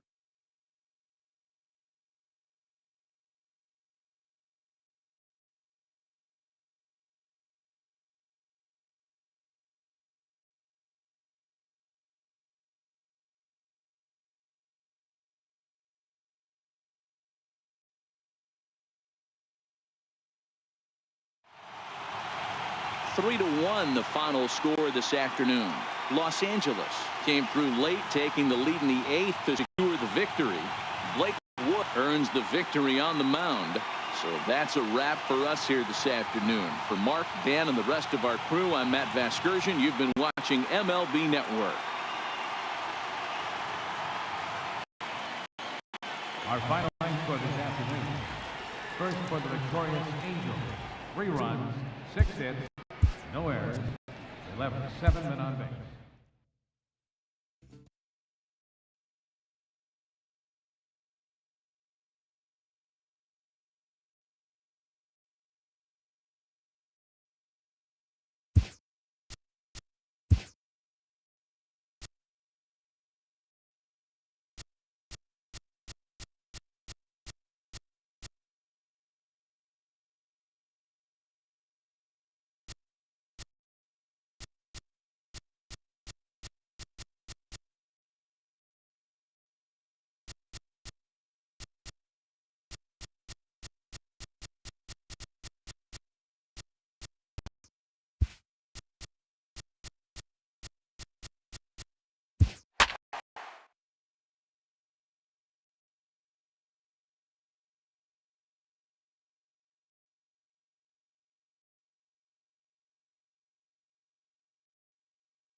MLB Network comes to you live from Mile High City and Coors Field. Today we've got a good matchup in store between the LA Dodgers and the Colorado Rockies.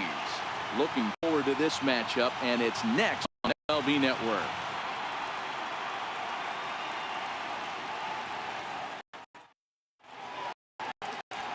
John Gray gets the start for Colorado in this one. Dan, any thoughts? Hey, the pride and joy of the Oklahoma Sooners, former first-round draft pick by the Colorado Rockies. Big, strong guy, John Gray. 96 to up at 100 miles an hour. Good, hard breaking ball, and his changeup has gotten better every year that he's pitched. The key for John Gray, throwing strikes. If he keeps the ball in the strike zone at 98 to 100 miles an hour, he is really tough to hit. Trying to pick up the outside corner, but this misses, and it's back to even at 2 balls and 2 strikes. Our temperature at first pitch, and even 70 degrees here this afternoon.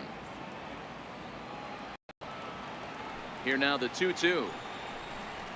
Will not catch the zone. Ball 3. Wow, from 0-2 to 3-2, and that last pitch on 2-2 wasn't even close. He had this guy in the rope, but now he let him right back into this at bat. Into the windup, ready with the payoff pitch. Good wood on it there, but foul, so they'll do it again. The next 3-2. Oh, and he lets him off the hook there, as this is even close for ball 4. And that's just an incredible job of the plate by the leadoff man there. Not only did he make the pitch and throw a ton of pitchers in his tail, but he also won the battle and earned a free pass. Here's Corey Seager. Individual matchup numbers against John Gray. He's gone 5 for 13. He also has 1 home run.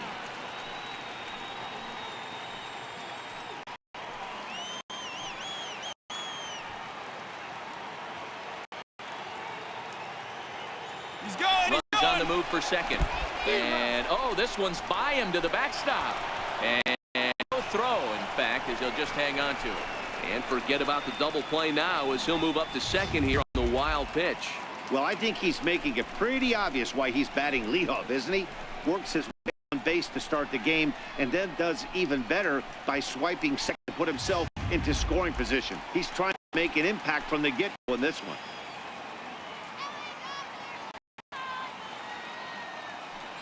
The 1-2. Seared down the first baseline. But this is a foul ball as the count holds steady at 1-2. The 1-2. And this is off the glove of Iannetta. It gets away. And he's going to make it up to third here as he advances on the last pitch.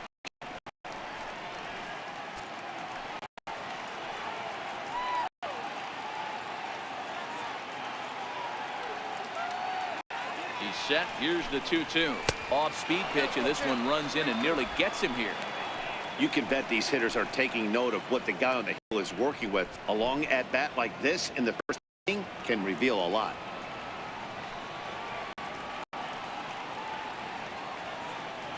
Now the 3-2 pitch. Popped him up.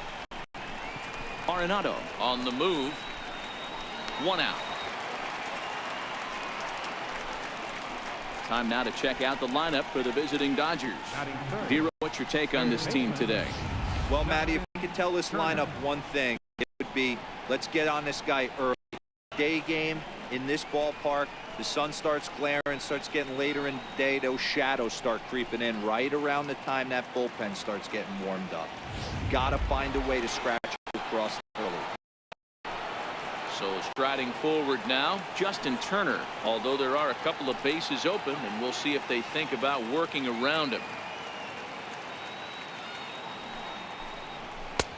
Fastball not close. Runs it to 2 balls and a strike. There are the umpires working this one. Calling balls and strikes is Mr. Rick Johnson. You know, D-Roll, Patty Johnson, decent strike zone, but isn't always super consistent. I think that's one of the things that irritates players and pitchers. Yeah, you're going to see a few glares, not only from the offensive guys, but maybe the guy on the mound as well. He needs to be a little bit more consistent. He gets him to wave at that one. It's 2-2. Taylor takes his lead at third with 1 away.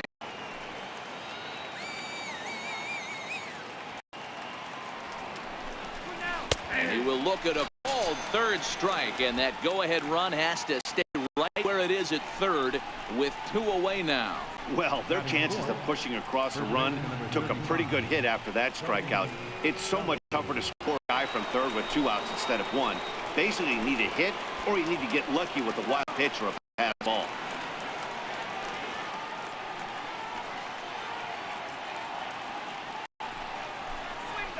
Hit down the line at first, but this will get foul, so they'll do it again. 3-2.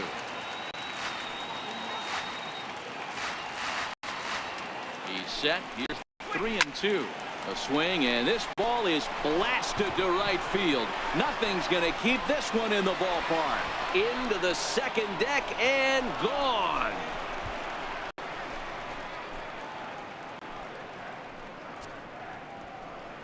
A 2-run blast to straightaway right field.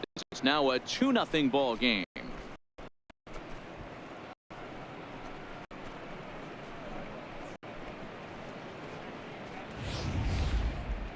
I'm sure you know it's coming after that bomb. That's right. Let's check it out on Show Track. And as the numbers come in, we see it was projected at over 450 feet. An incredible home run to watch.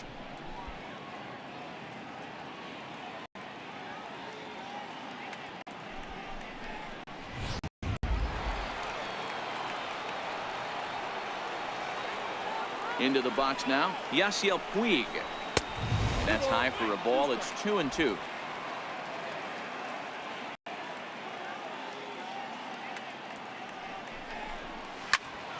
Pop high in the air. LeMahieu will put this one away, and the side is retired. But the Dodgers do strike for 2 coming on this 2-run home run. Last chance coming up for the Rockies. It's now 2-0 LA.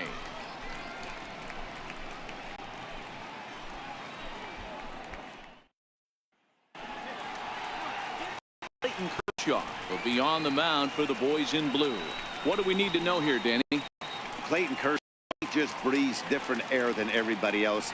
The best pitcher in the game of baseball. Good fastball, good changeup, good cutter, and a terrific curveball. When you think of the Cy Young Award, he's always in the mix. He's good, he's strong, he's left-handed, and he's quite simply one of the greatest pitchers of all time. Here's Charlie Blackmon now. He'll lead things off here in the bottom half of the first. Now a ball hit sharply toward third. And he's going to try and answer right back. Extra bases to start the home first. And he'll pull the second here with nobody out. This is exactly what you want to do when you've gone down by 2 runs. Answer the bell. So he leads off the next inning and gets them going with a double. Now if they can scratch a run or two of the inning, they'll be right back in this one.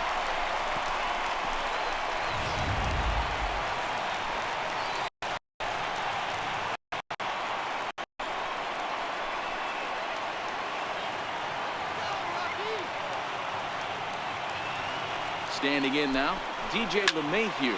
Fly ball out to straightaway right. Puig's got a read on it, looks it into his left, and there's one gone. With that, here's a look at the Rockies lineup card for this one. Mark, what's your take on against one of the best starters in the game? Well, Matt, this line finds themselves down 2 runs. Nothing crazy. Everyone relax. Stay within the game plan. Find a way to execute and get 1 run on the board and get back in this.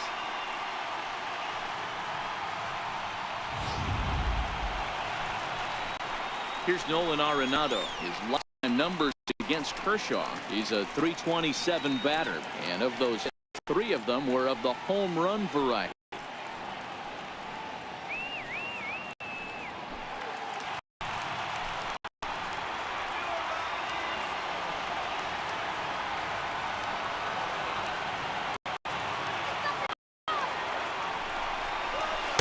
No offer on that one. 2 balls and a strike.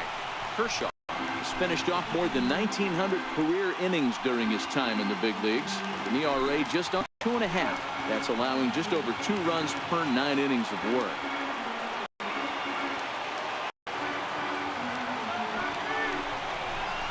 Hard ground ball to third.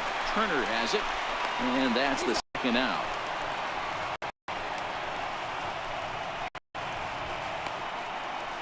Batting fourth. Right In is Gerardo Parra. Opportunity for him here to pick up that runner from second with.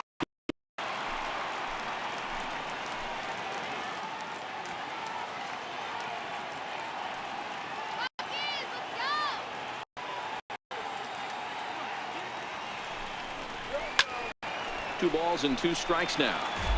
That fastball must have a little late life on it because that was right in the wheelhouse. He still wasn't able to get good wood on it. Last strike now for Colorado. And Kershaw can't find the target there as he's running as far as it can go now. It's 3-2. Trevor Story would be next if they can keep this inning alive.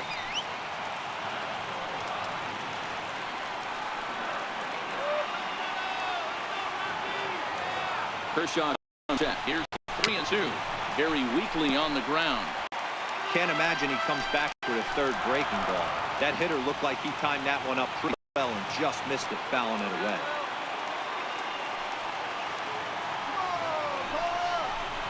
On the ground to the left side. Scooped up on the backhand.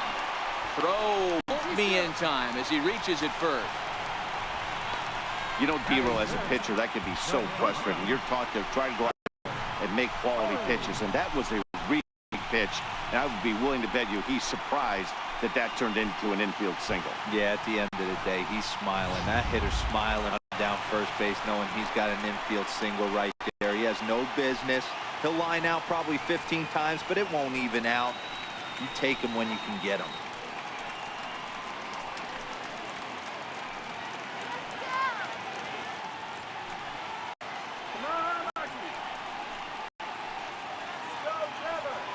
Runners on first and third, 2 away.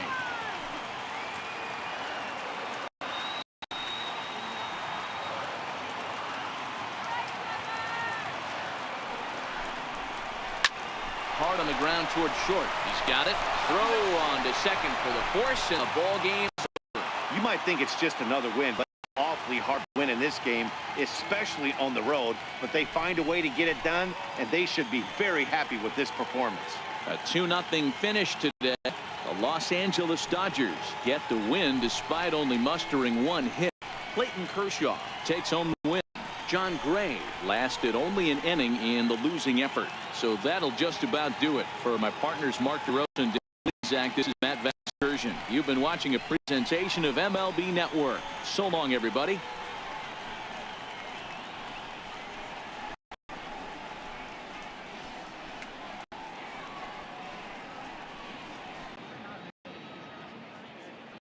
Here now is our final line for this afternoon for the victorious Dodgers. 2 runs on just 1 base hit. No errors. They left no on base. For the Rockies, no runs on only 2 hits. No errors. They left 2 men on.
Daytime baseball coming at you on MLB Network from Petco Park in San Diego. Ought to be a good one here between the Oakland A's and the San Diego Padres.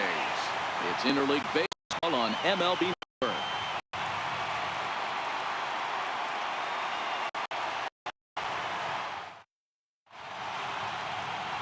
Clayton Richard gets the start for San Diego in this one. Dan Plesac, what's the word on him? Hey, lefty Clayton Richard, this guy's been around for a long time. Not an overpowering guy from the left side. At one time, he was in the low to mid-90s, but he consistently sits 92, 93, has the big overhand curveball, will mix in a straight changeup. The key to Clayton Richard, getting the fastball over for strikes to get a chance to use the off-speed stuff. Now in the box, Marcus Semien. And we are ready for some daytime baseball. A shortstop behind with a 1-2 count.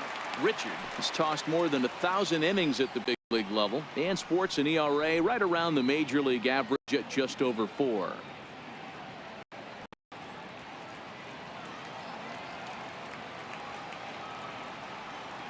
The 1-2. It's the top of the zone. He struck him out looking. And here's a shot of the Athletics starting lineup for this one. Who's the one to watch, Dan? Well, Matt, I think the cleanup hitter might be the difference in this game. The guy is in the middle of the lineup, and when he's in the middle, things just happen. Guys in front of him get on, he drives it. And if not, he has the ability to get things started and set the guys up behind him. He's a force. Next up for the A's, Stephen Piscotty as his first opportunity in this one.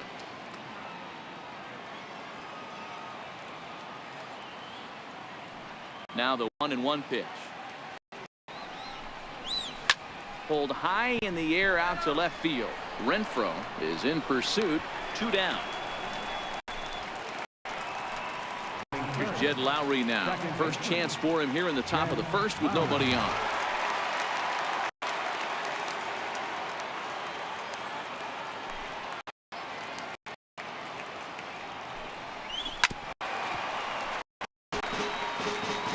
Top of the first, just underway at Petco Park.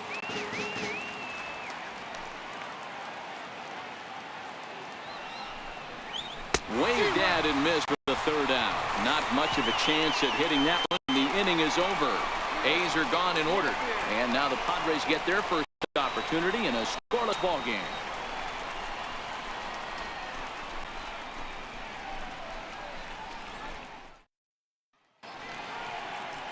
Sean Manaea, a lefty from Indiana, is on the mound here. Dan Plesac, what do you got? Hey, on the mound now is Sean Manaea, the pride and joy of Indiana State University. Low three-quarter arm angle. He reminds me a lot of former Met pitcher Sid Fernandez. Mid to upper 90s fastball, a true curve. He also has a great changeup and a funky arm angle. He's really tough on lefties. And that'll bring up Manuel Margot. He'll lead things off here in the bottom half of the first. Little dribbler up the third baseline. Oh, and he can't pick it up cleanly. Hey, I can only take you inside the mind of the batter right here. Had a lot of swinging bunts in my day. As soon as that ball hits the dirt in front of you, you are getting it down the first baseline. When you smell a knock, I don't care what it looks like, you are getting it down the line. Next to the plate for the Padres, Carlos Asuaje, a win runs at first base. The 3-1 takes a strike for a full count, 3-2, and set up behind the plate is Kenny Jansen as you see the rest of the umpiring crew there.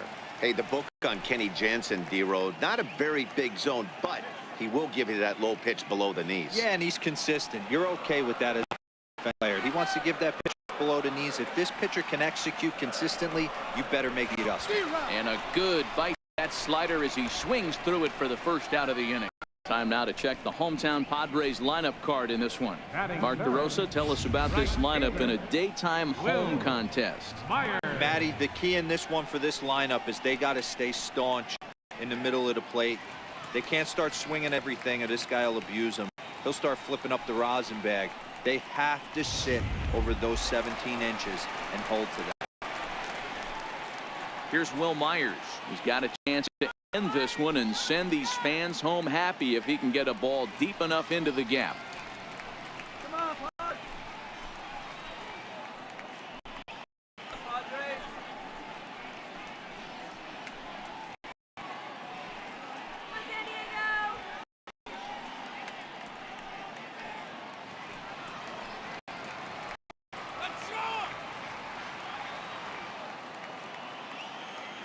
The 1-1 smacked into the gap, and it might be extra base, and he might have got it. Can they score that runner from first? And the Padres are going to walk off as winners. Well, the way things unfolded, you kind of had a sense that this thing was going to end in dramatic fashion, and that's exactly what happened. A walk for the win. Wow.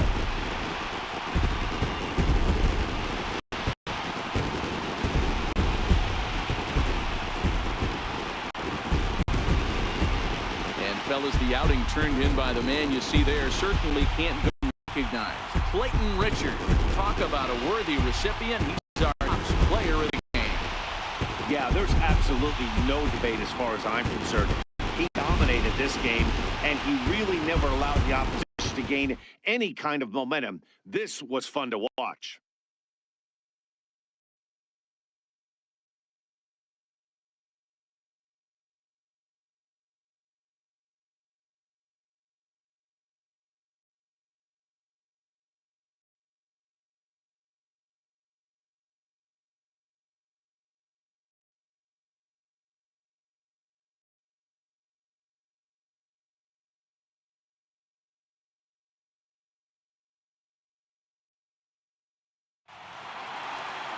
Single run good enough to do it today. 1-0 the final score. The San Diego Padres jumped out to an early lead in the first and never looked back. Clayton Richard gets the W on the mound.